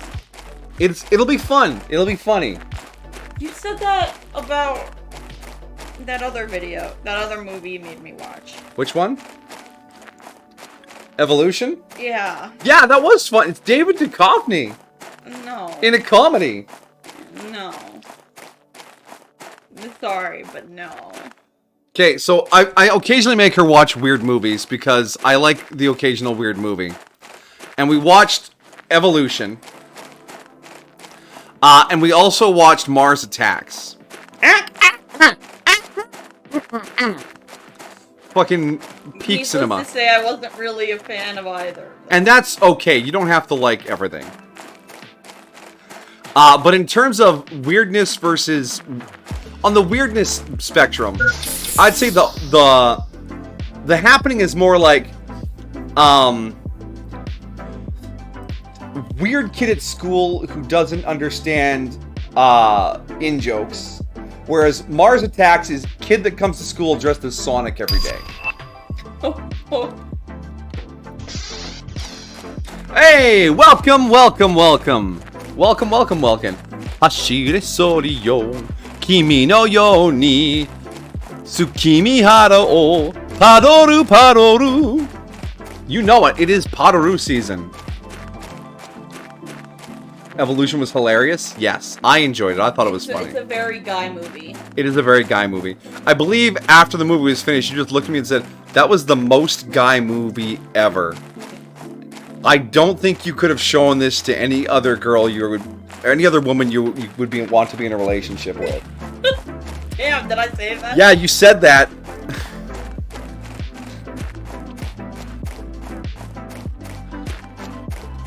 Implying that she was special.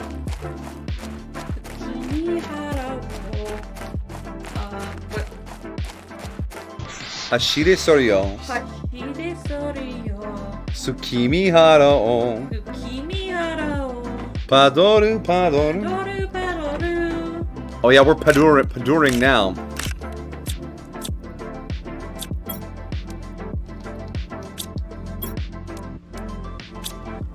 I said that about Evolution, I think. Yeah, Evolution.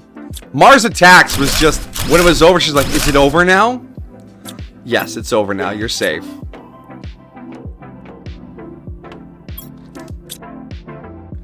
I was saying on the PS5 earlier, they weren't kidding how large it is. Yeah, the PS5 is just Kaiba's torso. What?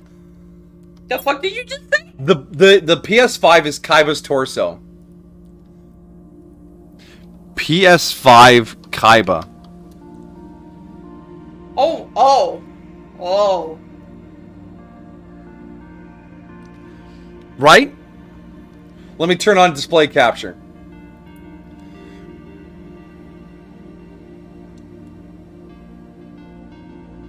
I know I'm right. Exactly. Thank you. The memes don't lie. So, if you get a little cardboard Kaiba head and just pop it on top of Welkin, it'll fit right in with all the other anime stuff you undoubtedly own. Yes, I assume that you own anime stuff. 'Cause you're cool.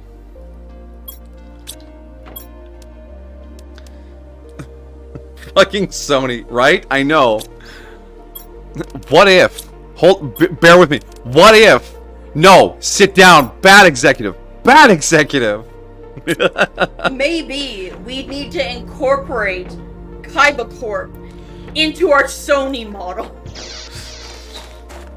Sir, can you please stop huffing paint during the meeting? No, you don't understand, man. Like, Kaiba really had it figured out. It'll connect with the kids. To emulate his business model. I need to get his costume to make it complete.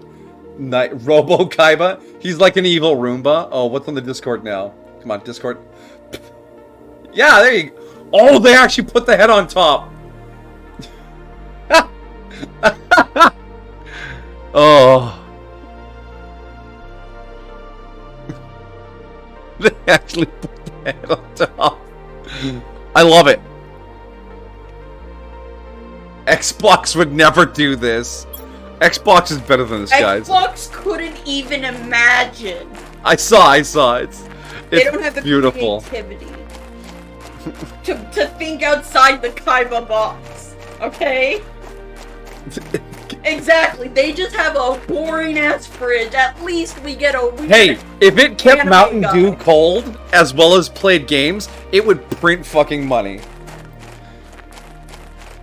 It's a little... Yeah, might as well just ask it to fuck bitches too, huh? You know people who own Xboxes don't do that. Just like how they won't keep their Mountain Dew cold. Yeah.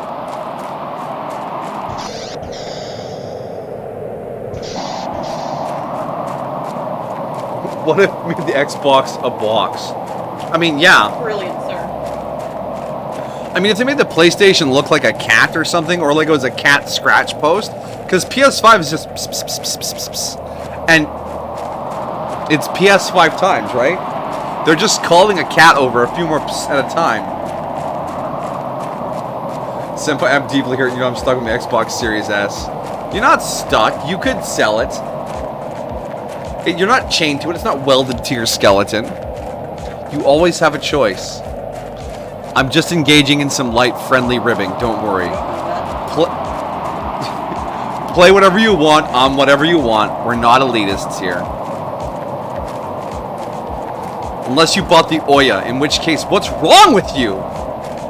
Amajiki, type period 3 times in the chat if the Xbox is holding you hostage.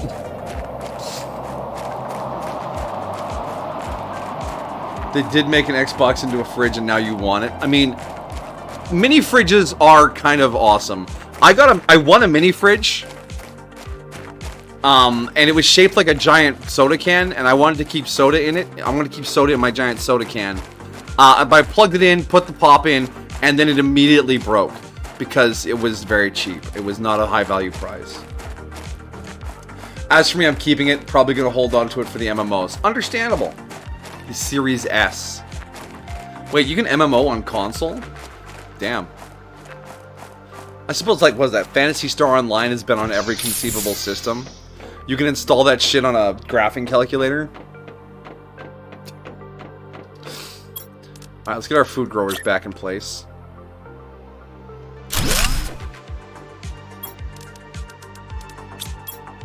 Thought it was control to build again. It is, okay.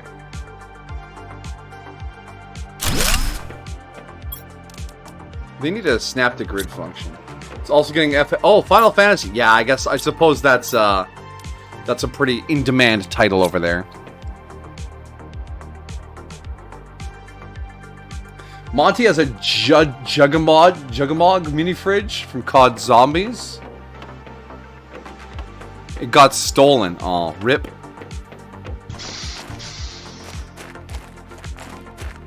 Did I gather all the ice from here already? Oh, don't tell me the ice all melted.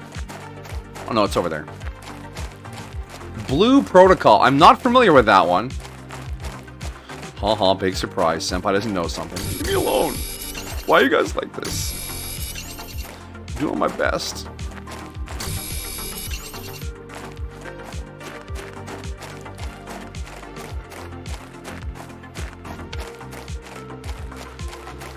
It's not too big. It's an MMO from Bandai Namco. Ah. Right in your strike zone.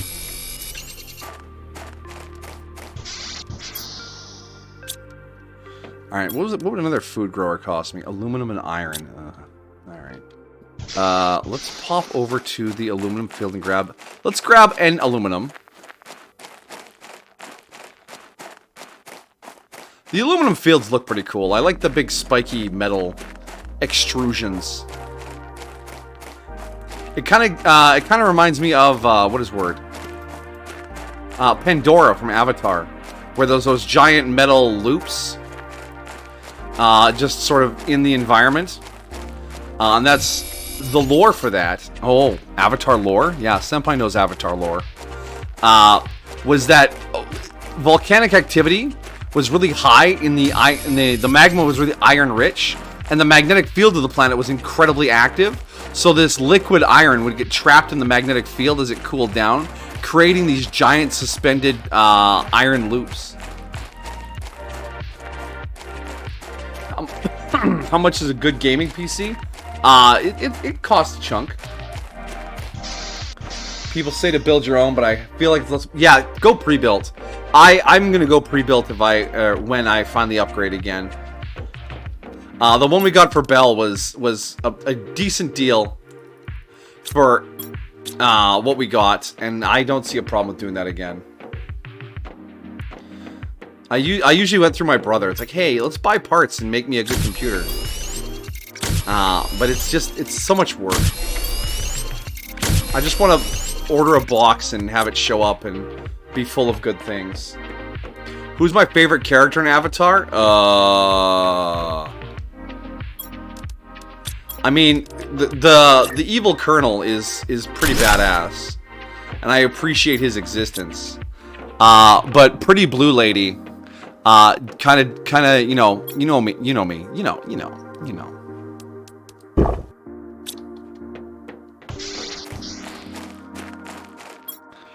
Let's leave some food and such fine. We'll eat a squash, and then we'll put these away.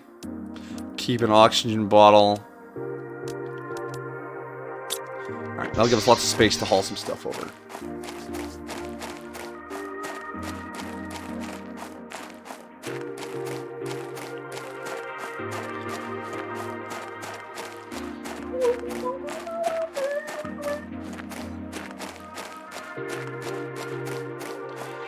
So we got our blue sky, and our terraforming index continues to climb. So we're doing all right for first stream. What, 3.5 hours? Now that I'm not like discovering the game as you play, and I'm just playing it, I feel really good for making decent progress. We can get into like the creative base building stuff and trading rockets and all that shit. Fuck phone. Haha, very funny, Amajiki. Did my phone's battery just die while on my desk? What the fuck? He's talking about the Avatar movie.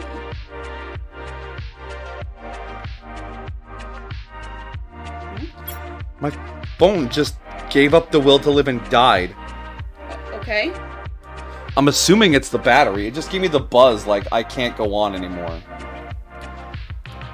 I mean, it'd be like that sometimes. Yeah, the battery just died. Did I leave my YouTube on after cooking? Shit. It just gives me that one final buzz of I can't go on. But I need you to go on.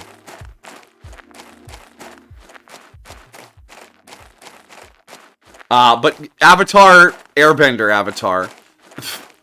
Yeah, Toph is top tier. But I'm going to say something spicy here, and you can't convince me otherwise. Korra's the better Avatar. Oh shit! Anyone I know in the Avatar fandom heard you say that would fucking fight you to the death for that. And that's fine. Amajiki, well, you're not wrong. Might disagree.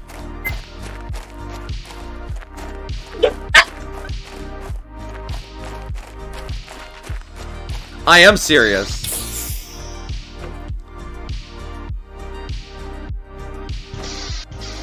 I mean, I personally like Korra better than Aang. It has to do with the writing of the series. When Avatar: The Last Airbender came out, it was still very much a cartoon. It was well made and posed some interesting questions, but they had the big bad at the end of the show. They had monster or problem of the week or 2 weeks, and it all built along to the bigger conclusion at the end, where he used his Deus Ex Machina to deal with the problem, and it was over. Korra, they wrote for a slightly more nuanced and mature audience, leading to her having to face more interesting problems. And yeah, I mean, she was an older character than Aang, so she didn't have the same let's ride around on an air scooter kind of vibe, which is fine. I just prefer Korra and her problems and solutions to Aang, his problems and his solutions. Both series are excellent and feature excellent casts of characters. I just prefer Korra. You have no idea what I'm talking about. You just wanted to see. Well, you gave a genuine reaction. Yeah, okay, alright, moving on. I mean, and I agree in some ways. I mean, I don't know if I would say, like, the writing is better in one or the, but I find Korra's story to be more meaningful and more relatable for a multitude of reasons. But there were a lot of times in the regular, Last Airbender that it felt like Aang's no violence was a cop-out. Yes, it was. Well, here's the thing. I actually read a thing about this on Reddit, of course. When Aang talked to the Avatar spirits at the end of the third season to ask what he should do, and the Roku's like, fucking kill him, because he was a firebender who became the Avatar. And before that was Kyoshi, and Koshi's like, of course you kill him, because Kyoshi killed a lot of people in her books. And then it was Kursk, who was the waterbender before that, and he's like, yeah, kill him, he's a problem. The Avatars don't have a problem with killing, it's the airbenders that do. So when he talked to Yang Chen, the airbender before Kursk, and she's like, yeah, kill him, you have a duty, you're the Avatar. You're not an airbender first, you're the Avatar first. Kill this man, he is going to ruin the world. And Aang disagreed and found a solution that doesn't kill him. And do you know why he did that, according to this Reddit poster? Because if he had killed Ozai to save the world, airbender culture would have ended there.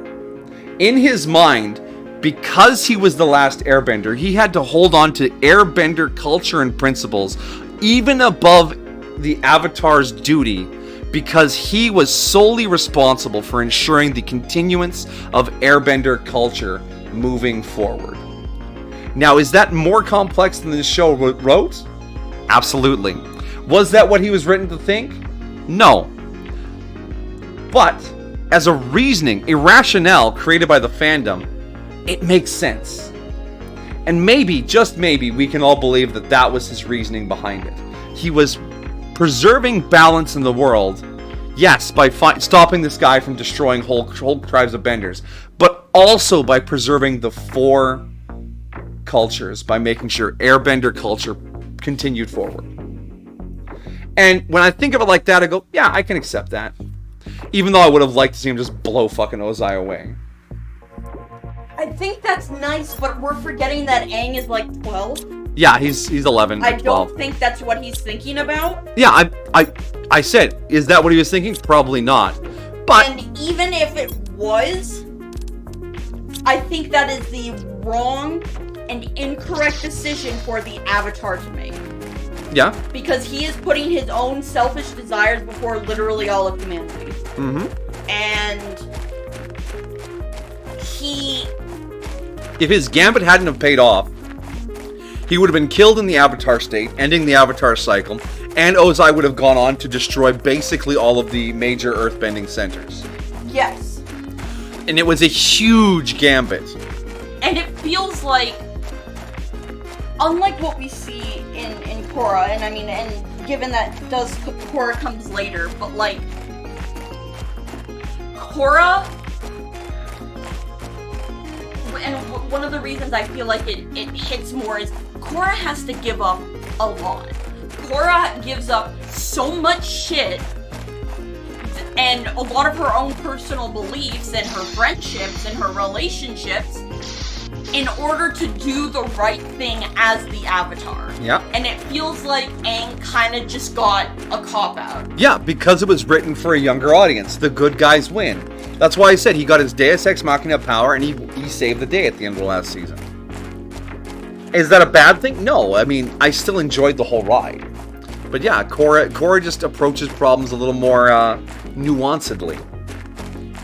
Well, I mean, Korra herself doesn't, but the show... No, the show does, yeah. Korra is more like, I punch fire into the problem. Has it been solved yet? Okay, I punch fire, water, and air into the problem. Has it been solved yet? She doesn't earthbend very much. I would say she earthbends more than she airbends.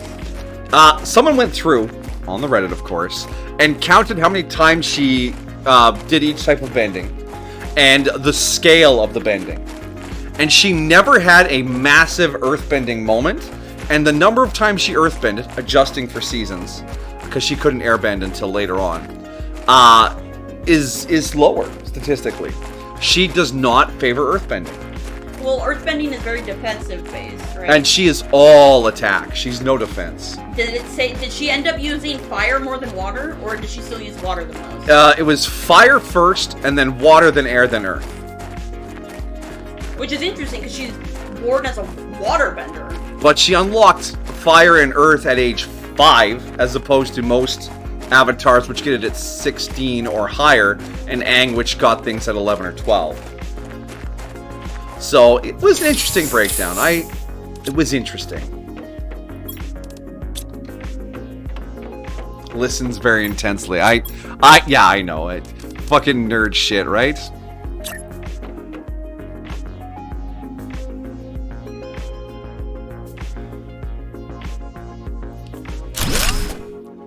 All things said, Avatar, The Last Airbender, and Legend of Korra, both excellent shows. 10 out of 10, would watch again.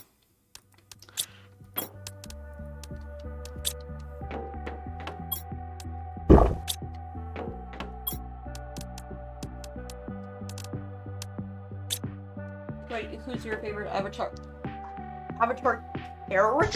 Like, overall?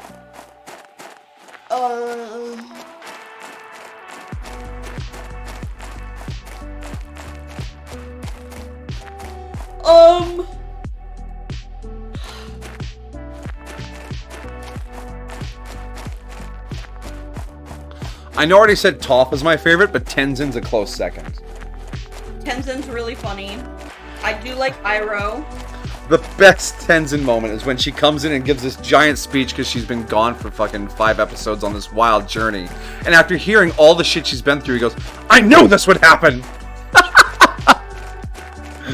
Oh, and Iroh, of course, yeah. Iroh's special. I don't know how they managed to write so much special into one man.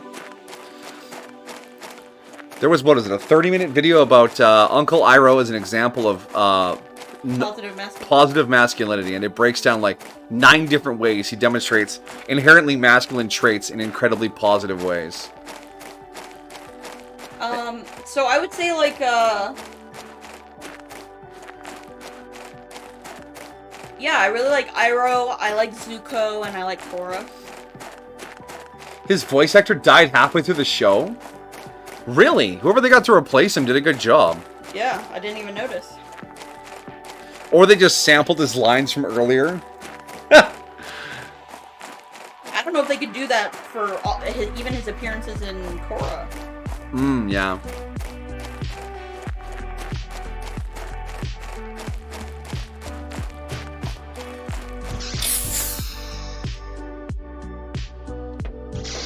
Because whoever the second VA is, there was something about Iroh's voice actor posting about something online. So it had to have been the second one if that's true. If that's true.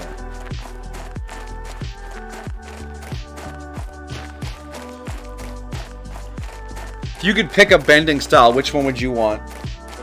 I'd like fire. You like fire? I'd go for the earth. Good job. Mako was in the first 2 seasons, and Due to Mako's Health by Greg Baldwin in the 3rd season. Legend of Korra. Mako, like the actor's name? Mako's death, Greg Baldwin in the 3rd season. Okay, alright. Because when you say Mako, I was like, wait, no, Mako's a guy. Mako's a guy from another character, but that makes sense. Mr. Baldwin. Baldwin? Not Alec Baldwin. Baldwin.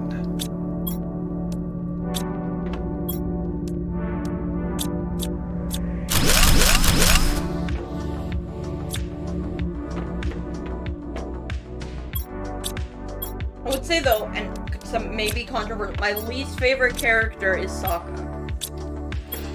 Yeah, he leans on the whole, hey guys, I'm the comedic relief. Sometimes a little much. Yeah.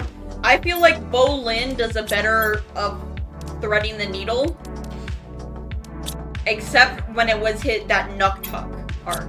Oh, yeah, when he got all hung up on being a famous actor. Yeah. What would Nuktuk do?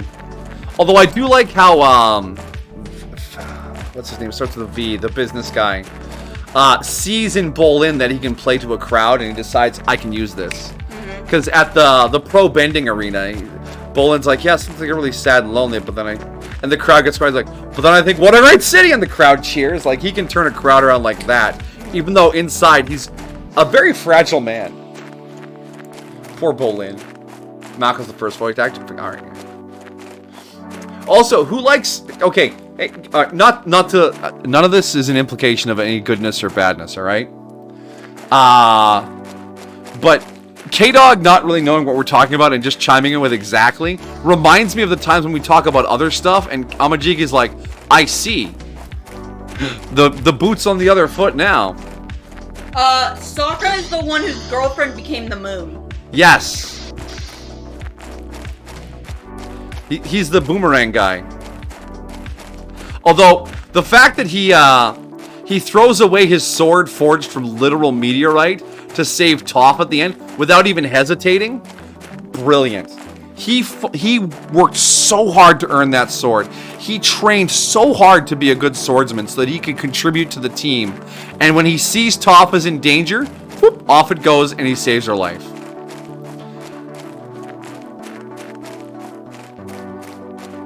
Ah, I remember now. I see. Exactly. Oh, you fuckers. Look at you guys go now. They're learning. They're evolving. They could all just be bots at this point.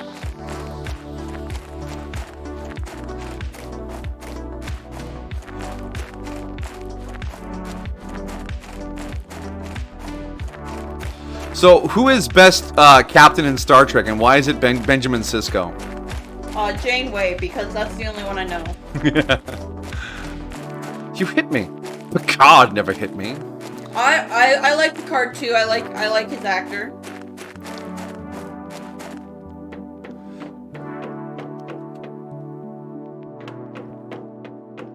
Good old Patrick Stewart. I mean, I know he's like fucking loaded. He can do whatever he wants, but I always feel sad to know that he did a role in American Dad. And the only reason I know this is because there was a clip of him leaving Stan, whatever his name is, his house after sleeping with his daughter, singing the Oingo Boingo song. I like little girls, they make me feel so fine. And I was like, Sir Stewart, what are you doing? What are you doing? I mean, I'm assuming he did because he wanted to. Yeah, I mean, he can do whatever he wants. He's set for life. It seems he's pretty responsible with his money.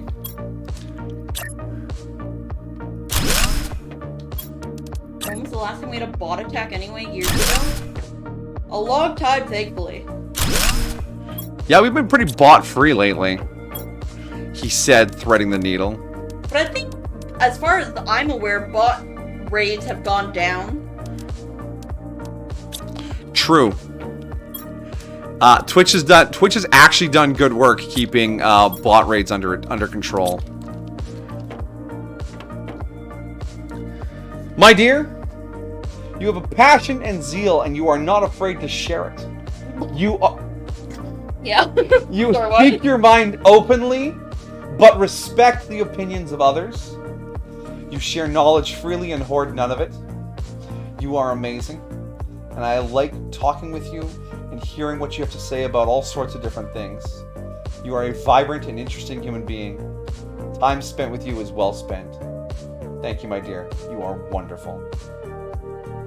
Mwah. Hi, Rainbow Flowers! What's a bot raid? Hello, Rainbow Flowers. The bots will burn the... A bot raid is when someone gets a whole bunch of fake accounts. And they all show up and screech into your chat a whole bunch of nonsense. And flood the place out and just basically be a nuisance.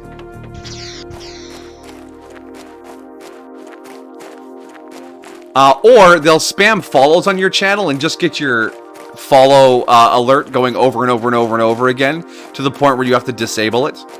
And yeah, you'll get a lot of follows, but they'll be dead follows that'll never watch your channel. Hello, are you a bot? What is this, a CAPTCHA? Tell me something about Senpai right now, or we'll ban you for being a bot. He wears a red tie? Alright, you're fine. Senpai is a person. Shit, they're on to me. I'm actually a highly complex AI algorithm pretending to be a person. Oh, damn. You didn't know, but I'm actually. Yeah, I'm here on the couch with this AI person, and I didn't even fucking know. I'm a zombie animated by ChatGPT. Oh, what? Damn, ChatGPT's good and good. Yeah, well, it's just like that wombat from Cute High Magical Boys. Oh, I see, yeah. Yeah, ChatGPT just puppets me around. Senpai loves bot. I mean Bell. I see what you did there.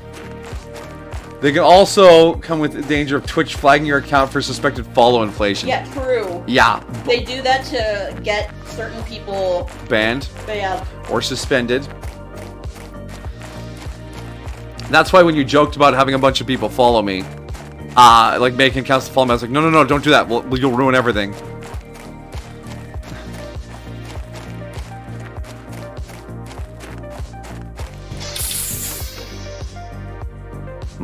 Precious oxygen. Alright, back to moving. Oh, it feels so good to play Planet Crafter again.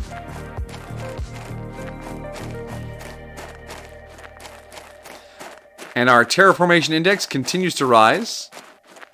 Have we unlocked the big rooms yet? We have not. Oh, too far.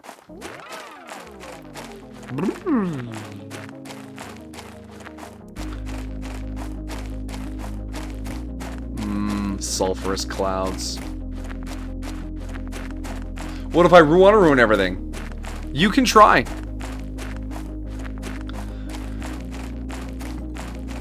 But I'll push a button that just lowers the entire state of Tennessee down under the underground and replaces it with a new state called Tennessee. We'll try over again.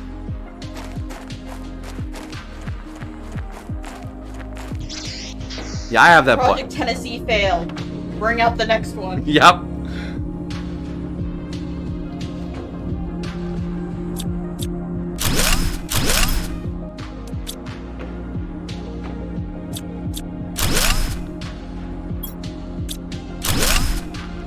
Oh, thank God, please do that. Please get me out of here. No, you go down with the ship. You go down with the ship. You don't get to. There's no escape. You just sink into the magma with the rest with Tennessee, and you see the new one slide out from underneath whatever state's next to Tennessee. I hate it here. Oh, I'm sorry, buddy. Wait, if you're in Tennessee, have you ever been to the Peabody Hotel? The one with the ducks? Ducks.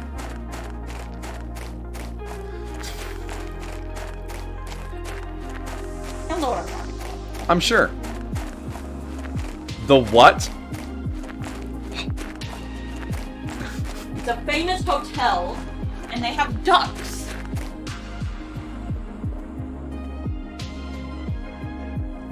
Yeah, in Memphis. The Peabody Ducks. Oh. The website cannot be reached. They live in the Royal Duck Palace. Quack. Every place has ducks. No, like the hotel has special ducks.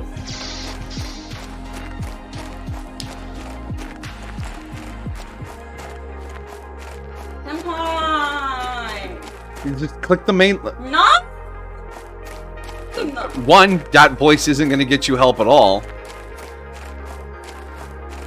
Try another link. You can click things other than the top link on Google.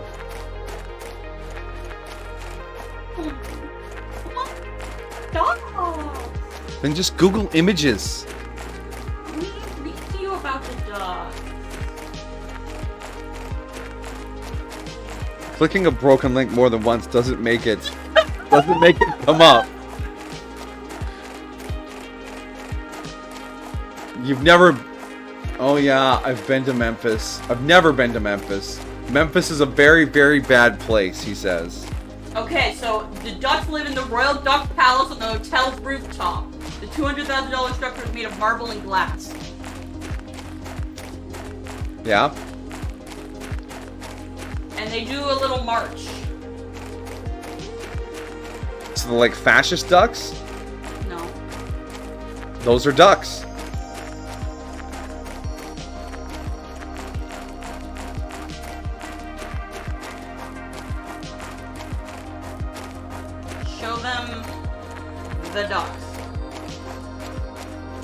Show them the ducks. Let me get into a building. Memphis is terrible. I mean, I went there as a tourist. I was only there for like 2 days, but it seemed okay.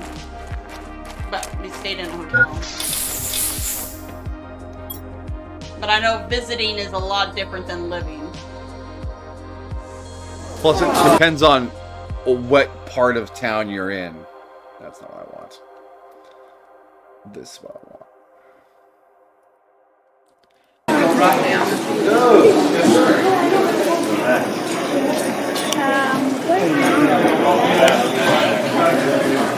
The way he's rolling that up seems a little unceremonious.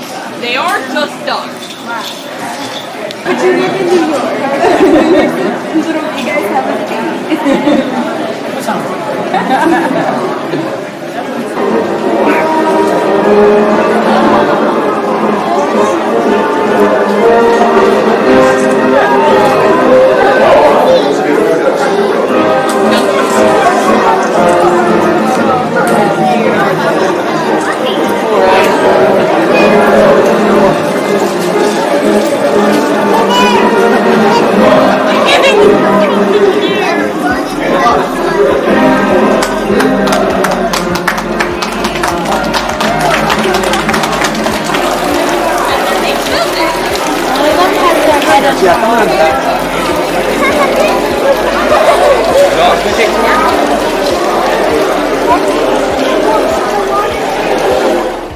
The bellhop looks like he wants to be anywhere else. Look, man, not everyone loves their job. Just kicking this mat over. It's a fun little attraction, don't get me wrong. Yes. When I was there, they Good had a ducks. lot more ducks. They had more than like 4. They haven't And finished training the ducks. and then they stay in the hotel pond, and then they do the little thing, and then they get off of the ladder and go up the elevator when it's time for them to go. Cool duckness. Yeah, those ducks are living their best life. The ducks need to be what? We are not indoctrinating the ducks. Leave the ducks alone. Are we talking like Reaper indoctrination?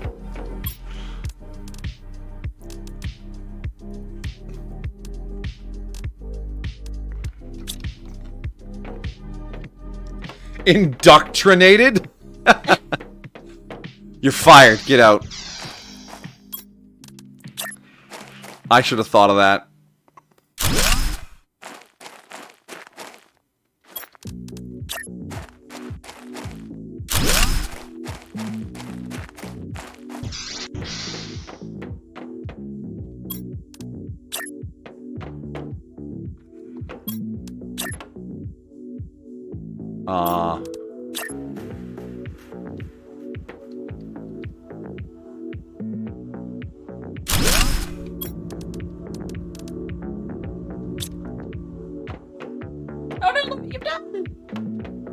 What? Where? Oh, he left. Shit. Deletes archive channel. Oh. Well, I won't be able to get it back anyways. It's all gone now. How could this happen to me? It happened because you talked too much schmack. Are you talking to yourself or are you talking to K-Dog? I'm talking to myself there.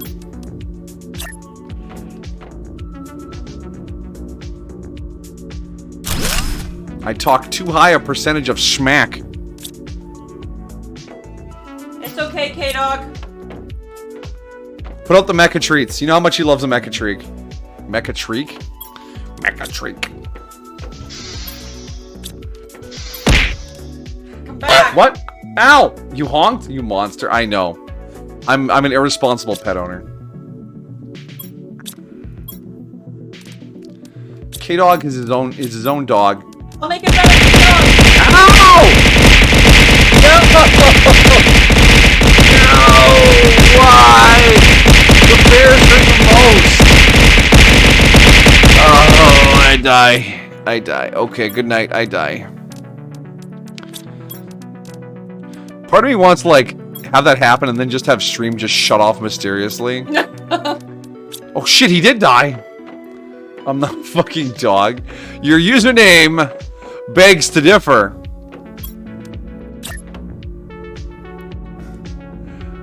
Do you want a mecha human snack? Oh, Scooby snack. Fuck. Yeah, you remember how heated he got when we talked about him being a furry? Not that we're bringing that up again. We're referencing the event.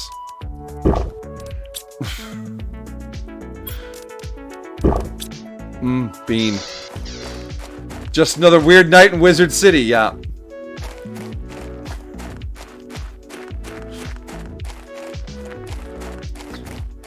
Well, obviously the guy came out to have some blueberry pie, and then he shot it, and then the pie shot him. Or however the end of that Key and Peele skit goes. It's a good skit. Nom. Oh shit. Nom? It's the human snack. Ah. Ruh-roh. Ruh-roh, I'm a drinking.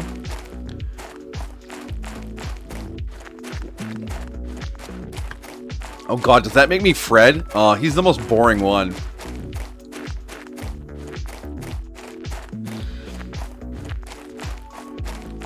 Because I'm not cool enough to be Shaggy. Amajiki, you have to be Shaggy. Yeah, there he is. Like, zoink, Scoop! We gotta get out of here!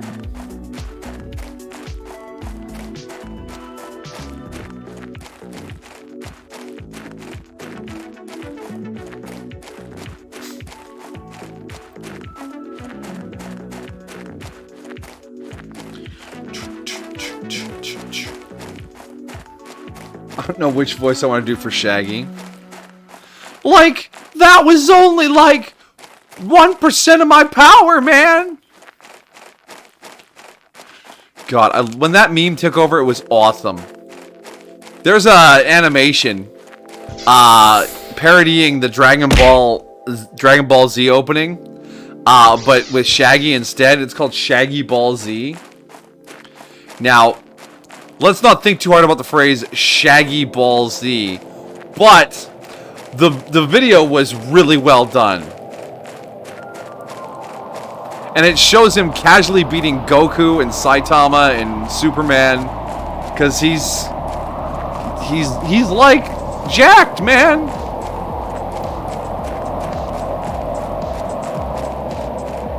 Oh good, another sandstorm. Maybe a meteor shower coming in? That's what I need right now.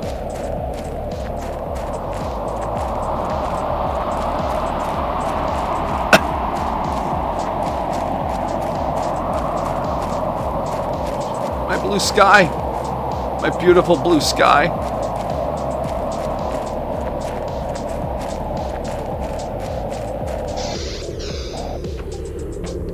Ooh.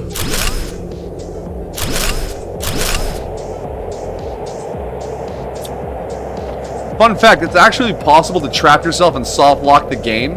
If you have a full inventory and you stand in a room and deconstruct the room connecting you to the rest of the base, you can end up in a room with no doors, no access points, and because your inventory is full, the supplies you need to make a door would land on the ground outside the building. So your only choice would be to starve to death. Or dehydrate to death.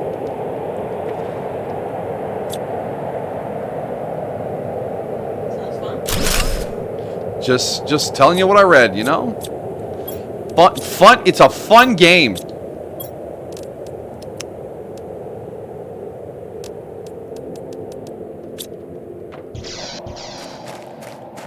No, just more Cheeto dust, yeah.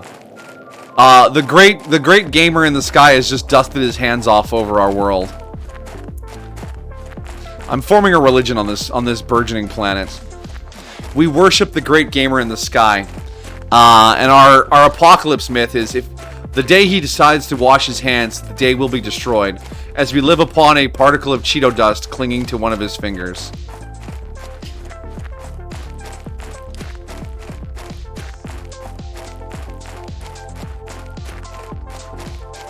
Alright, have a good night, K-Dog. Rest well, and thanks for coming by. Did you hear about the town that caught on fire and had a coal mine underneath? Is that town that's had the underground caves on fire for like 60 years? Because I love... I did hear it really blew up. But no, that's a real place. Wow. Underneath this city is just burning mine shafts, and they've been burning for like 60 years. The whole area is cordoned off because you could just fall through a hole in the ground and end up in a literal burning tunnel. It's a fucking crazy place.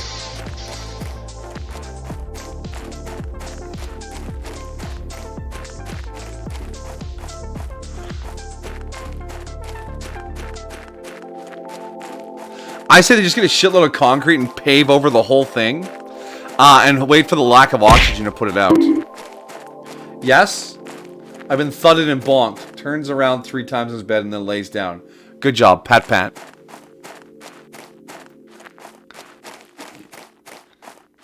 What? That's what dogs do. Yeah. Good night. Fun fact, we're playing Planet Crafter. The stream's going to go over time because I'm going to be like, oh, just one more thing. Oh, just one more thing. Oh, just one more thing. And I'm going to be fucking tired at work for weeks. Good night, walkies. No walkies. Only virtual walkies. Just strap the leash to the front of the treadmill and turn it on. Smart Dog sits on the edge of the treadmill. Your move, human. Do not feed your dog McDonald's. Do not. I was always... I worked at McDonald's. He knows what goes in that. I was always horrified when someone's like, yeah, I'll have a McDouble. Can I get just the patties from that? They're from my dog. And I was like, just sell the dog if you don't want it anymore. You are killing that thing one pile of grease at a time. You're smart enough to know the consequences. He doesn't know better. Get him real food. Leave the poor thing alone. But what do you like? I don't know. I don't remember if McDonald's does it, but I know like Starbucks, you can get puppuccinos. No, they were just buying burgers without bun and toppings and throwing them to their dog. Just like a guy that comes into the restaurant now, he's like, and some bacon for the puppy. I'm like, what? Just get rid of the dog. Just get rid of the dog. You're killing it. One slice of bacon at a time. I don't care how healthy or how sturdy your dog is. You are killing him. He is dying. His little puppy heart can't handle bacon salt. Leave him alone. I don't even like dogs that much, but I know that's not how you're supposed to treat them. They deserve better.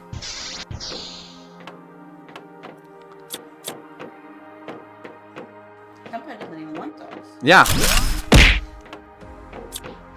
I mean, humans, yeah, we make all sorts of terrible decisions and put just absolute garbage inside of our bodies. That's on us. We're smart. We figured it out. Dog just goes, oh, hey, this giant creature that loves me, well, maybe not giant, depending on the size of the dog, and gives me the things I need, is giving me a thing that I can eat. And then he eats it, and he, like, has, like, a little puppy aneurysm. He doesn't understand. All he knows is that someone who's supposed to love him gave him this. Don't feed your dogs McDonald's. They deserve real food. Why am I still being bombarded? If I'm killing something, please choose your words carefully, Amajiki. Yeah. Don't feed your dog McDonald's. Feed them souls. Yeah, these souls are good. They can naturally digest souls. I mean, we can barely digest bacon. Look what it does to your average human being if they have bacon every day. They barely look human after a couple of years of that. I can just imagine this dog. It's like, I picture one of those dogs that's always on a skateboard because he can't walk with his belly on the ground. I've never seen the dog that eats the bacon, by the way. All I know is that he stopped coming a few months ago.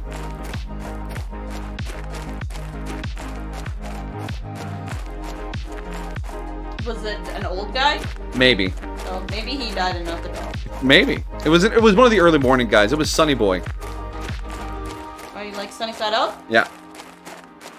We just have Poach Man, Poach Boy, and Cinnabastard now. Wait. Poach Boy? Yeah, the full bacon and eggs with poached eggs, and then the small bacon and eggs with poached eggs.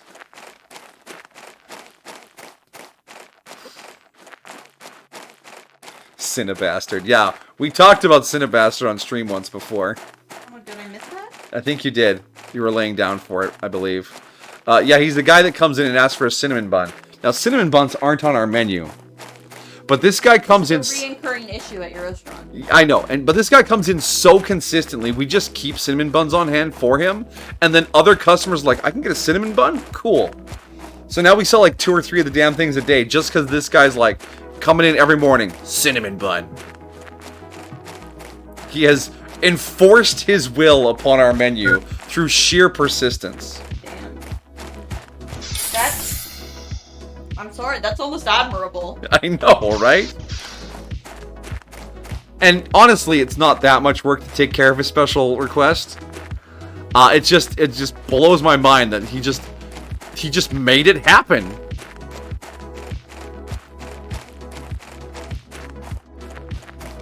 He manifested it into the world. He manifested cinnamon buns on our menu.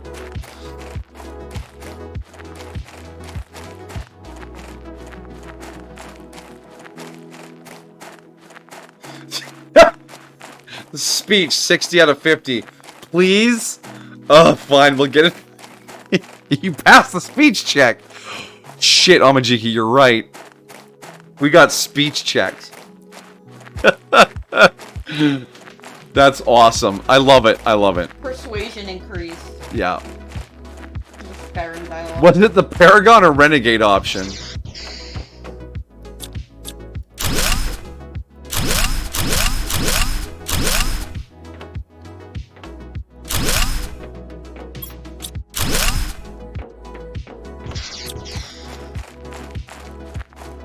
There was a mod I saw for Mass Effect where you could play Paragade. Basically, if you had enough points for the Paragon option, it automatically unlocked the opposite Renegade action. So you could mix and match mood basically for whatever you were feeling for that situation without having to commit fully to one side or the other. It allowed you to play a very neutral option while still getting all your speech checks. What is with your customers and demanding shit you don't have? Well, a lot of the ones that do this are old as fuck. So they have one mood. I don't want things to change anymore. So when what they want disappears from the menu, they just walk in and order it. They don't even check the menu. They're just like, I'll have the corned beef. The what? The problem is when you have a new waitress who doesn't understand what these guys want, and she just looks, she comes back to the kitchen. He ordered this.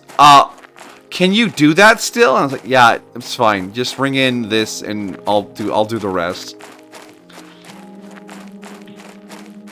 It's gotten to the point where we tried to remove one of our menu items, and head office is thinking of just adding it back when they need to do the next menu overhaul. Ugh. Persistence. Not to quote Andrew Tate or anything, but persistence beats resistance. Sometimes works when it's a corporation and not an individual. Because if you just offer a corporation money often enough or in large enough quantities, they'll do shit for you. What's the weirdest thing someone's ever requested? There was a special insert menu from before I worked there called the oof omelet. Now, oof is just French for egg, but it's also the sound you make when you eat this menu item because it's an omelet with poutine inside. So you have an omelet shell with French fries stabbing through it because they're French fries, blobs of cheese, and gravy. And I will admit, back then I was a customer, I tried this thing. And, oof. It was an experience. But it wasn't a good experience. and someone showed up for whatever reason and was like, can you still make the oof? Yeah, we can still make the oof. So we made him an oof. What about that person that kept their bread in your fridge? Oh yeah, the lady who brought her own special bread. I forgot about her. Holy shit. Yeah, she brought a loaf of bread and said, I'm going to come pretty often. Can you just keep this back there for me? It was like this weird... It wasn't gluten-free. It was some other weird dietary requirement. I was like, what is this?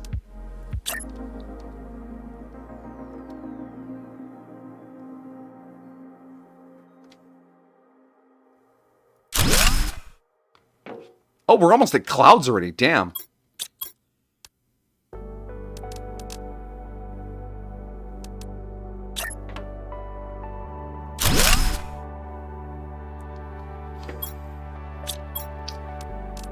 And the transmission screen, double silicon and a magnesium. What? Were you the one who said oof? No, oof was actually the name of the omelet. It was, it's French for egg. And, you know, poutine, French, magnesium. What are your thoughts on No Man's Sky? I'm glad the game turned out alright. But, yeah, when its original release was kind of a comedy. Have you ever thought about giving it a try? Only passively, never enough to actually, like, check out prices or wish lists or anything like that. What's the antenna worth? Silicon and aluminum.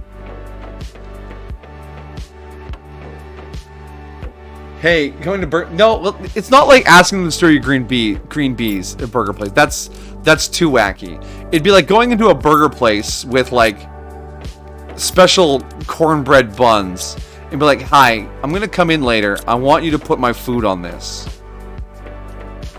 $30 on Steam right now. Interesting. It might be better than Starfield right now. Yeah, I went, oh my gosh. Can we... Is there a place I can stand to make this snap on top?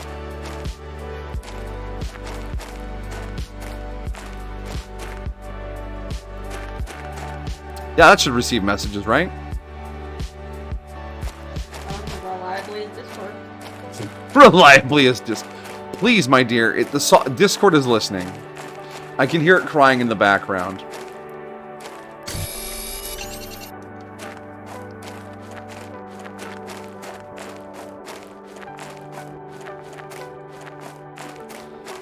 But I'll be honest, in terms of like games coming up on the channel and games I'm playing privately, I'm kind of full up right now.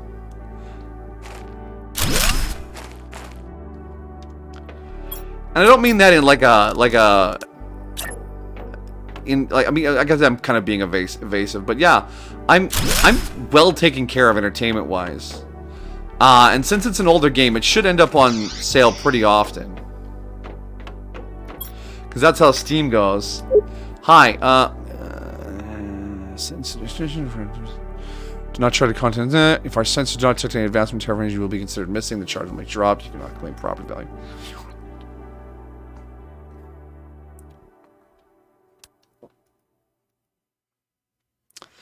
Alright, we got our communication station up.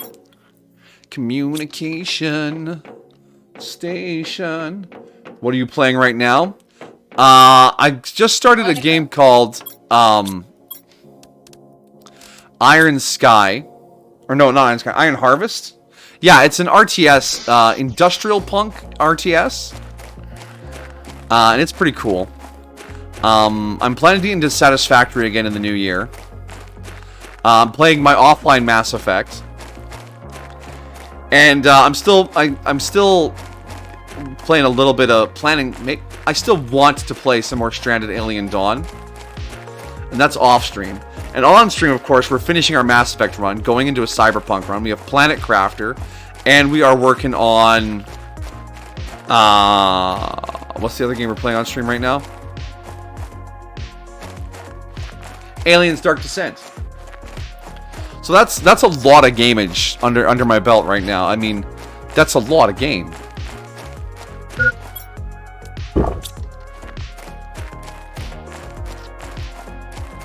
And I have a game to replace Aliens Dark Descent already planned.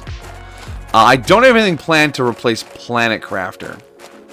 But I'm sure something will strike my fancy. Oh, the launch blueprints already. Damn.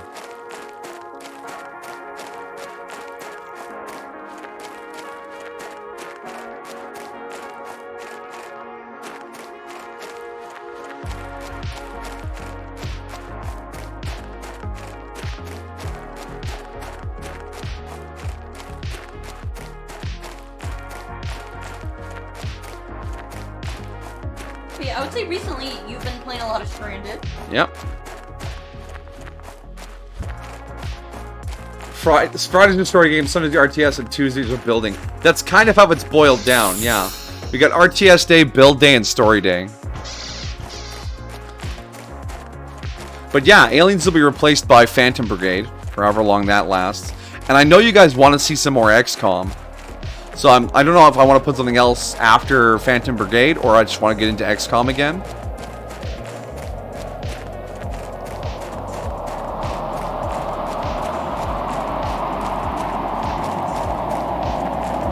And there's a few shorter games I want to try and slide in here or there, because I still want to play Subsurface Circular.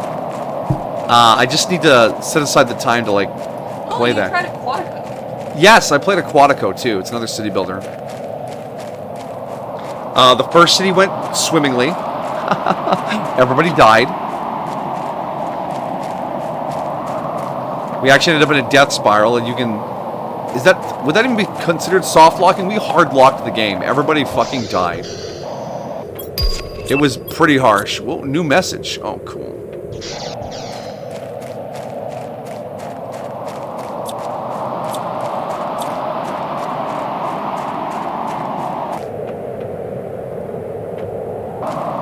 This is just a dust storm, right? Yeah, this has to be just a dust storm.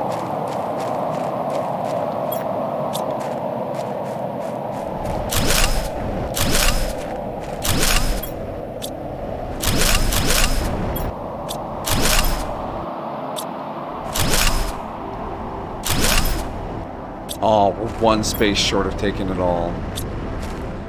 Darn. It's all up to you. I know, it's all up to me. The whole balance of the world rests upon these shoulders.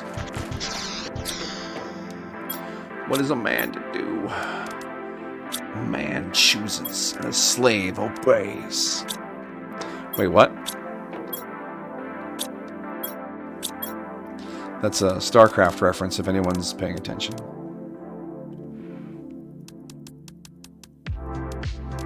It's not a StarCraft reference, it's a Bioshock reference. No, on your own, watch the opening cinematic for Wings of Liberty. If it's not in there, yeah, I'll say I'm dumb. But I feel like it's in there. What's it called? StarCraft Wings of Liberty, the opening cinematic. You should see a guy being suited up in Space Marine armor.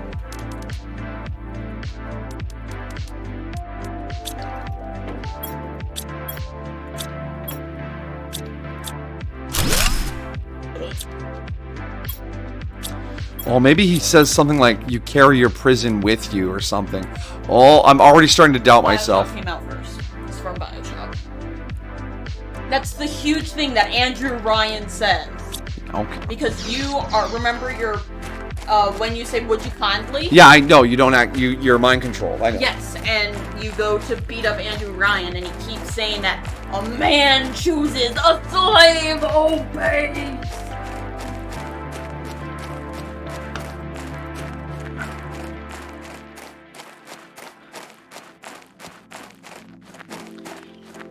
Yeah, 7 minutes? Is it really 7 minutes long? Oh, the guy's got a fucking intro on it.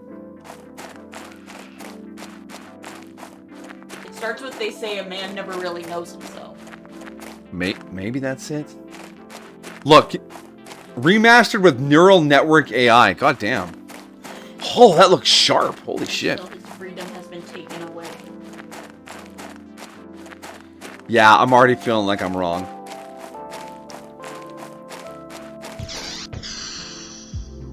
In Fallout New Vegas, if you kill Mr. House with a golf club, you get the achievement, A Slave Obeys. Ah. References upon references. Belle's currently watching... And that's from Bioshock because you beat him with a... golf club, yeah. I was there when you did it.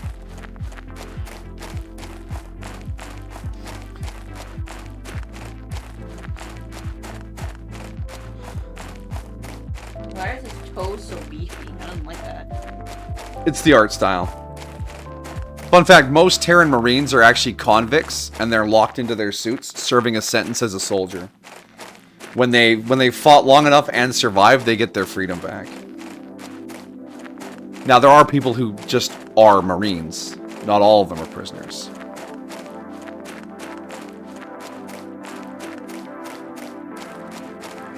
Indeed you were, Amajiki.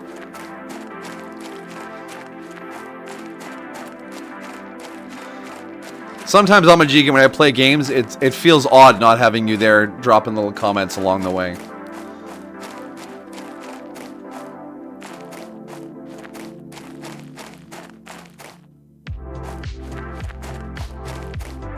I'm not hearing anything. Fair enough.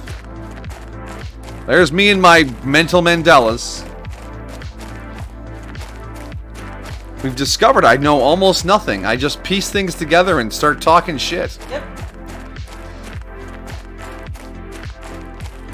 I'm sorry, I'll say. Very common occurrence for some time. Yeah. Problem is, around my family, they just all said, yeah, okay. They just agreed with everything I said for years. So I started believing I actually knew things. You know nothing. Well, you know things, you just don't remember the details of everything. True. So I know nothing. If I know only one thing, it is that I know nothing. No, that's not how the quote goes.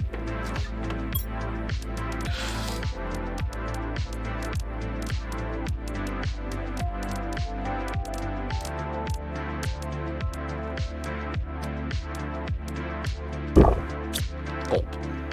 Did I not? Oh, I tried to pick it up on my inventory. It was full. Where's my bean? Give me bean. Delicious bean. I know it all too well. Wow. I'm assuming you're like having a sympathetic experience, not just calling me out for not knowing things, right?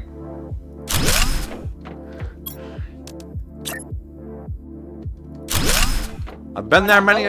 What? Why not both? Why not both? There we go. You heard it here first, kids.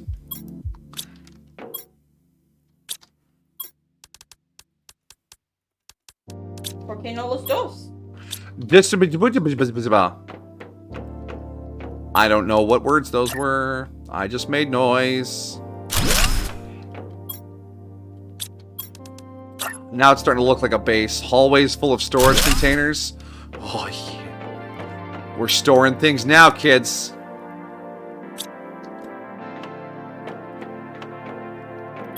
What's that? Full container of titanium? Yeah.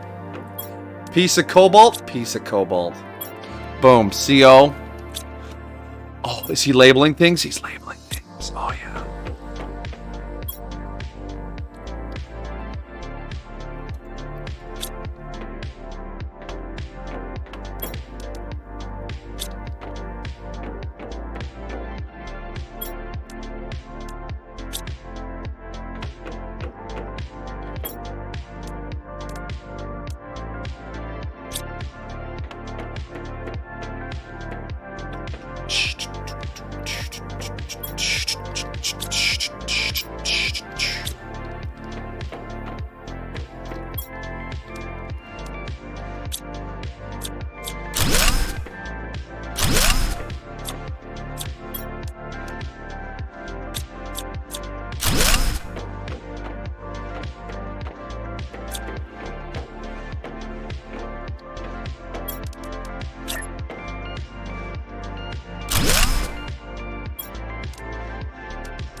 This one's empty now, right? Yeah, okay.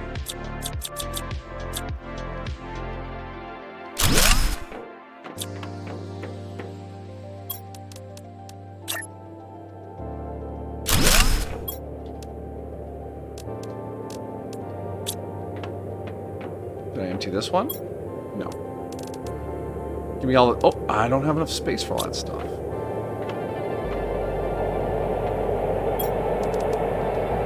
Oh, I think it's time for a little stormy storm.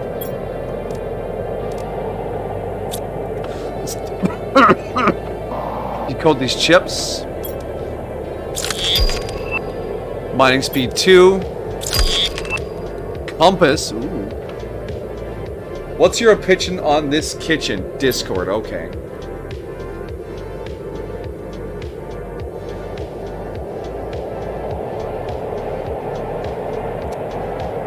Too many plants.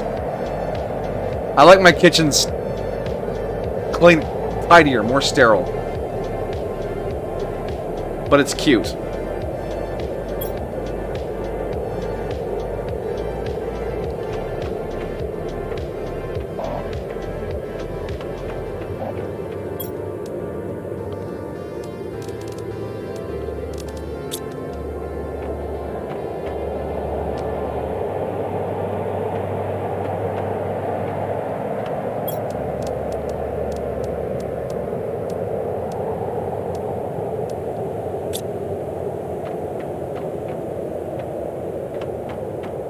I love the natural light. Yeah, the window is nice, yes. Where is this? On the Discord under chat, general chat, what? It was on one of the chats. I only had the one update. It's not, no, it wouldn't be anime. Discord. Yes, it is anime. You put it in the anime chat? Oh, okay. Oh.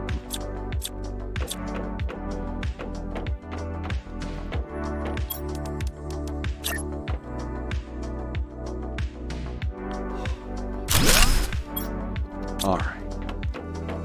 Now I can put all the weird stuff in there. Boom, boom, boom.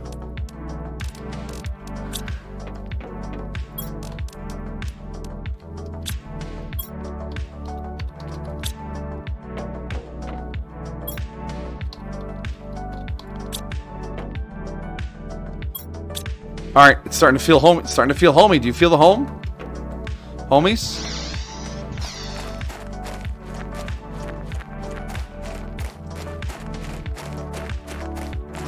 That was the last time I just put it in there. Yeah, I mean, let's be honest here. The Discord isn't really, like, super stingy on rules. Home slice? Please, no. No home. No home slices. Do not slice my home. No!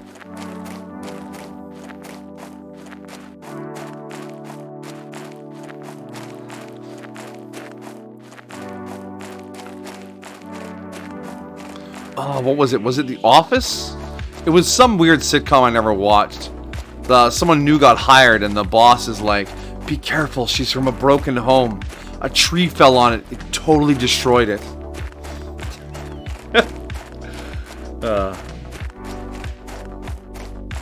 No? Not funny? She smiled.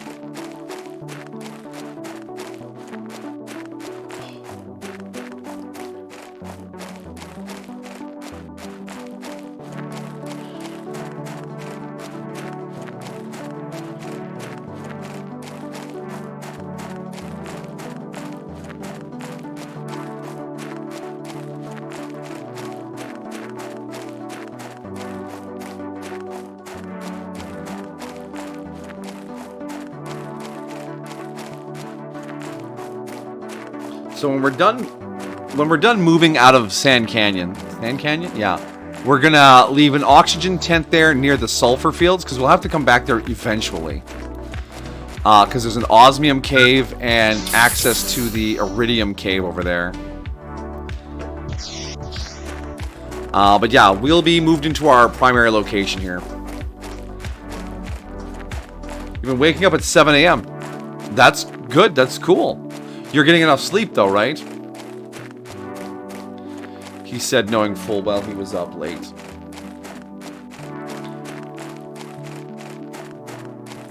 I don't need to be well rested. I'm only working 4 days this week.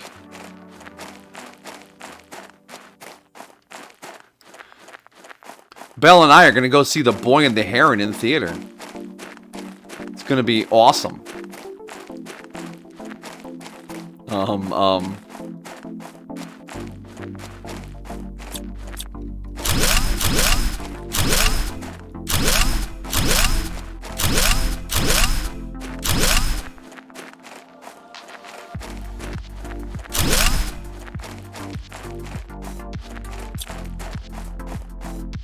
You think you're getting... You think? How can you not be sure how many hours of sleep you're getting there, bud?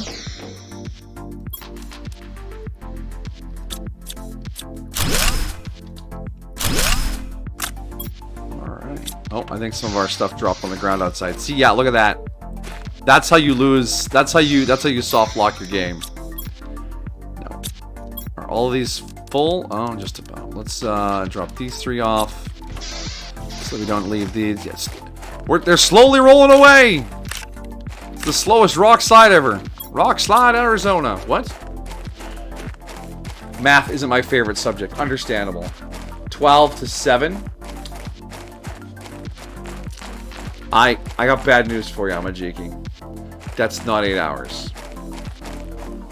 That's 7 hours, which is still an acceptable amount of sleep, so you're fine. If you're sleeping 7 hours and you still feel fine, 7 hours is enough. I go to bed at midnight and wake up at 5:30.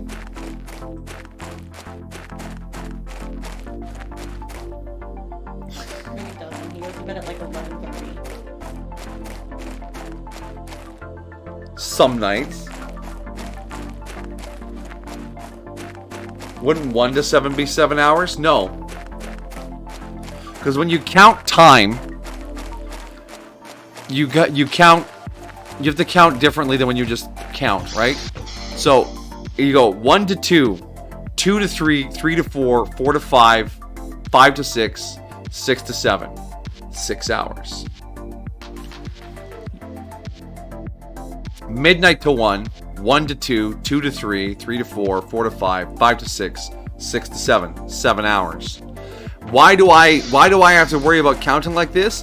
Because when you do accounting, you have to do the same thing with fucking days when you prorate mortgages that get registered halfway through the month. And I think it's freaking insane. How many nickels and dimes are you worried about losing?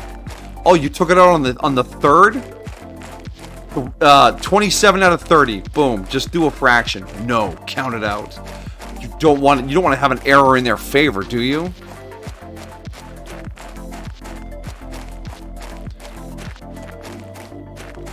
I should never be an accountant. No one should be an accountant. The world doesn't need accountants. Senpai got his degree in accounting. Yeah. That's a well-known fact.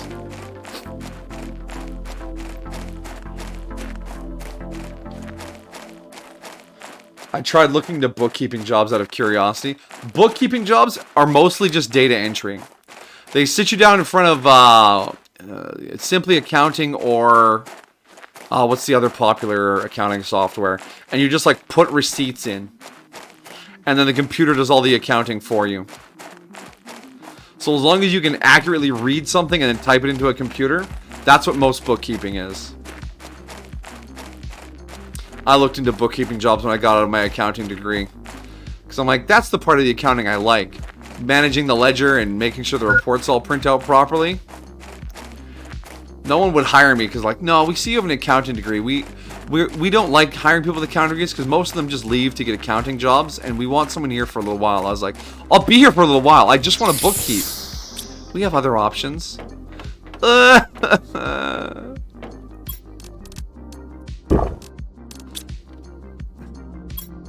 Anyways, trauma aside. Did you try ever taking your degree off? No, I did not. Because then I would have a 5.5-year gap in my resume. And that looks hella sus.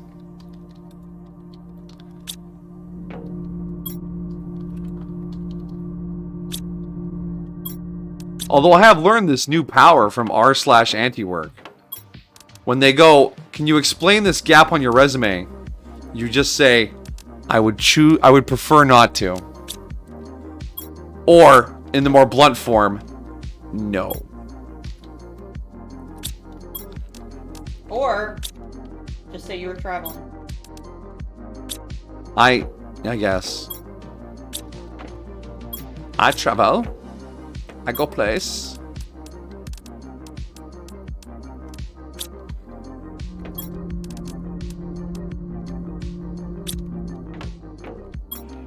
Alternatively, you can also say I was taking care of an ill family member. But here's the thing, you're allowed to just say no. No, I mean, yeah, but like, are you? Yeah, obviously the connotation is you tell them things so that they are more likely to hire you. But they're not entitled to know everything about your life. No, I know they're not. But if you're too secretive, they're like, well, I don't want to work with that asshole. How high is bookkeeping salary? It's alright. You're abducted by aliens. Yeah, I was off my meds for a few years.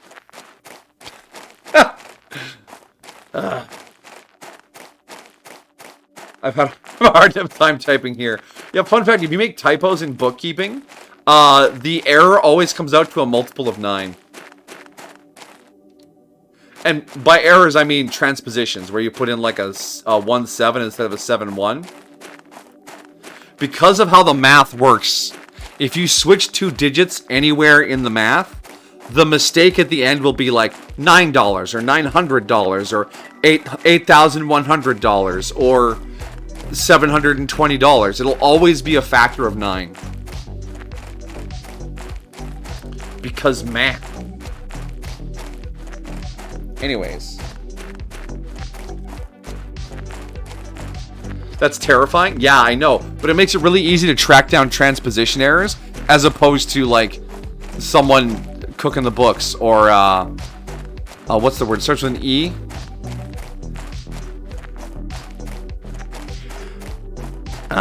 Someone's stealing.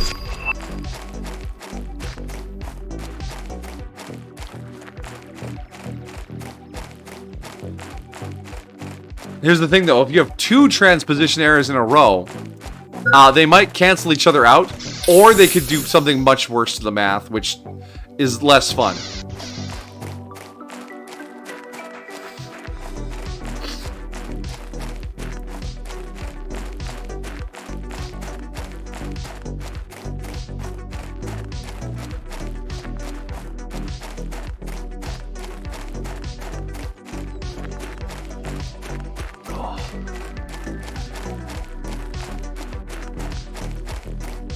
I'm gonna put bookkeeping in the back of my head. Fair enough.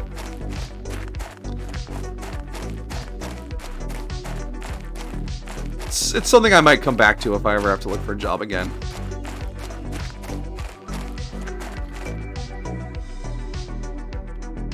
Do you think you'd find that more fulfilling than cooking? No. Instead of pushing food around to make someone money, I push numbers around to make someone money. But I thought you said you liked that. Yeah, I like it. In the sense that I like seeing numbers all line up neatly and do their work together.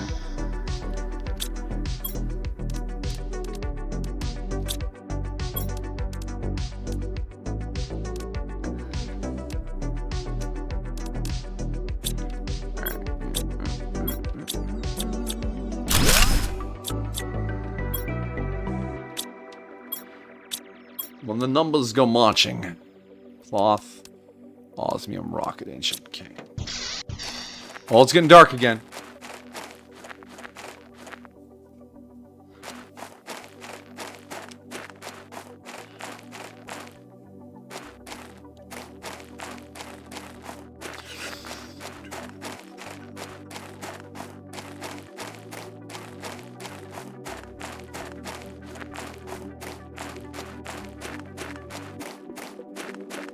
So anyways, speaking of numbers, I was looking at Twitch Tracker again, just sort of idly checking up on the stats for the channel. As it is close to the end of the year, I'm thinking about things. But the number of people who quit streaming this last year, and the number of people who started streaming and just shot ahead of everyone, has kind of altered where I stand in the stack of streamers again. I'm in the top 3.5%. up a full 0.5% from over last year. Because I used to be in the top 4%. Now it's like 3.4 something or other. Which means only 3.5% of streamers are bigger than I am. Which, given the fact that we have a nice little community here with just our crew, we hang out, we chat, and we're a bigger community than almost every other channel out there, is extremely cool. Sneck is almost into the top 1%, like 1.2. So the jump from, what do we usually hang out about 7 or 8. So the jump from 7 or 8 to 20, 30-ish where Sneck is almost top 1%. Pretty wild to think that that's how concentrated the viewers are on Twitch. That all you need to do is have like an average viewership of like 35 and you're in the top 1% of streamers. It's pretty wild. I will say though, based on the Twitch recap we looked at the beginning of stream, the fact that I had 70 follows this year and I still have 630 followers means that we lost 70 followers this year as well. But that's okay. I don't care about followers. I care about people that actually show up to the stream. If you follow me and never come back, I mean, it's as good as not following me. It's like the empty subscribers on YouTube, right? Oh, I subscribe to this channel. You gonna watch any of the videos? No.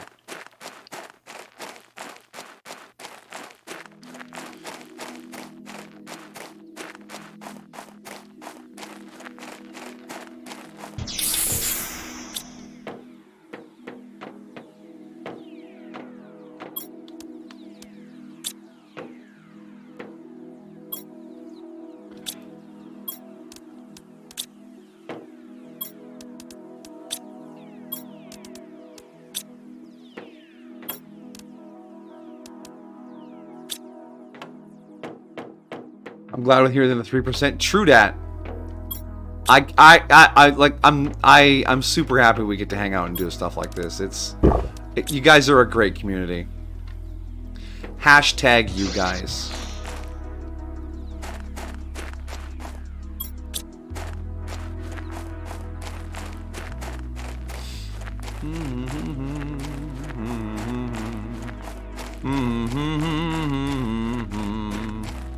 Pretty wild. I think I did 184 streams last year or this year. That's a lot of streams. That's like almost half of the year. 360 divided in half would be 150 plus 40. That's 190 days. Yeah, a little less than half.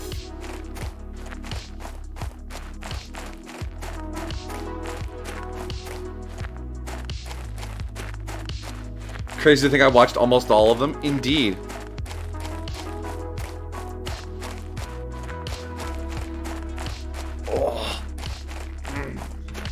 My hours in streams watched, however, is way lower this year. I just don't hang out with other people's chats anymore, other than Bell, and occasionally popping into like Oneko and Sneck and folks like that. That's why I have such a hard time finding raid targets. I don't consume the content anymore. It's probably for the worse, you know?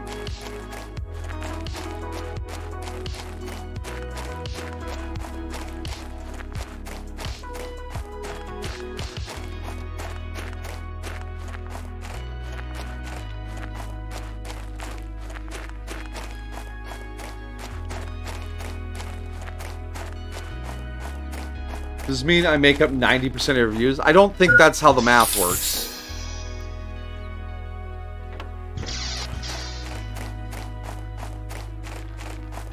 But like we did with the first tracker, you are here first for a lot of streams. Something like 60-70%, I think was the math on that. I'm still waiting on my Steam recap for the year. That's going to be so interesting. Because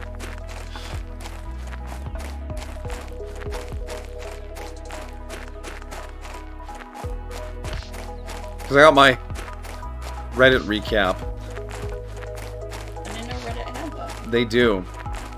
They tell you how far you've scrolled in bananas. You scrolled this many pages. You've scrolled this much, which is equivalent to this many bananas. Like 4,000 fucking bananas or something. I don't know if that counts the shit I did on my phone. Ah! We're fine. Everything's fine.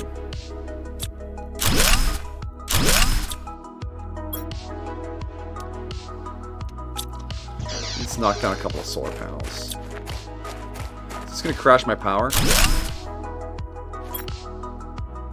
That's all I can grab. Grab some ice on the way out, because I am out of water bottles back at the base.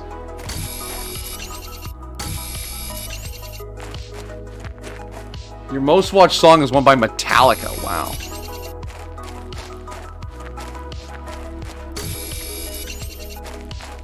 Because I canceled my YouTube Prime near the end of the year, it gave me a lot of sass about not having access to music anymore.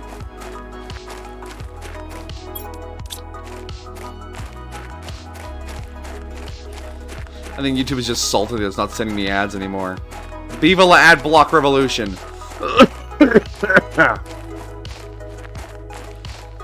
I'll die on this hill.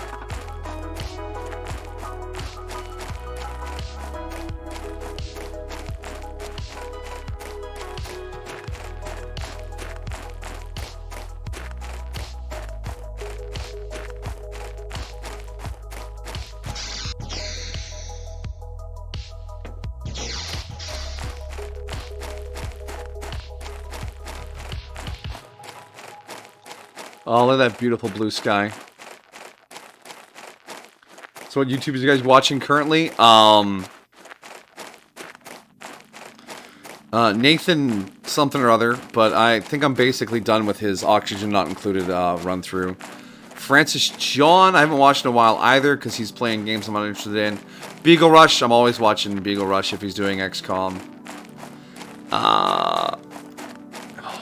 Still listening to my creepypastas. Oh, I just keep getting messages. Daber Spark, periodically. I don't watch everything he does.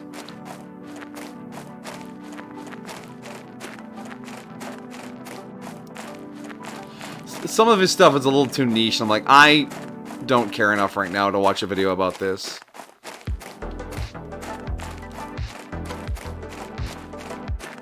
You know how it is.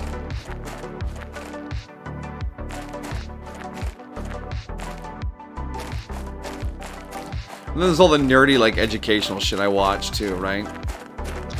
Fucking Economics Explained. How money works.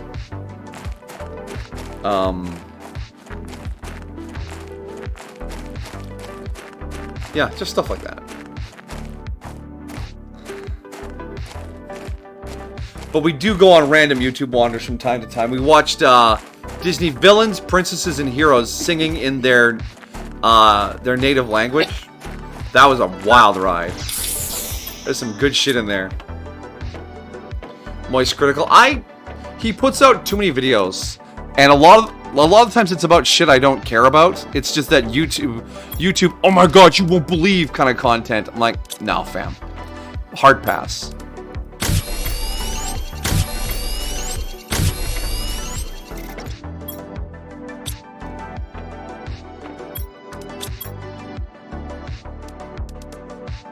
Magnesium, aluminum.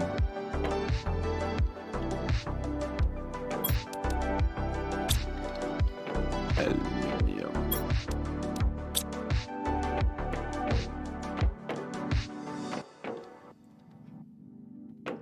Amp Lemon. Yeah, Amp Lemon is good too. Most of his video, the ones on fucking NASCAR and wrestling, I'll tune out on. But he has some interesting commentary on things. The new Coke video he did was really interesting, and the Mac Tonight video were really good.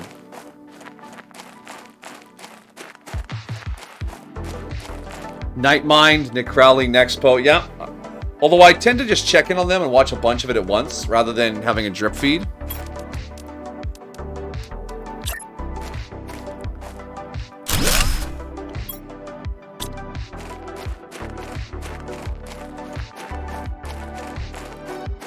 Ah, things are going well, Commodore. Welcome, welcome. I want to hydrate. Thank you.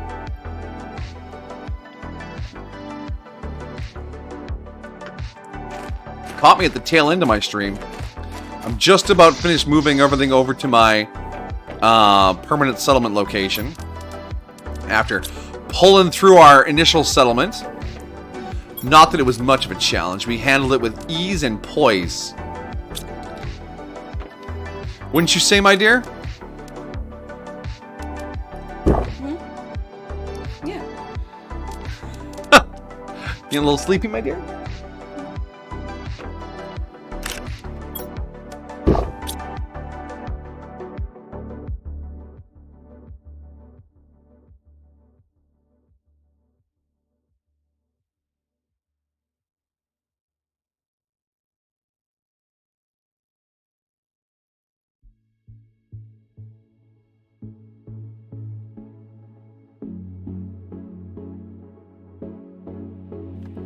Alright.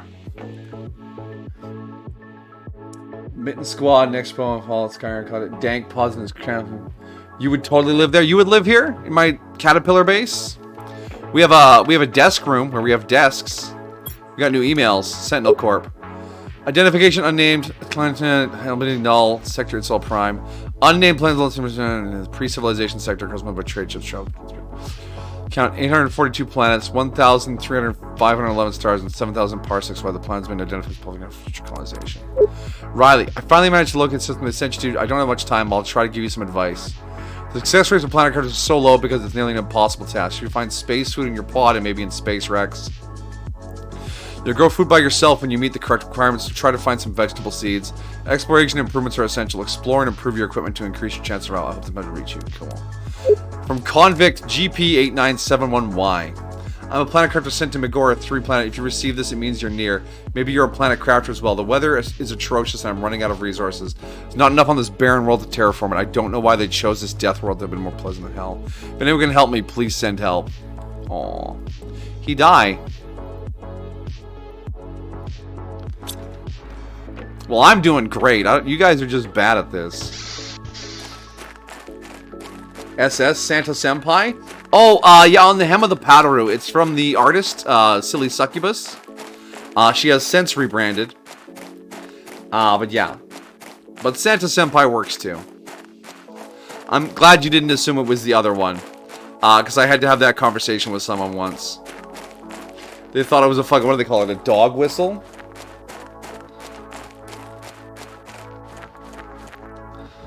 Look, I know I'm white, but take it easy.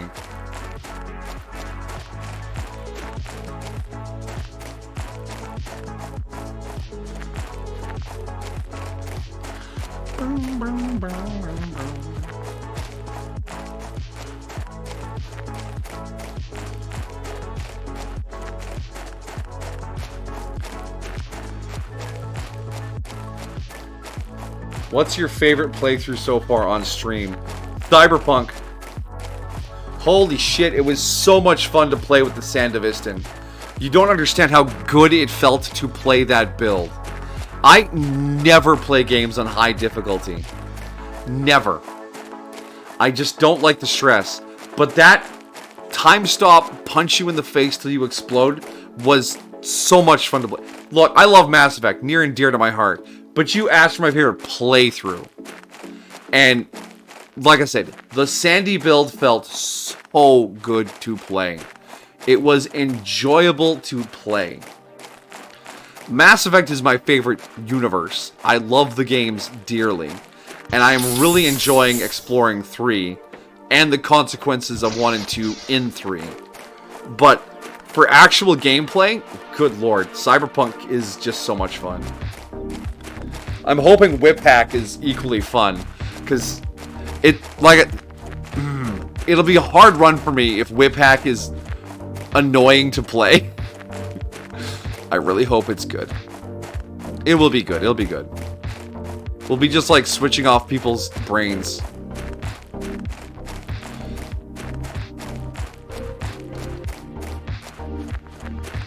Yeah, Senpai Super Sport. I'm now a light truck. I'm a light truck.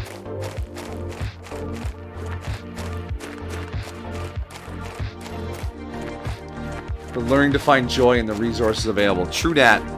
Contentment is a powerful emotion. Resource? It's a good emotion.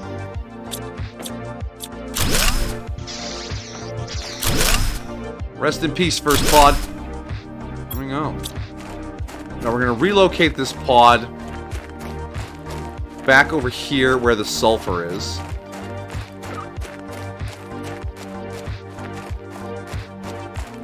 We'll grab a couple more solar panels.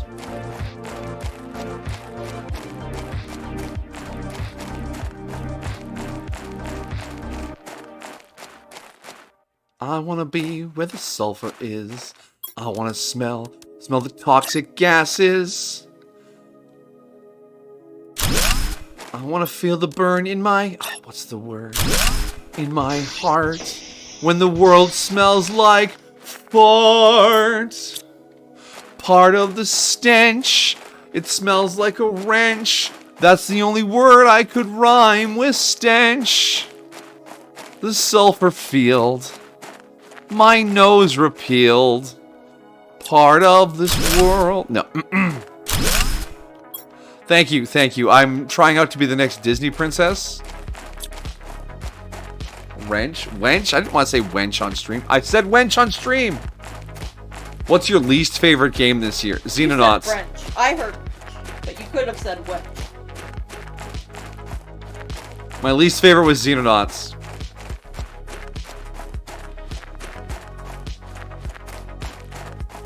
You're not a princess, you're a full-grown queen. You know it. I just hair flipped. You guys can't see that shit, though. But with this fabulous hair, it was quite an experience. Tell them about your experience. It was fabulous. Fabulous. French is a way more offensive word. Ugh. Quebecois? Smells like the French. Oh. As much as you enjoyed Xena, you can see I was getting annoyed by it. Yeah, that's about right.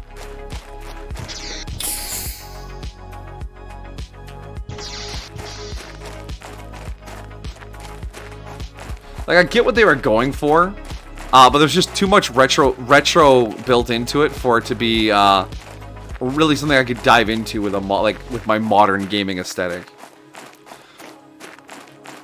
I'm glad we had a good time with XCOM, though. I thought it was the difficulty that was the issue. Yeah, retro aesthetic. Oh, when I think of aesthetic, I think visuals. Well, retro had a certain difficulty gameplay aesthetic as well. There were less games in the past. So when you got a game, one, it was expensive. Oh, I know. I played the original Legend of Zelda 2, and I hated it because I had no idea what the fuck I was supposed to do. There were no directions on how to attack, how to heal, where to go. Yeah, and that's because you spend time figuring them out and playing them and playing them and playing them until you actually... Yeah, except I was 7, and I was like, I want to play a video game. And I got that, and I got Pokemon. Yeah. So yeah, it's too much of that. Yeah, no, too much of that aesthetic. I couldn't vibe on it. I don't want to sit here and fucking. I know it's gonna sound dumb. I don't want to sit here and do spreadsheets unless I choose to. Thank you, Satisfactory. XCOM was amazing. It might be your second favorite series. Nice.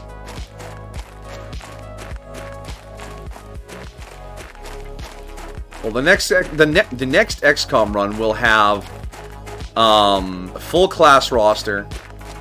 So we'll have the hero classes, we'll have all the base classes, we'll have the robots. And with that enhanced toolkit, we'll probably bump the difficulty back up one notch. And then I'll grab a stack of other mods to see what other spicy things we can add to it. Alright, so we want to put down two magnesium and 2 aluminum. Oop, oop. Oh yeah, I remember the tip magazines or the tip books. Yeah. I have one of those for Knights of the Republic 2, a game called Jade Empire, and one called Sudeki. I still have them tucked away because they're full of all sorts of neat other stuff too. The 1-900 number, I sent an email to the email version of the 1-900 number